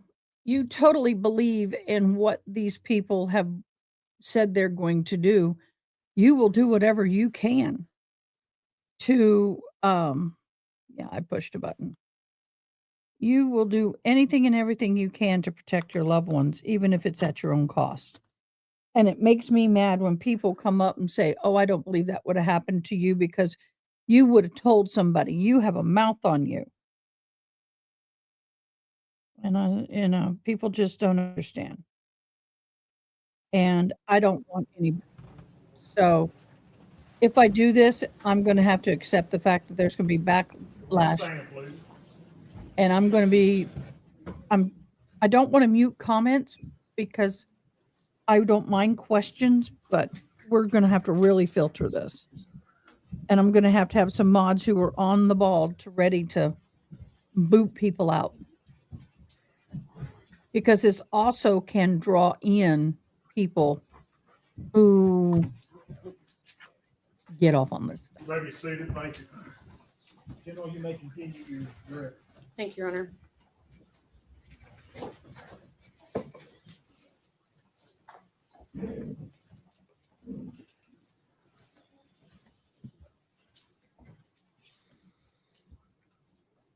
I'm trying to remember where we left off. Give me just a second.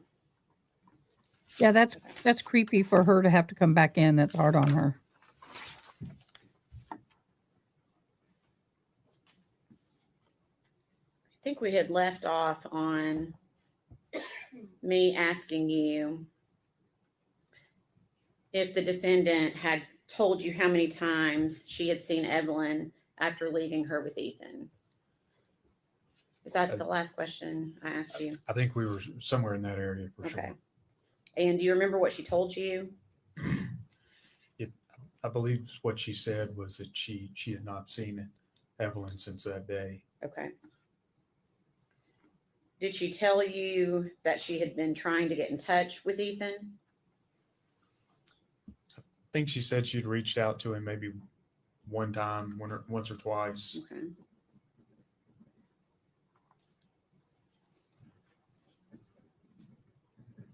Did she ever tell you that she was getting worried about Evelyn and her safety? No, I think she said she just hadn't really given it a lot of thought. Okay. Did you ask why she hadn't contacted law enforcement? We did. What'd she say? I think she just said she didn't really have a good.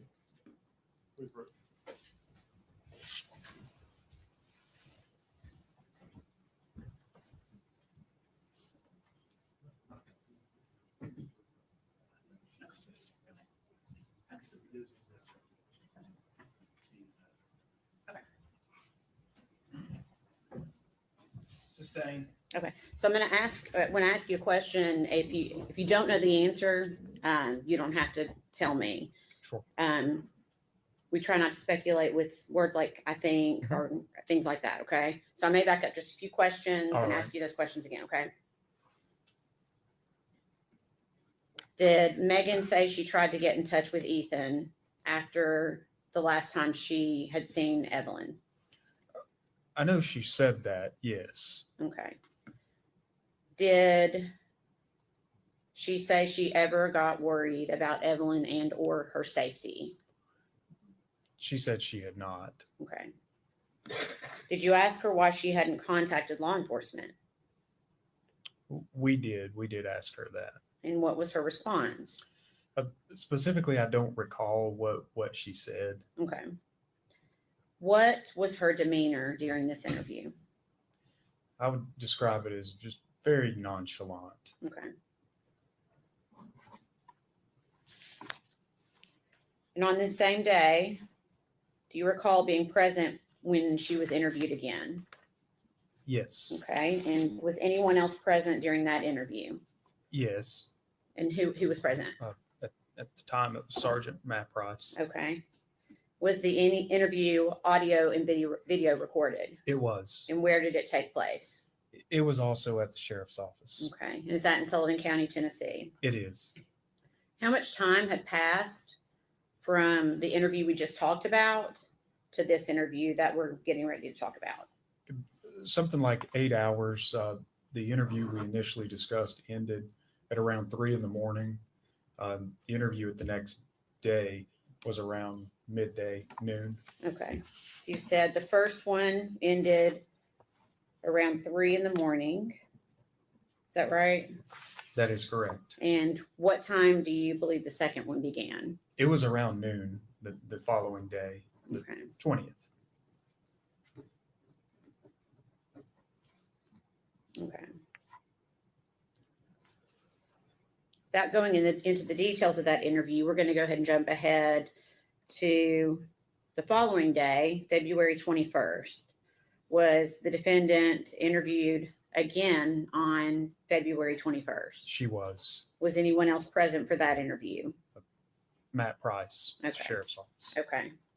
And was that interview also audio and video recorded? Yes, it was. Okay.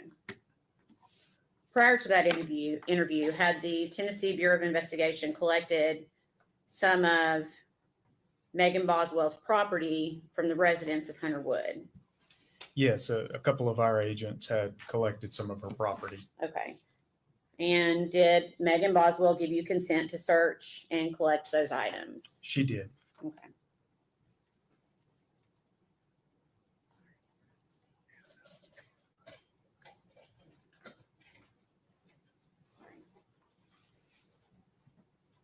Okay, just a second.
Just pass you some items from evidence. Would you prefer, I'll just send that, Scissors up there. There's a pair of scissors. if you want. Thank you.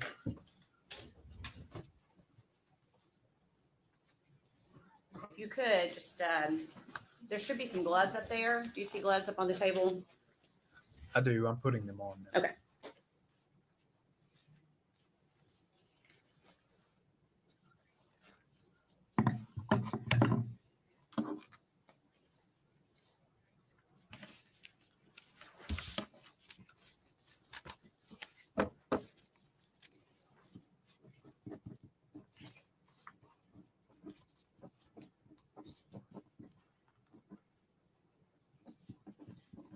Oh, yeah, two different ones. Tell me the number.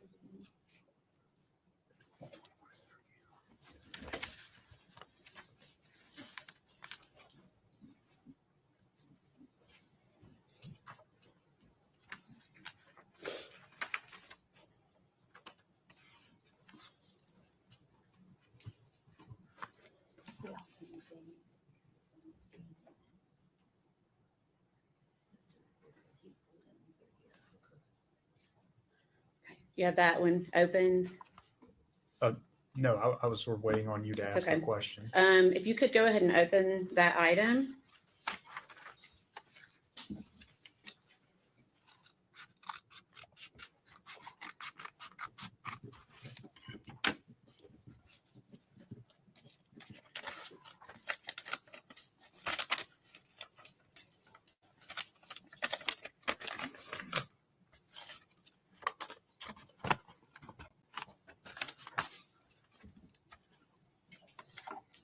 Okay, can you tell me what that is? This is a small Polaroid type picture that the defendant described was taken at I believe that one was the Blowing Rock trip in North Carolina. Okay. And to your knowledge, is there a date at all on that? There may not be, I don't know. This photograph does not have a date on it. Okay. And where did you obtain that photo? Was that from, where was that photograph obtained from? It was from a box of belongings belonged to the defendant. Okay. We'd ask that be made exhibit number 188.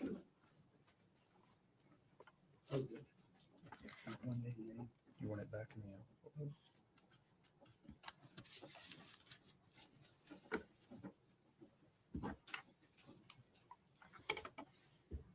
May we publish, Your Honor?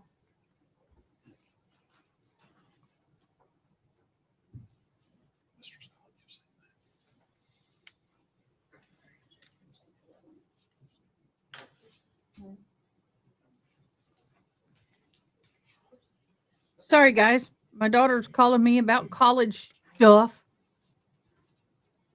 You know how that goes. Thank you, guys. We love you. Permission to publish? Yeah, I get you. One way or another. Sorry. Okay. And how did you know what this was a photograph of? At the time during the interview, myself and Sergeant Price were sitting there with the defendant, pulling these items out, asking her to describe these items to us. Okay.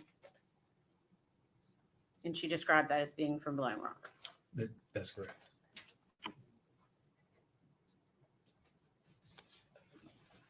You know your spelling is bad when 4 out of 5 words is wrong, or your typing just sucks. Not kidding.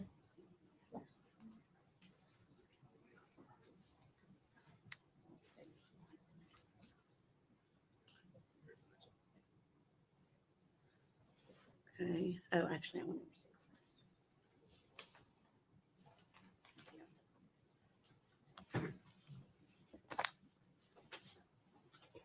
Could I get that exact total?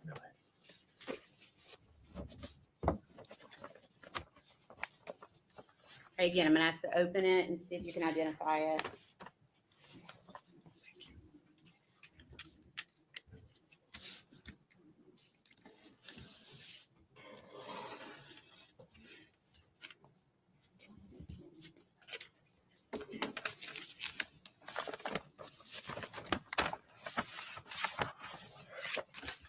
Hey, guys, I'm All right. setting the live up. This Do is you making recognize me that? nervous, Yes, I do. What is but it? I'm gonna do it.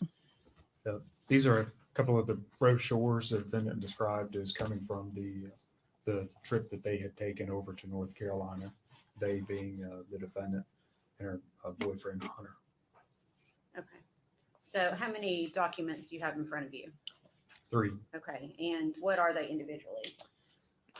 One is titled "The Official Visitors Map and Guide to Blowing Rock, North Carolina." Okay, Another one is Mystery Hill.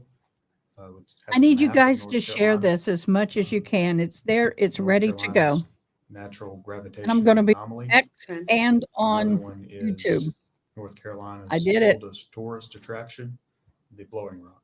okay. If you could slide those back in, I'm gonna show them to the defense really quickly. I might have to have a glass of wine before I go on.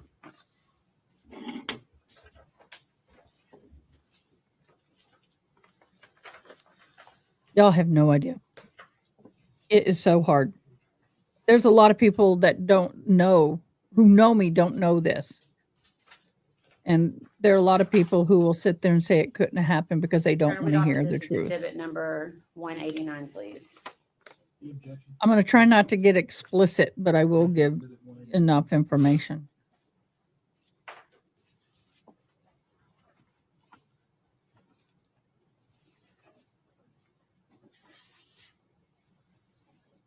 And where did you find those brochures? They were with the defendant's belongings. And where were, when you say the defendant's belongings, where were those belongings located? Inside the residence of Hunter Wood. Okay. I see the next.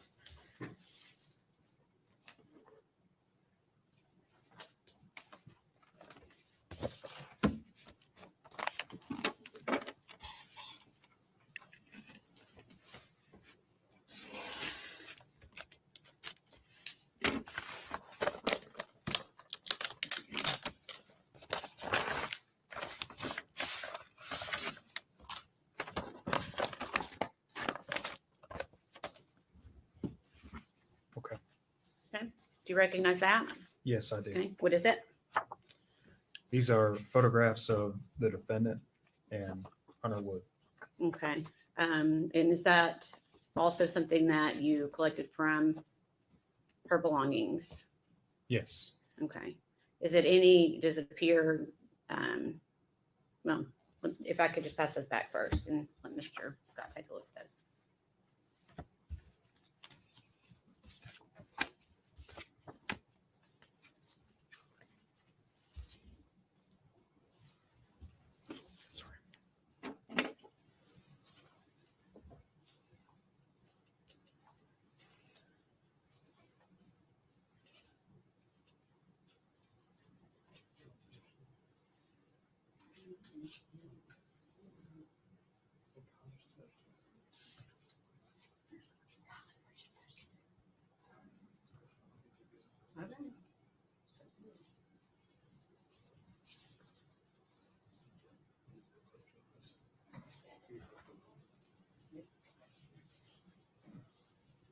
May we approach?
I'm sorry, I didn't mean to do that. What in the world are they doing? I've never seen a trial that has this much dead time. This is a lot of downtime.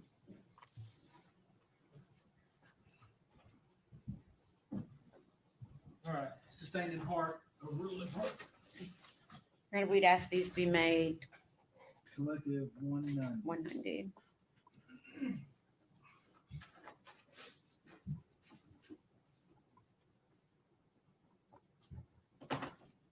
Permission to publish. Go ahead.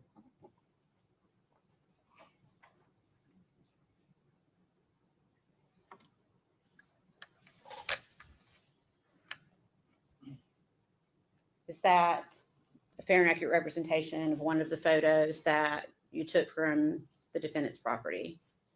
Yes, it is. Were these located within anything? They were inside of a box that the defendant identified as hers. Okay. Same thing with that one? Yes. Okay.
Do you recognize that? Yes, I do. Okay. What is it?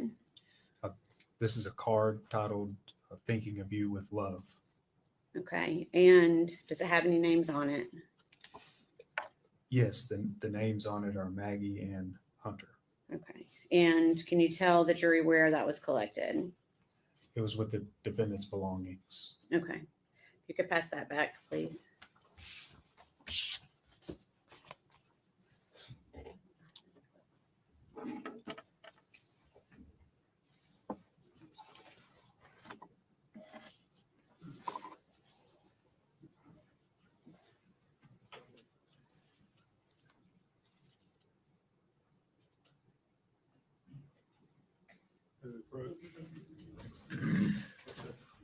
We resolved it. We resolved it. Resolved it.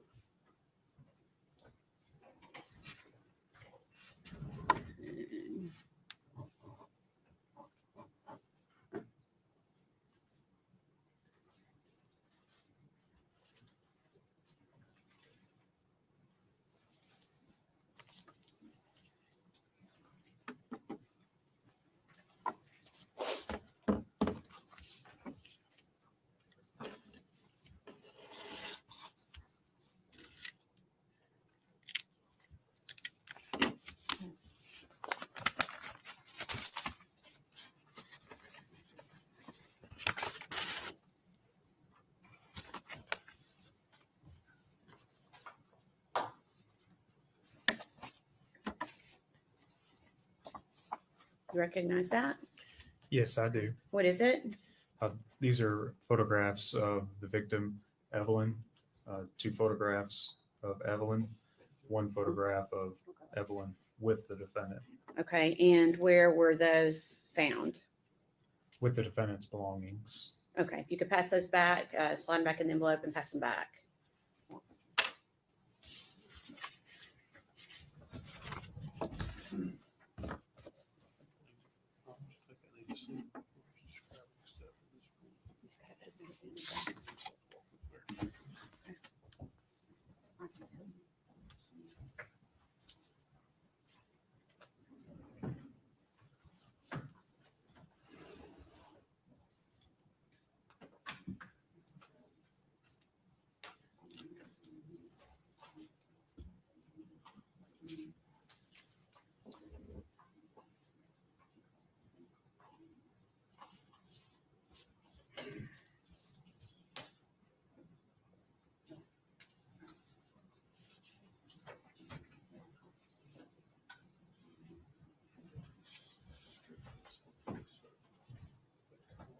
Sustained.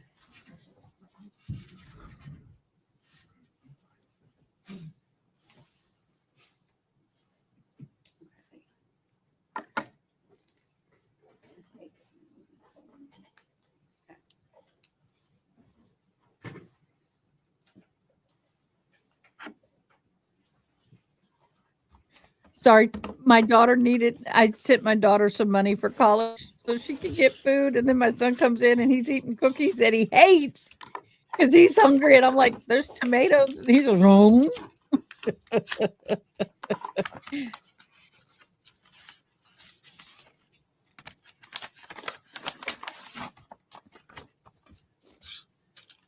So I think what they were doing was that with the cutting is that they were trying to open something. But I've never seen a case when it comes to evidence move this slow. He's a good witness, though. I can appreciate him as a witness.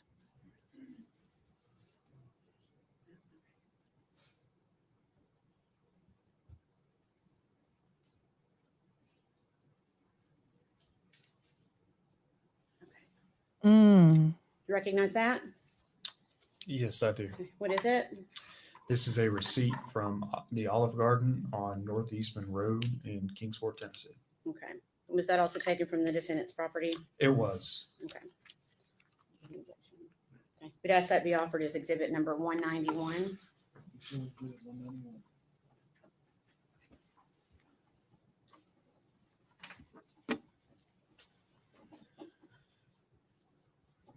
If I could have it passed back to the witness briefly. Forgot to ask you, what is the date on that receipt? Is January the 11th, 2020. Okay, thank you.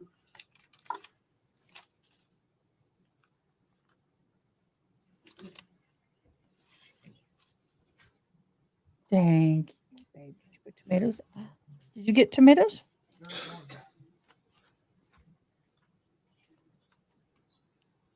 Why are you taking my cookies?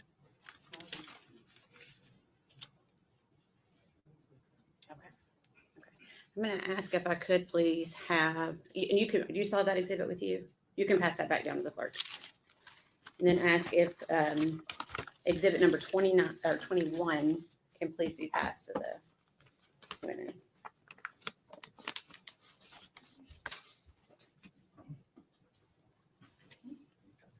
No, sorry, not 21. I'm wrong. Hold on.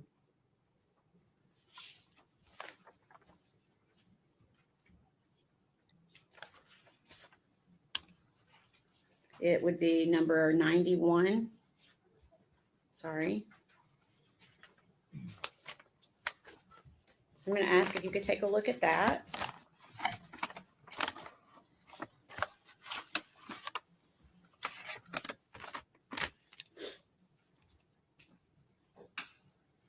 And see if you recognize that.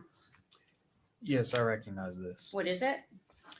This is a shirt that belonged to the victim, Evelyn Boswell. Okay, where was that found? It was inside what the defendant referenced as a baby box. Okay. And where was that baby box located? It was with the defendant's belongings. At where? Hunter's residence. Hunter's residence, okay. Your Honor, we had previously marked that exhibit as number 91 for ID only. We'd ask that be made a full exhibit at this time.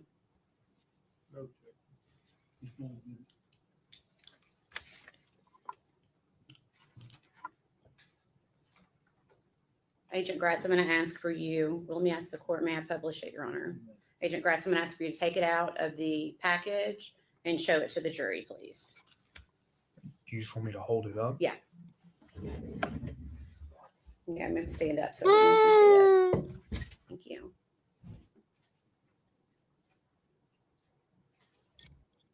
Okay, thanks. The ex-boyfriend's mother made that for the baby. Exhibit 92 could please be passed to the witness.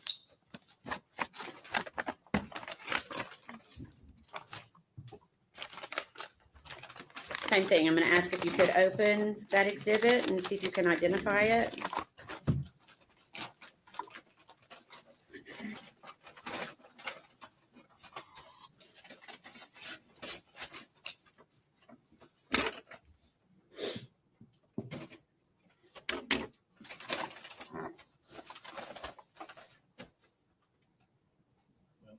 Don't show it to the jury yet. I'm sorry. It's okay. Yes, Okay. What is it? this is a child's blanket. Okay. And does it have any special features on it that are identifiable? What type of blanket is it? It's a shark blanket, Okay. baby shark. And where was that located? It was with the defendant's belongings. Okay. At Hunter's Woods residence? Yes, Okay. Sorry. And was that also in that box that you're referencing? yes, Okay. Your Honor, that had been previously marked as ID only. We would ask that it be made into a full exhibit. Exhibit 92. Now you Okay. May we publish it, Your Honor? you want me to stand up again? So long as And it's- that's the as long as it's blanket okay. that the ex-boyfriend's mother gave for the baby for her birthday. For her 1 year birthday.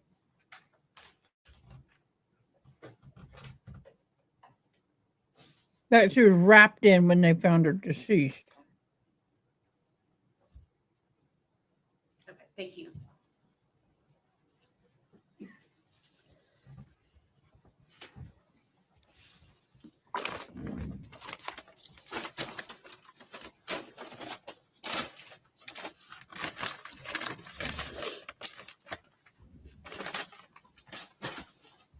So before we went through all of those, we were talking about that interview from February 21st with Sergeant, now Lieutenant Price.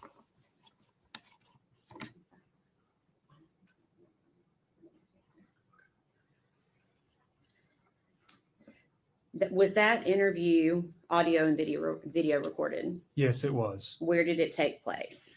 at the sheriff's office. And is that in Sullivan County, Tennessee? Yes, it is.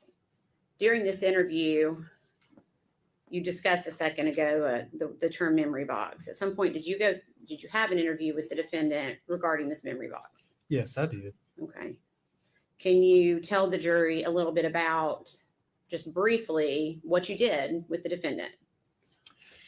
During that interview, we had what the defendant referred to as the memory box, and we pulled items out of it sort of one by one and had the defendant identify what each item was and the significance of each item, Okay. if any. And what was your purpose in doing that?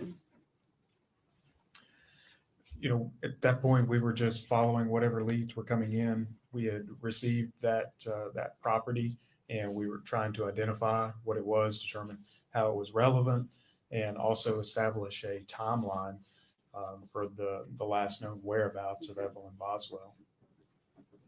And did the defendant freely and voluntarily go through that box with you? Yes. Okay. Give me just 1 second.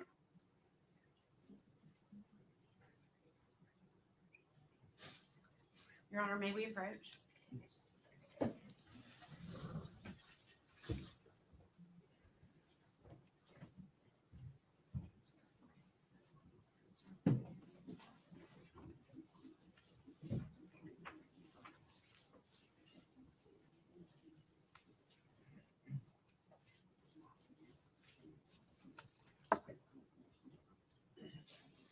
Thank everybody for watching with me today on a Saturday. I know they're ready to get this over with. This jury is sequestered. That's why we're having a Saturday day.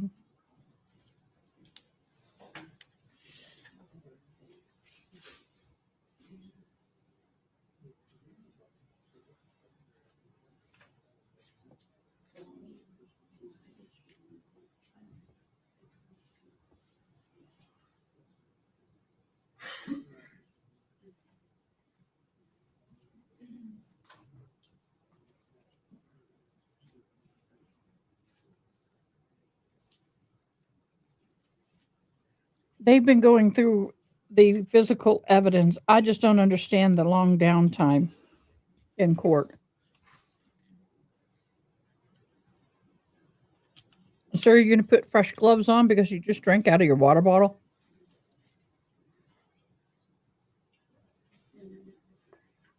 I'm just asking.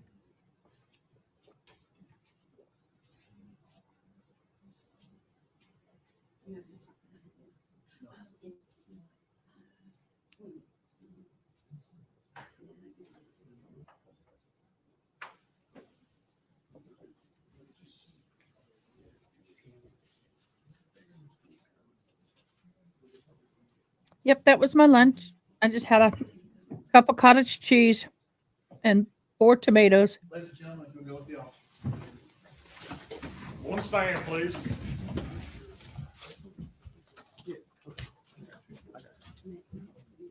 Again, we just had a break.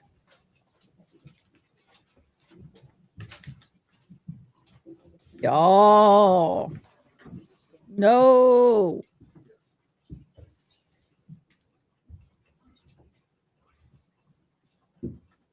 So it is said that the Black Hawk helicopter that was in the carnage of the airplane, that horrible accident, were believed to be wearing night vision goggles before the crash. That could have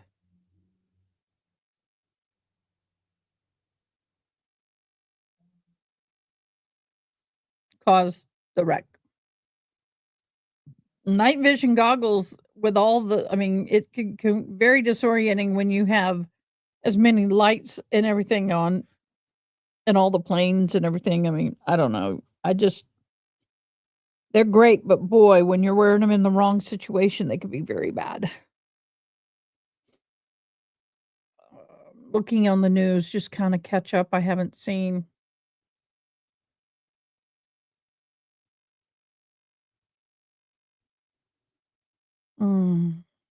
Anybody in my viewing audience know how to write sponsorship requests or grants?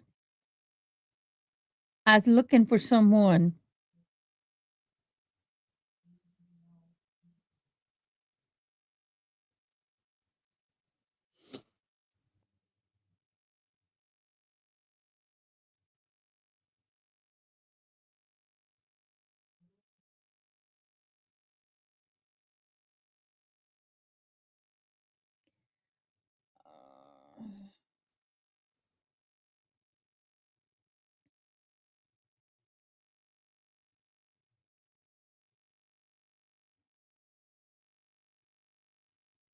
I'm looking. I'm looking, honey. See, there's something we can watch on breaks.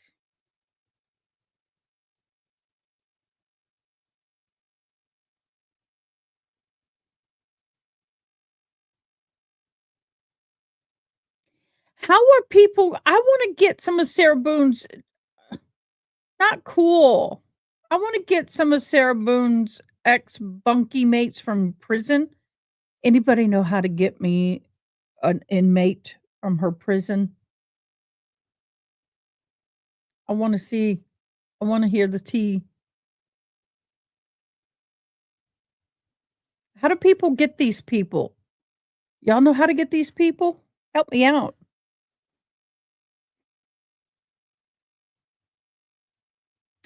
Tuesday night, we're having a special. As soon as I get pictures from him, we're having a special. Oh, wait a minute.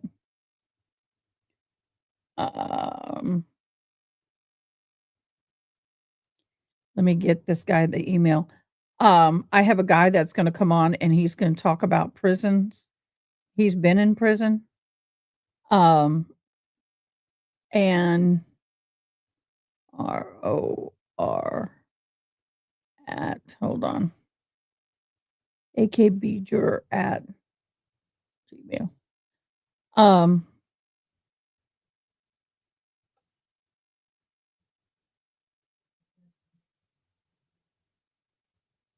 Okay.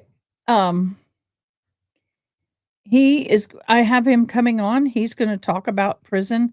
I'm going to talk about the incoming, the processing methods and everything. I got to be honest, women's prisons in some ways are worse than men. They can be. And so, but all the rules and everything are the same. So we're going to have him come in. He's going to share with us. We're going to talk a little bit about his experience and things like that. So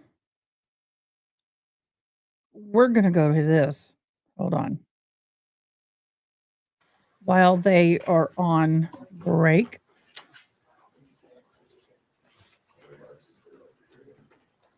This is your business. The attorney wants her mentally evaluated.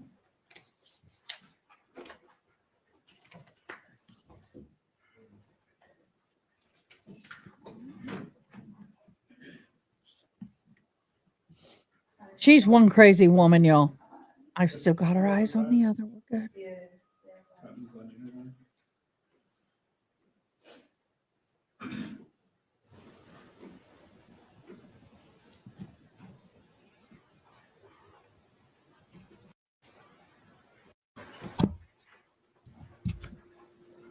I wanted to see this.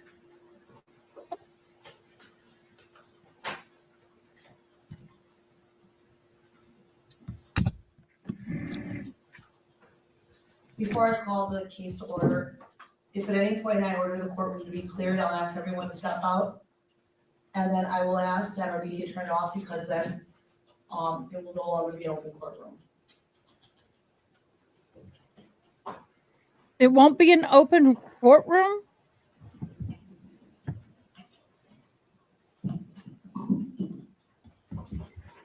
Are you kidding me? What a teaser. Court calls, State of Wisconsin versus Taylor Business, case number 24 CF 1048. Appearances. Good morning, Your Honor. District Attorney Tony and ADA Krieger for the state. Taylor Business is personally present. She's in custody currently with Attorney Curtis Jelka. Are we in victim rights compliance? We are, Your Honor. We are set here for a preliminary hearing. Attorney Jelka, what is the status? Your Honor, I have met with Ms. Business. We're requesting under Wisconsin stats, Thank you, Heather. 971.14, that she be evaluated by a psychologist or psychiatrist.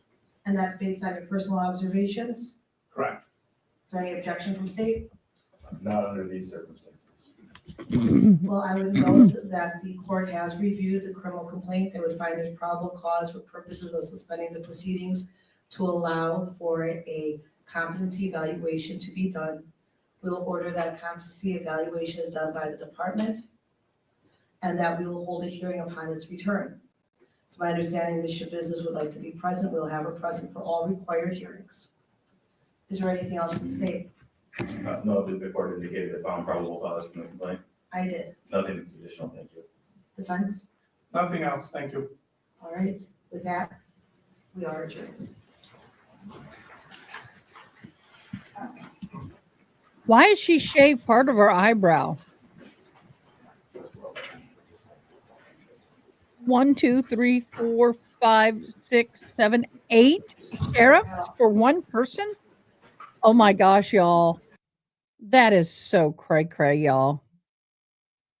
Okay, so now they are claiming that she potentially is mentally unstable, incompetent to withstand, whatever.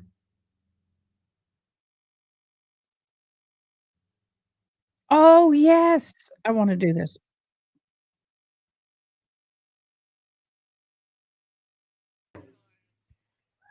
All right. All right. Back that up a little bit.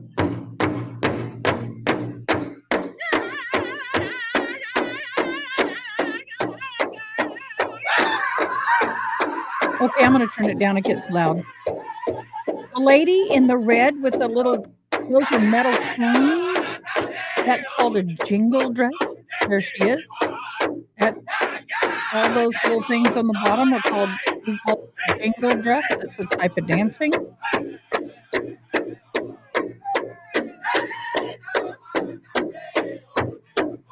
This is a tribal dance where anybody can come in and dance, whether you're native or not.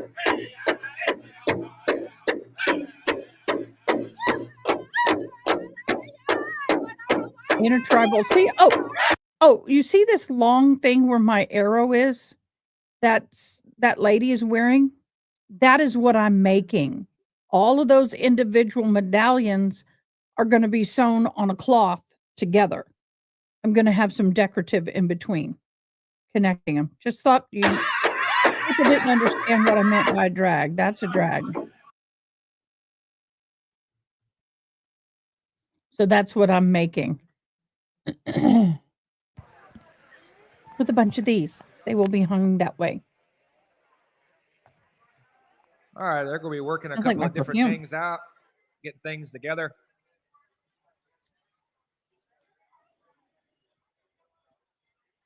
They have their judges. The and shirt whatnot I'm wearing together. belonged to my dad. He's now deceased. See here, jingle dresses right here. Look how pretty. Those are heavy. Now, those originally were made out of skull.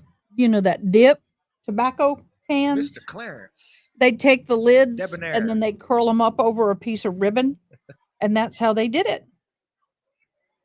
That is how they made them.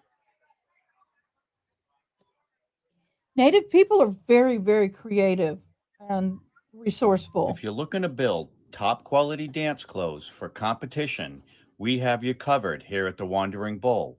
From roaches to beads to bells, I get shop my our online beads store, from them. wanderingbull.com.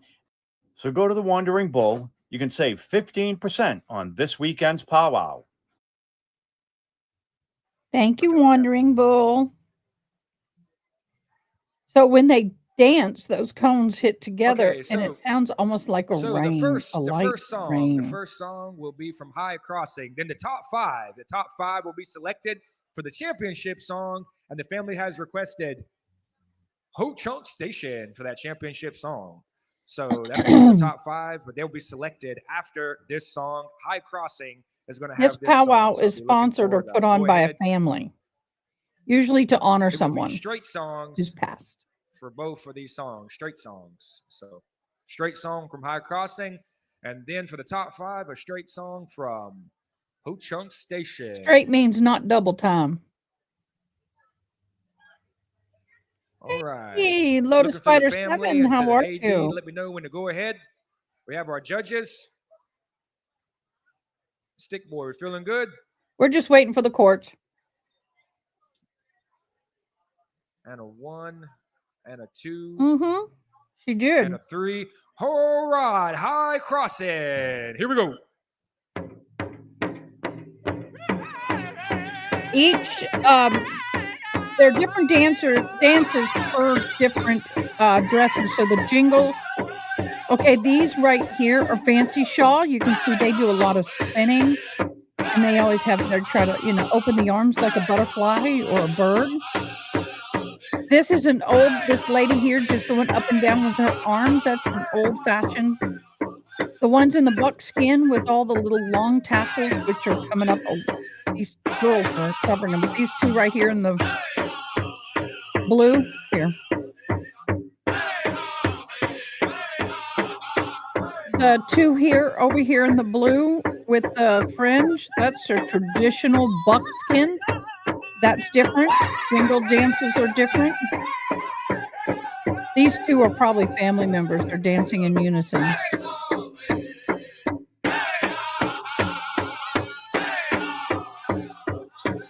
So these two are dancing in unison. They're probably family, I guess. I don't know. This is a different style of jingle dancing. And you have these two people coming up. Oh, let me move me like this. These women over here are traditional. I'm more traditional. Why do I keep doing that?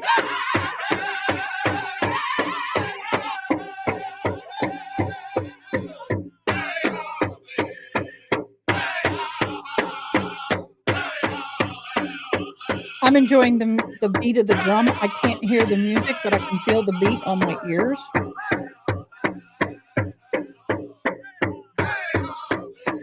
By the way, these dresses, let's see, I'm going to pause right here.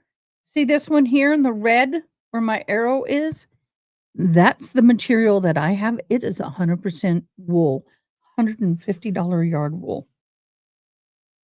Depending on if you get it on sale or not, but non-sale price is $150 a yard wool, and it's hand woven. And she has teeth on it, elk, not real, fake. They used to do real. Now some people can because of where they live.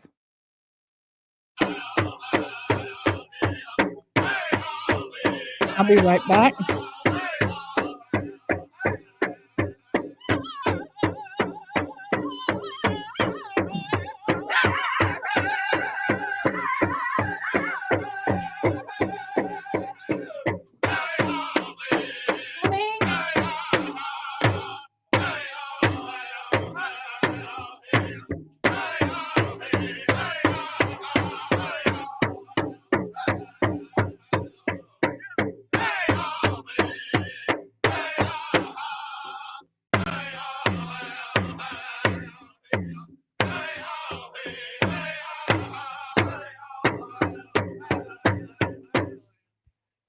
All right, all right.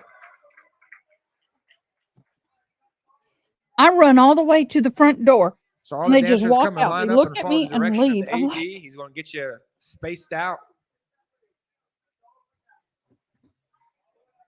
I think that they're going to be lining up and kind of in a straight line with the mother and daughter in a line. Yeah, there we go. that makes Perfect. me mad. See, Arr! I knew what Stick Boy was doing. I'll be right Single back. file. All right. Now, I know John knows how to take instruction. He's been married and with children, so he can take instruction. Yes, sir. My junk talking days are over. My wife and daughter has shown up at Catawba 2025. No more junk talking from JD today. Oh, yeah. You know, people ask me when I travel, they say, are you a matrilineal of society? And I said, of course. We still practice those ways. Ask me how I know. Come to my house. Ask my wife. The women are still making all the major decisions.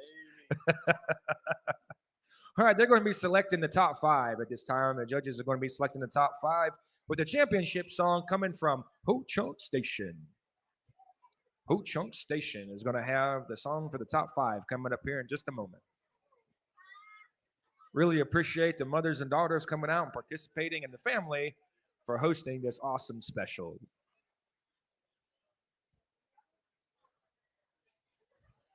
After the conclusion of this special, we're going to be starting at the top of the order with a round of Singer's Choice songs of Southern Eagle, War Paint, and Down the Line.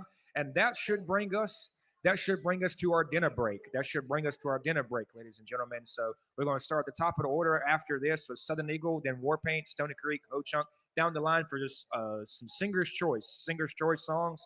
And then that should get us all the way to our dinner break with a 6:45 drum roll call tonight for Saturday Night Live. This top 5, as they're being picked, is in no particular order.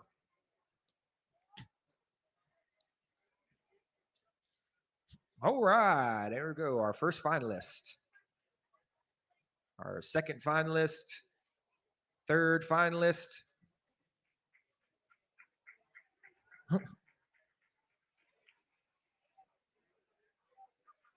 All right, there's our fourth finalist. And our fifth finalist at this time. All right. Getcha. There's our top 5. Awesome. We will be going back over to Ho Chunk Station for this championship song. Y'all go grab some water if you need it.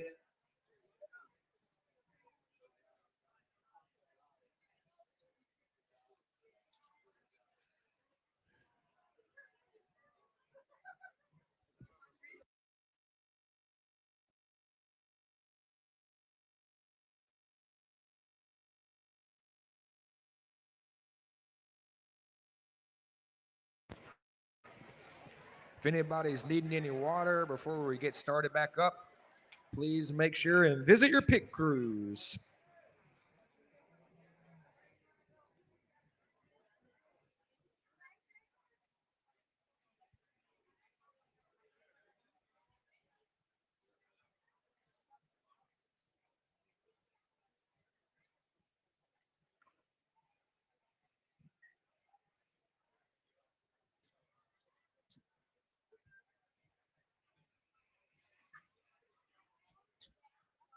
Anybody needing any water?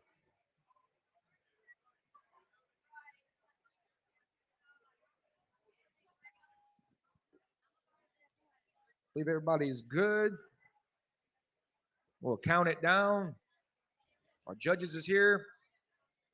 We'll count it down. All right, guys. Sorry about that. No, we don't have court yet. And 5, 4. They were wanting 3. Like, we don't. 2. We're not a tea house, 1. and that's what they Coach thought on we were. station. Although I do sell the Ollie tea here, and they took some with them.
Sorry, my son needed a charger.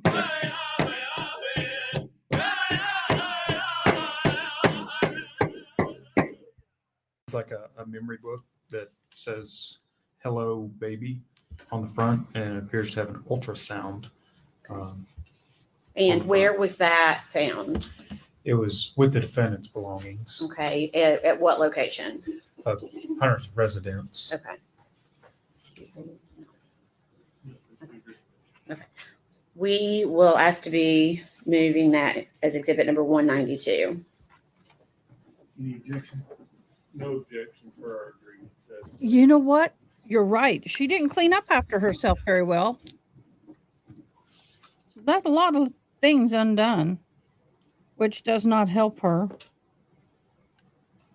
Full exhibit 192. Did you find something? And what I'm going to do right now is just ask for you to, Your Honor, may we publish this to the jury, just the front of the book? Okay. You could just hold up the front of the book so the jury can see the front of the book, please. Okay. Thank you. And we briefly talked before the break. Is that the book that we were discussing in regards to that interview? Yes. Okay. Okay, you can pass that back to the clerk.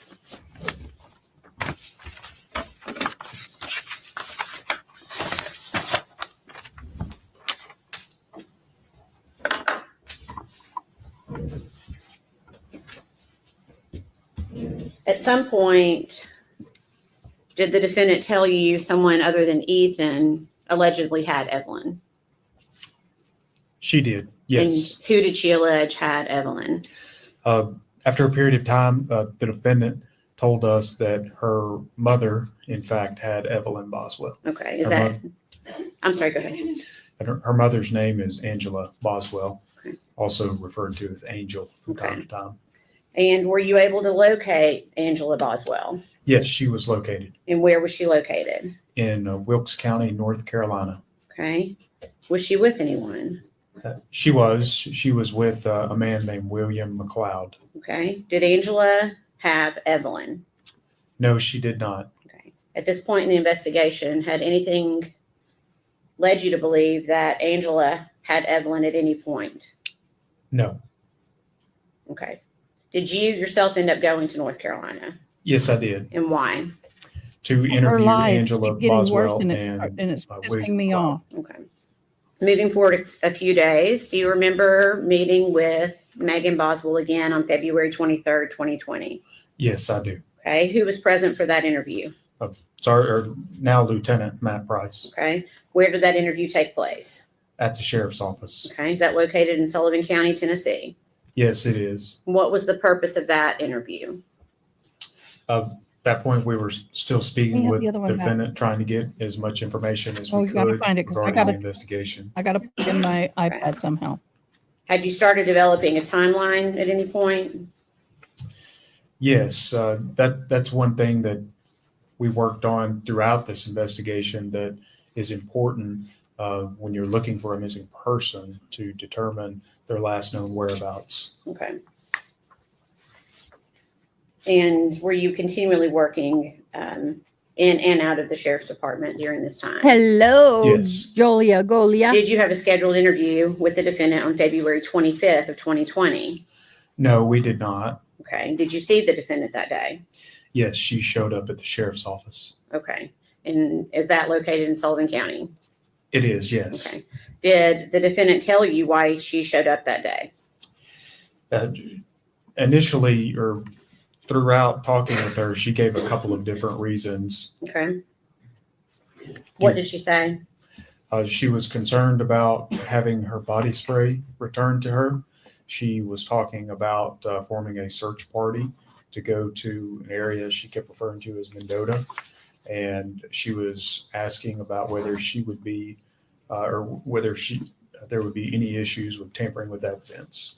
Okay. Did she specify why she was concerned about tampering with evidence? The defendant told us that someone had told her that she might get arrested for tampering with evidence. Okay. Had law enforcement heard about Mendota? That would be true. Yes, the Mendota had been brought up a few times as a possible place to search. Okay. Did the defendant at this time show you any concern for Evelyn? She did not.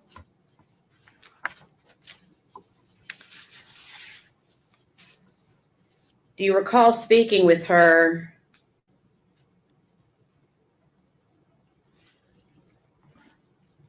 in a different manner to try to get her to give you more information about where Evelyn might be?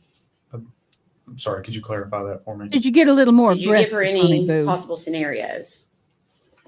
Yes, during the interview, that particular February 25th interview, we discussed with her, were there any other possibilities about the whereabouts of Evelyn? For example, was she aware that something happened and wasn't telling law enforcement? Okay. What do you mean something happened? Can you describe further what you mean by that? I was specifically asking her about whether Evelyn had any breathing issues, for example, whether she had stopped breathing at some point, and the defendant just didn't know what to do and hadn't yet reported that to law enforcement. Okay. What made you decide to suggest this to her? There were several reasons. Throughout the investigation, we were consulting with our forensic scientist in the lab, as well as the doctors at the William Jenkins Forensic Center about possibilities in child deaths. And some of the issues that had come up were positional asphyxiation. Okay. You used the word positional asphyxiation. Is that a word you used with the defendant? In the interview, I don't think I said those specific words. Okay. Do you know what words or do you recall what specific words you used? Specifically, I think I just was asking about whether the victim had stopped breathing. Okay. So you asked her specifically if Evelyn might have stopped breathing. Were you suggesting an accident, or were you suggesting that it was, for lack of a better word, a homicide at this point?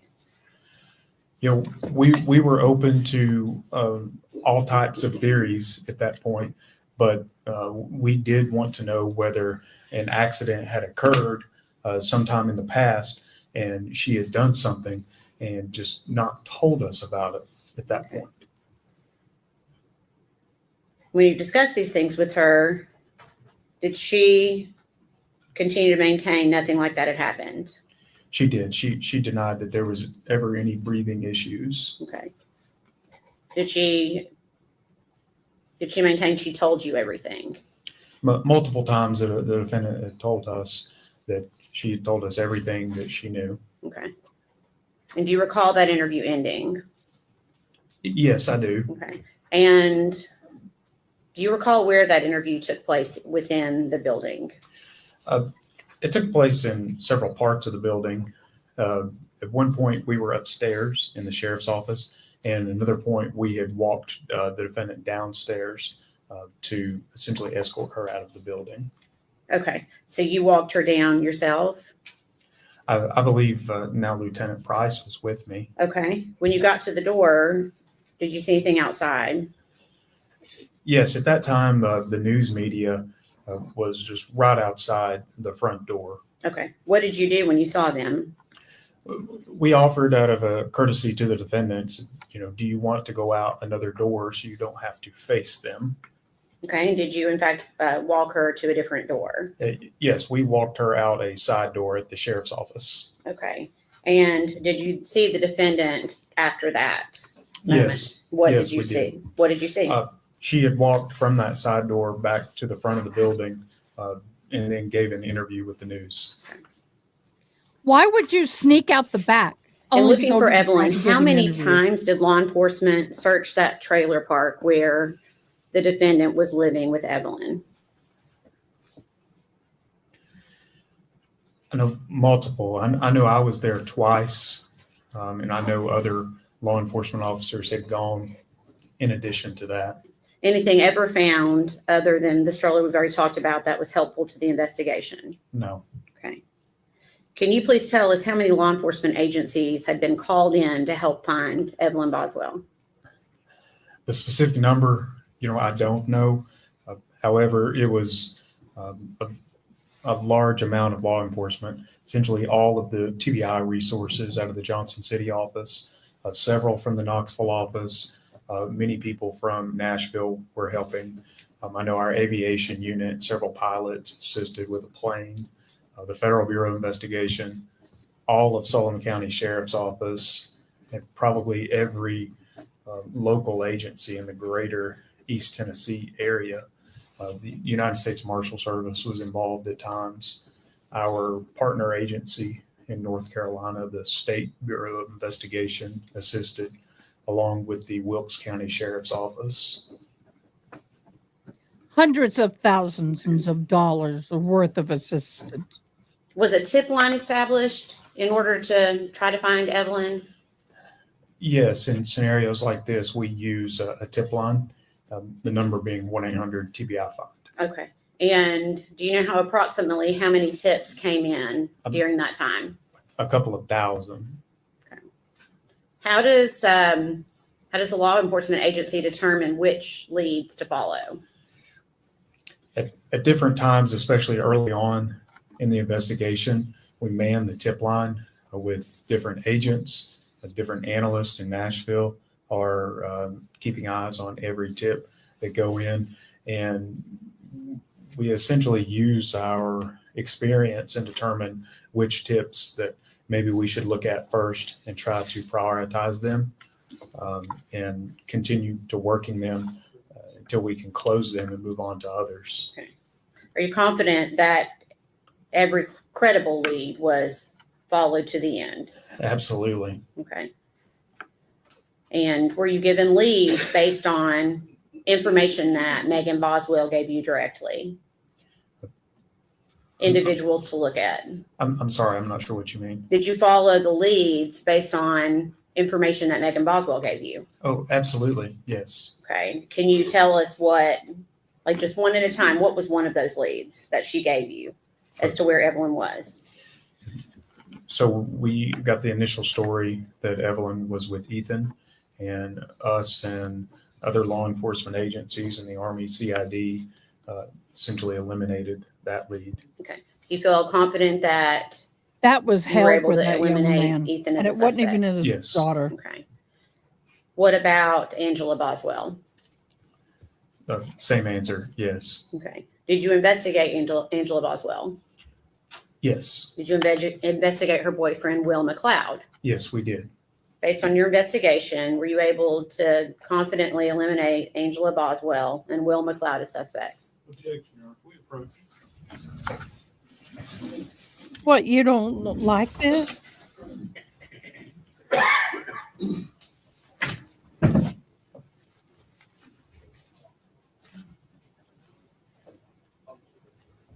You don't like this line of questioning. Objection sustained as before. Okay. I'm going to rephrase the question, okay? Were you able to eliminate Angela Boswell and or Will McLeod, her boyfriend, as suspects in this case? Yes. Okay. What about Mendota? Yes, that area was thoroughly searched by multiple law enforcement agencies, and we never found any bit of information or evidence that linked that area to Evelyn Boswell. Can you briefly tell the jury what Megan Boswell had told you about Mendota? The defendant kept referencing campgrounds in Mendota. I wasn't really sure what she meant at the time, but she kept bringing up, you should go to Mendota. And she just kept bringing it up. Okay. Was Mendota investigated? Thoroughly, yes. Okay. Were you able to locate anything of importance to this investigation in Mendota and or at a campground in Mendota? No, nothing. Okay.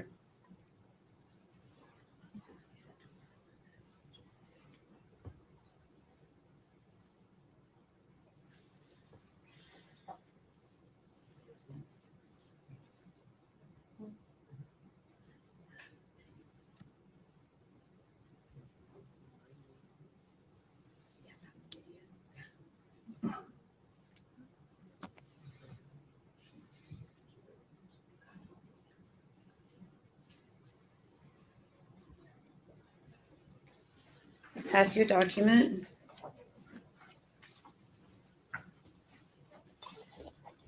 Ask if you can identify it.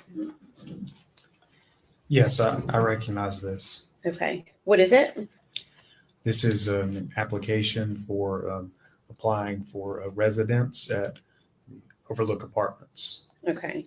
And can you tell us why you looked at Overlook Apartments? We were given information that the defendant had applied to live there with her boyfriend.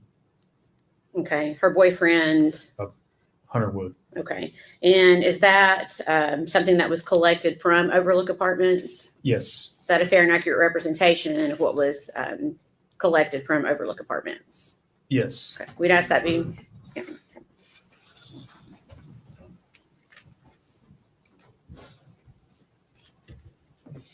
I know she's getting tired of that guy's objections.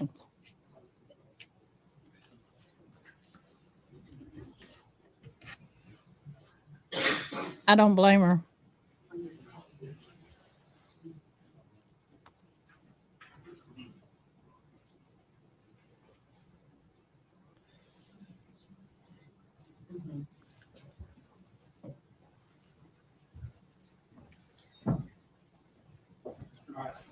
Go ahead, Joe. Okay.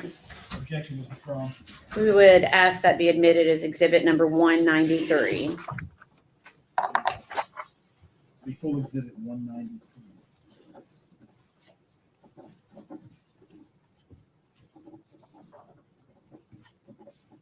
And permission to publish.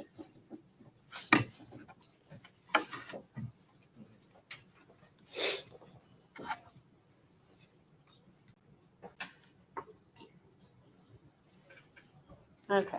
Oops. Okay, is this the application you were just talking about? Yes. Okay. Do you recall when they were looking, or does this say, when were they looking to try to get an apartment at Overlook Apartments? January the 4th, 2020. Did you learn how many occupants that the defendant and Hunter Wood put on their application? Yes, 3. Okay. Did you talk to the defendant about who the third occupant was going to be? Yes, I did. Did the defendant say the third occupant was going to be Evelyn Boswell? No. Okay, go ahead, sorry. The defendant told us that at that time she was pregnant and the third occupant was for the unborn baby. Okay. Was she really pregnant? So then did you go one step further and ask her why Where's the Evelyn baby? was not listed on that application? Yes, yes, I did. Okay, what did she say? She told us it was not Evelyn because Hunter either would not or did not want Evelyn to live with him. Okay. Was she able to explain where Evelyn was going to be living then, if not with her and Hunter? No.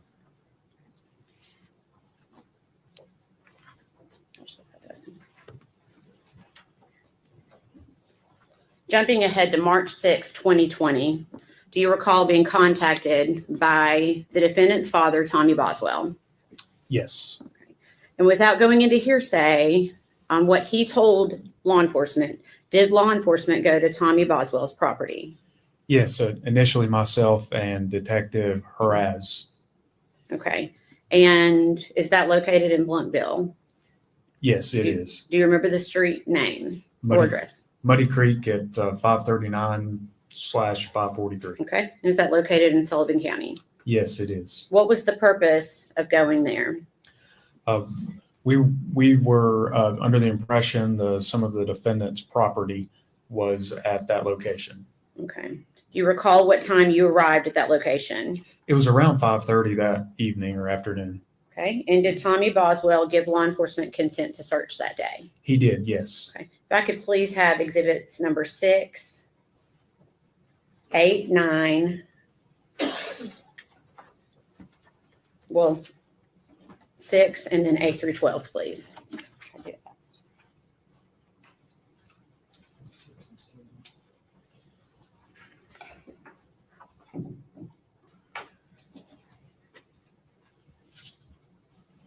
Pass to the witness, please. Thank you. Sorry.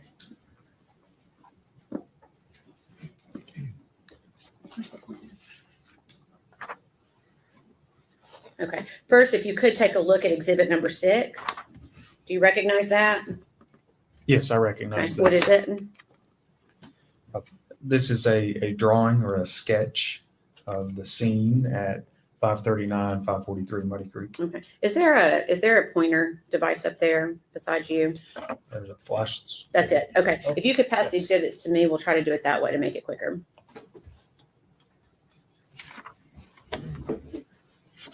It's not a flashlight. Sorry. Yeah, I thought it was a flashlight. Okay. We'll try to make it quicker this way.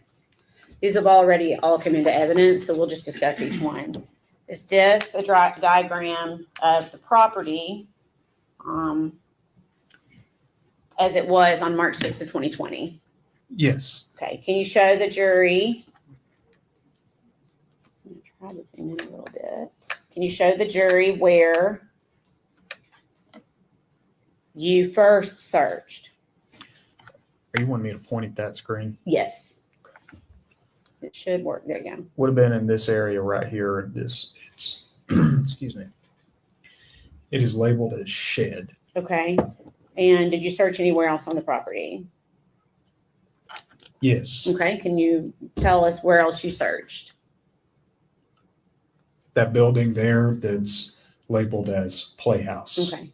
Now I see a box below that also appears to say shed. Do you see that? I see that, yes. What was that?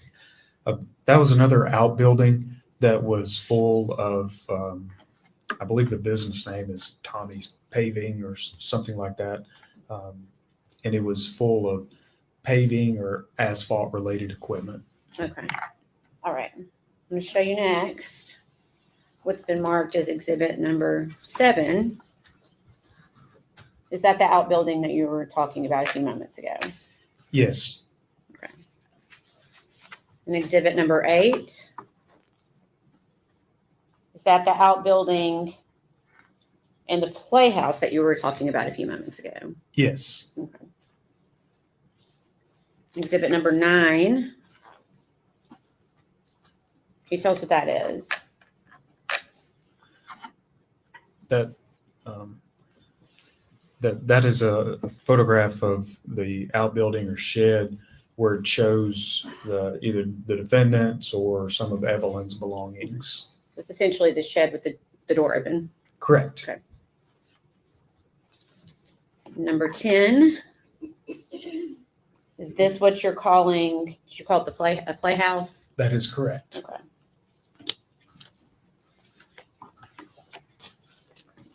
Exhibit number 12. Is that just the playhouse with the door open?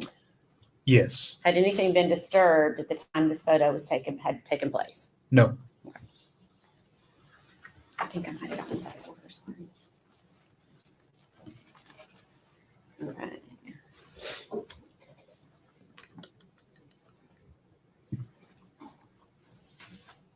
Okay. Were you present for the search of that shed / outbuilding? Yes. Okay. Were you also present for the search of the playhouse on the property?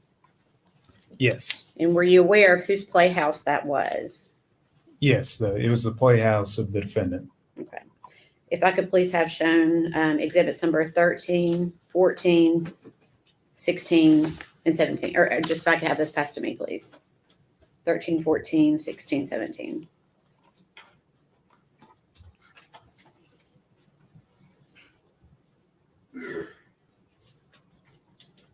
My neck won't pop, Thank you. and it needs to. These have already been admitted into evidence. First, exhibit number 13. If it,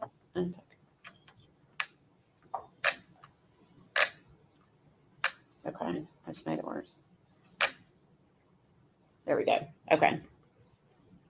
Is that how the playhouse appeared as you looked inside? Yes. Had anything been moved yet? No. Anything you noticed at first glance about this space? Yes. A lot of the area in the back of the playhouse was covered in dirt, dust, debris, spiderwebs, and there were several items just right inside the door that it appeared they were placed in the playhouse more recently. Okay. And which those in just a second. This photo, exhibit number 14, again, how does that appear to you upon first glance when you went to that scene? That's just a better photograph showing all of the dirt, debris, or other things on top of the belongings in there. Okay. And then last, I'm going to show you exhibit number 17. Had anything been moved prior to this photograph being taken? Just so you know, the baby is right here. The baby's in that trash can. When they get to that part, we're going to zoom. No. And if you look closely, it's hard to tell. Can you see the black trash bag in this photo? Yes. Okay. And again, were you present when the trash bag was removed? Yes. Okay. Is this trash bag the way it appeared prior to law enforcement taking it out of the trash can? Yes. Okay. I'm going to hold on to 17 for just a second. So you stated, I'll put this one back up for just a second. You just stated that a few items appeared out of place. Can you tell the jury or use your pointer on which items you are talking about? These trash bags Okay. right here Mm-hmm. and this trash can. Okay. And can you tell the jury why did those appear out of place to you? 'Cause they weren't covered with any dirt or dust or spider webs. Okay. So based upon that, did law enforcement make the decision to look closer at some of the items in the playhouse? Yes. And which items were looked at closer? The trash can and the trash bags. Okay. And who in particular went to take a look at the trash can? Agent Fraley. Okay. Is that Brian Fraley with the TBI? That's correct. And did you witness Agent Fraley do this? Yes. We're going to do this kind of in steps. What did you see Agent Fraley do first? Just reach in for the trash can. Okay. And does he pull anything out of the trash can at some point? Yes. What does he pull out? Initially, the bags that were on top. Okay. And did you notice anything at the time that he pulled the bag on top? Yes. What did you notice? A couple of things. There was some, it looked like flesh in a sort of this part of either an elbow and an arm or the part of a knee and a leg, and noticed immediately the smell of human decomposition. Okay. Had you noticed that smell prior to that trash bag being removed? No. Okay. And again, in looking at this photo, actually, I'll pass that back up. If I could please have number 18 and 19 and 42, please. I'm going to do this just in case. I'm going to preview. Because if they show flesh, we're not showing it. Out of respect. There's no talking right now. She's asking if this was admitted in that photo.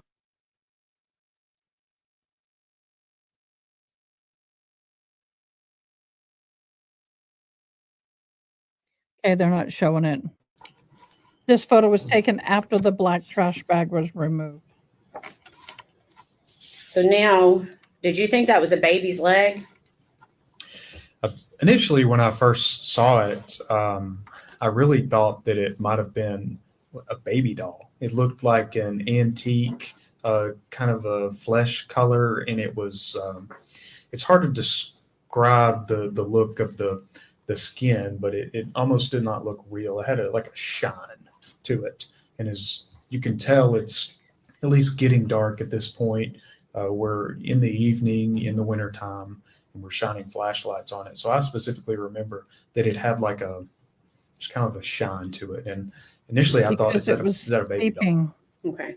You said it was dark when you were doing this? Yes. Okay. Did you determine that it was not a baby doll? It was immediately apparent. Okay. And at that point, what did law enforcement decide to do? We sort of paused at that point and decided we needed to call some other people in. We made a decision on who was going to perform that search and how it was going to be performed. Okay. And who did you call in? Well, we called the forensic center. We would have been calling various supervisors for the relative agencies that were on site. Okay. And did you remove any items from the playhouse once those individuals arrived?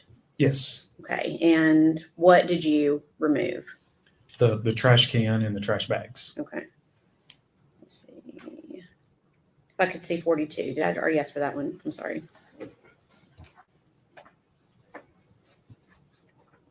And I'm going to be asking for 22 through 27 in a second. If that helps. Okay. So I'm going to show you what's been previously marked as exhibit number 42. Now, are these items still inside or are they outside the playhouse at this point? Can you tell, or do I need to? It might help about there. That helps a little bit. Sorry, guys. It's a little dark on the screen. Would you like to see the exhibit Yes, or that the would photograph help. itself? Huh?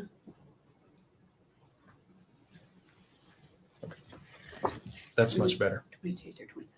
Are you able to tell if that is inside or outside the playhouse? It's just outside the playhouse on a like a perch or a porch area. Okay. If I could have that pass back for just a moment. Okay. And at this point, is Evelyn's body still inside that trash can? Yes. Okay.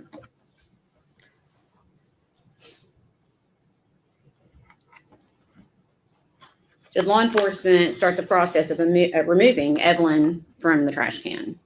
Yes, we did. Did that take place there? Or did it take place at the forensic center? Removing the items in the trash can. Yes.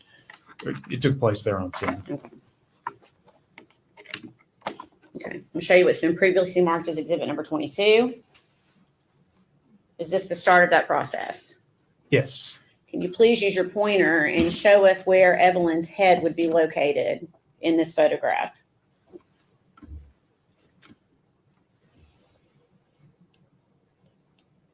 I was pointing it the wrong way.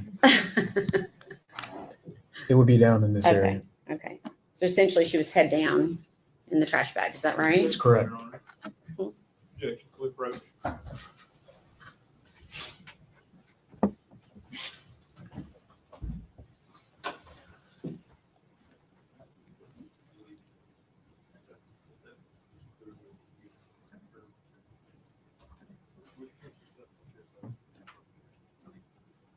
Sustained.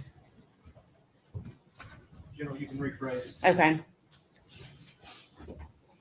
Was Evelyn in this trash bag? Yes. Okay. Where was Evelyn's head? Are you wanting me to point or no?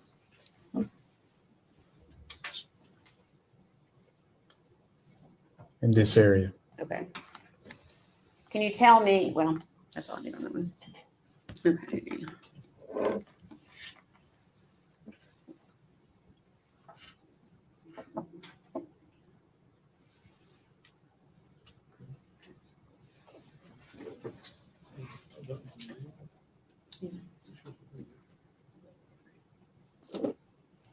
Y'all are quiet.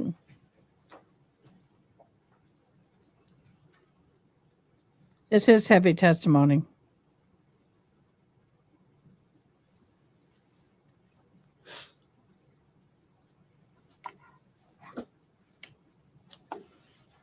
I'm quiet too.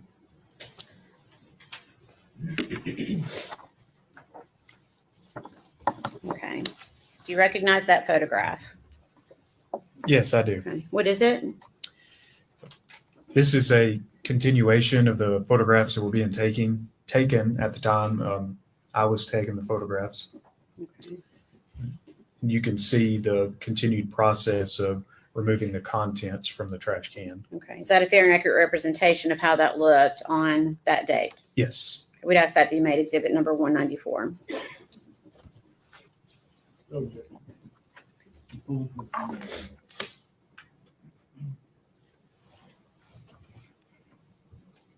Permission to publish.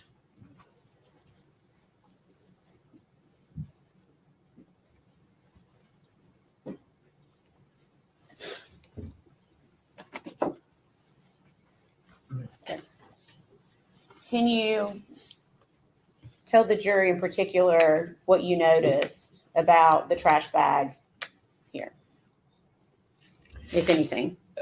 Yes, this is a really good representation to show how the bag was packed down in the can. As you can see, essentially the outline of the can, the bag has maintained the shape when being pulled out of the can. Okay.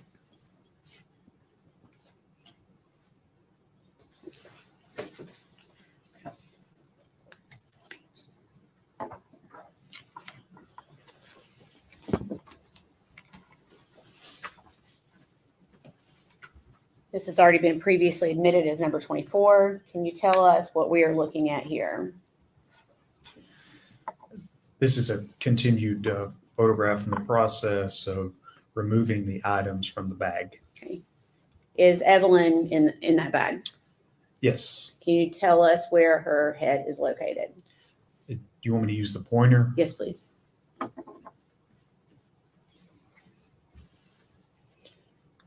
It would be down in this area here. Can you tell me what's depicted in this photograph? This is the body of Evelyn Boswell. Okay. And can you tell us what we're looking at here? Using the pointer if you need to. Could you be more specific? What are we looking at?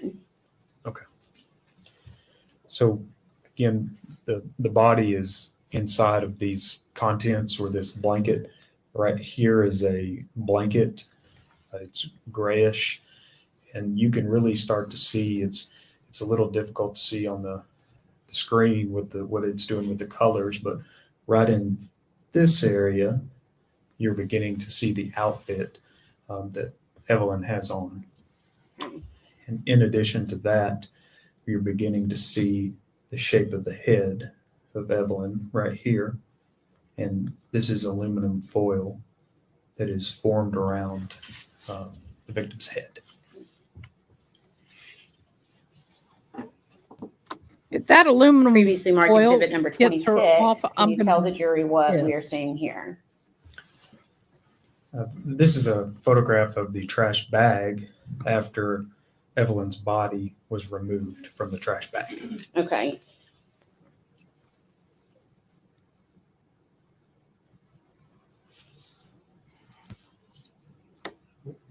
$26. Again, can you tell the jury what we're looking at here? Here's the pointer. Mhm. This picture, you can see again, the victim is lying here, this being the shape of the head. This is the trash bag. She had just been removed.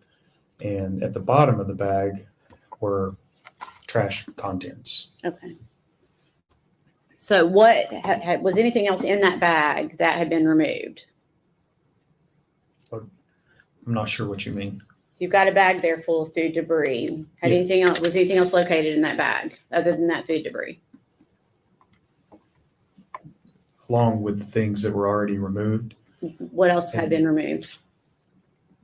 the blanket with the body and the aluminum foil. So Evelyn's body was in that bag. Yes. Okay.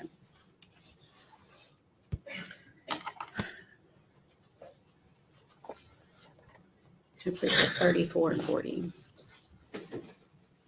Mm.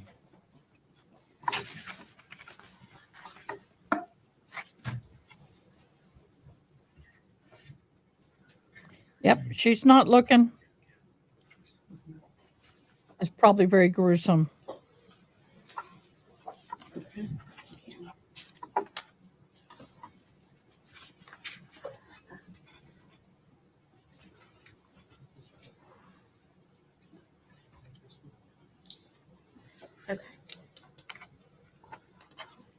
We'll show you what's been previously marked as exhibit number 34.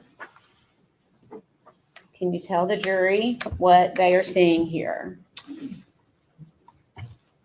Yes, you can really start to see the outline of the body at this point, of the body of Evelyn, which right here is the head with the blanket formed to the head.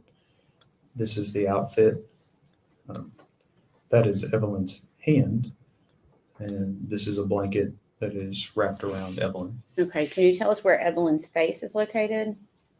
It would be right in this area. Okay. And I'm going to show you one more, previously marked as exhibit number 40. Can you tell the jury what they are looking at here? Yes, here I was focusing in on the trash can specifically for this item, Okay. which was a piece of gum that was stuck to the side of the trash can. And was that collected? Yes. Okay. All right.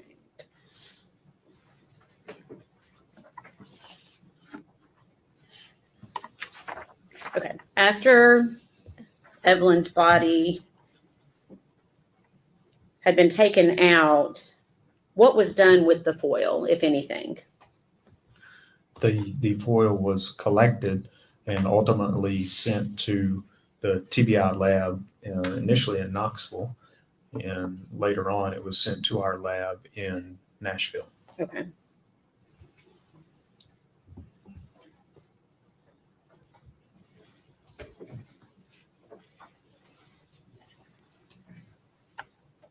Okay. Ask if you recognize that. Yes, I do. What is it? This is a photograph taken later at the Knoxville lab of the aluminum foil that was collected. Okay. Is that a fair and accurate representation of the foil that was collected from the body of Evelyn Boswell? Yes. We'd ask that be made exhibit number 195. Any objection? And permission to publish. Full exhibit one.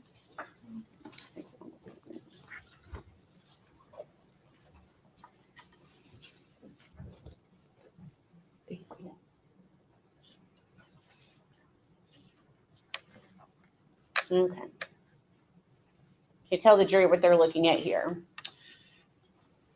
Yes, this is different sheets of aluminum foil. They were stretched out as best that I could without damaging them. And I stretched them out onto a large table at the Knoxville lab and photographed them. And were those also collected as evidence? Yes, they were collected that night, and at the time they were at the Knoxville lab, and I believe shortly after that were sent to the Nashville lab. After Evelyn's body was processed there at Muddy Creek, where did her body go? It was taken to the forensic center in Johnson City. Okay. And what was the purpose of that? For Dr. Schmidt to complete an autopsy. Okay. And did you ever receive confirmation that the remains found in the playhouse were those of missing baby Evelyn Boswell? Yes. Okay. Your Honor, I don't know if this is a good place to stop. Okay. Ladies and gentlemen, I think we've reached the end and we're going to stop for today.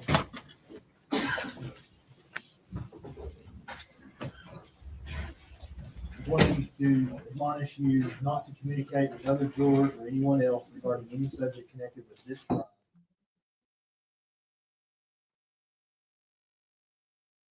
Well, that's good. People can have their Saturdays.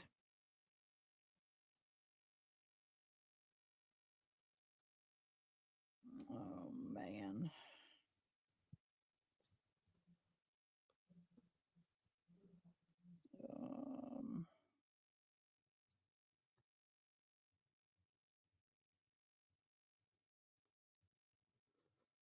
And they're done, y'all. Dun, dun, dun, dun, dun, dun, dun, dun, dun, dun, dun, dun. I can put a stop to that. All right. Well, that gives me time to get ready for tonight. Oh. All right, guys. The rest of this case, I think, is going to move along, at least in the prosecution side. I would assume that we are soon going to hear from the ME medical examiner, and that will be interesting. I'm glad they're not showing the photos, although they did earlier. So that's good. So thank y'all for joining me. I appreciate you being here. Please come back tonight. This is a very serious topic, but if it's something that you can't handle, that's fine. You don't have to be here tonight. Please share. Oh, we got to give the giveaways.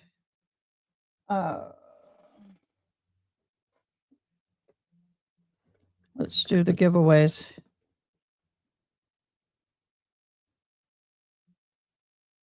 Let me share those screens. Put them over here. Got to do that. Okay, let's do the drawing.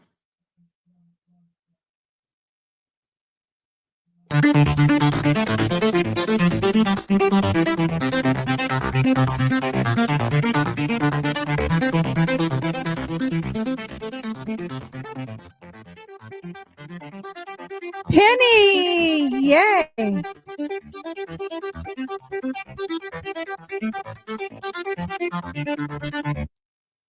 All right. That's perfect timing, isn't it? Here's the second one. That was yesterday's. The one now. That's for yesterday. Penny again?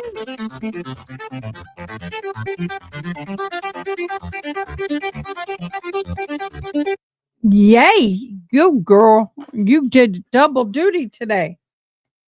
Oh. I think we've had that happen once before. I think that's happened only once before. Okay, guys, I got to go get ready for tonight.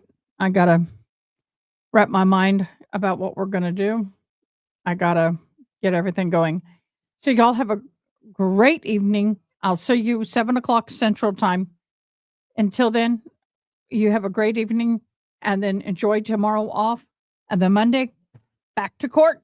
We'll see you later. Thanks, guys. Thanks for watching. Please comment, like, share, and most importantly, subscribe. I hope you have an awesome day. Till next time, take care.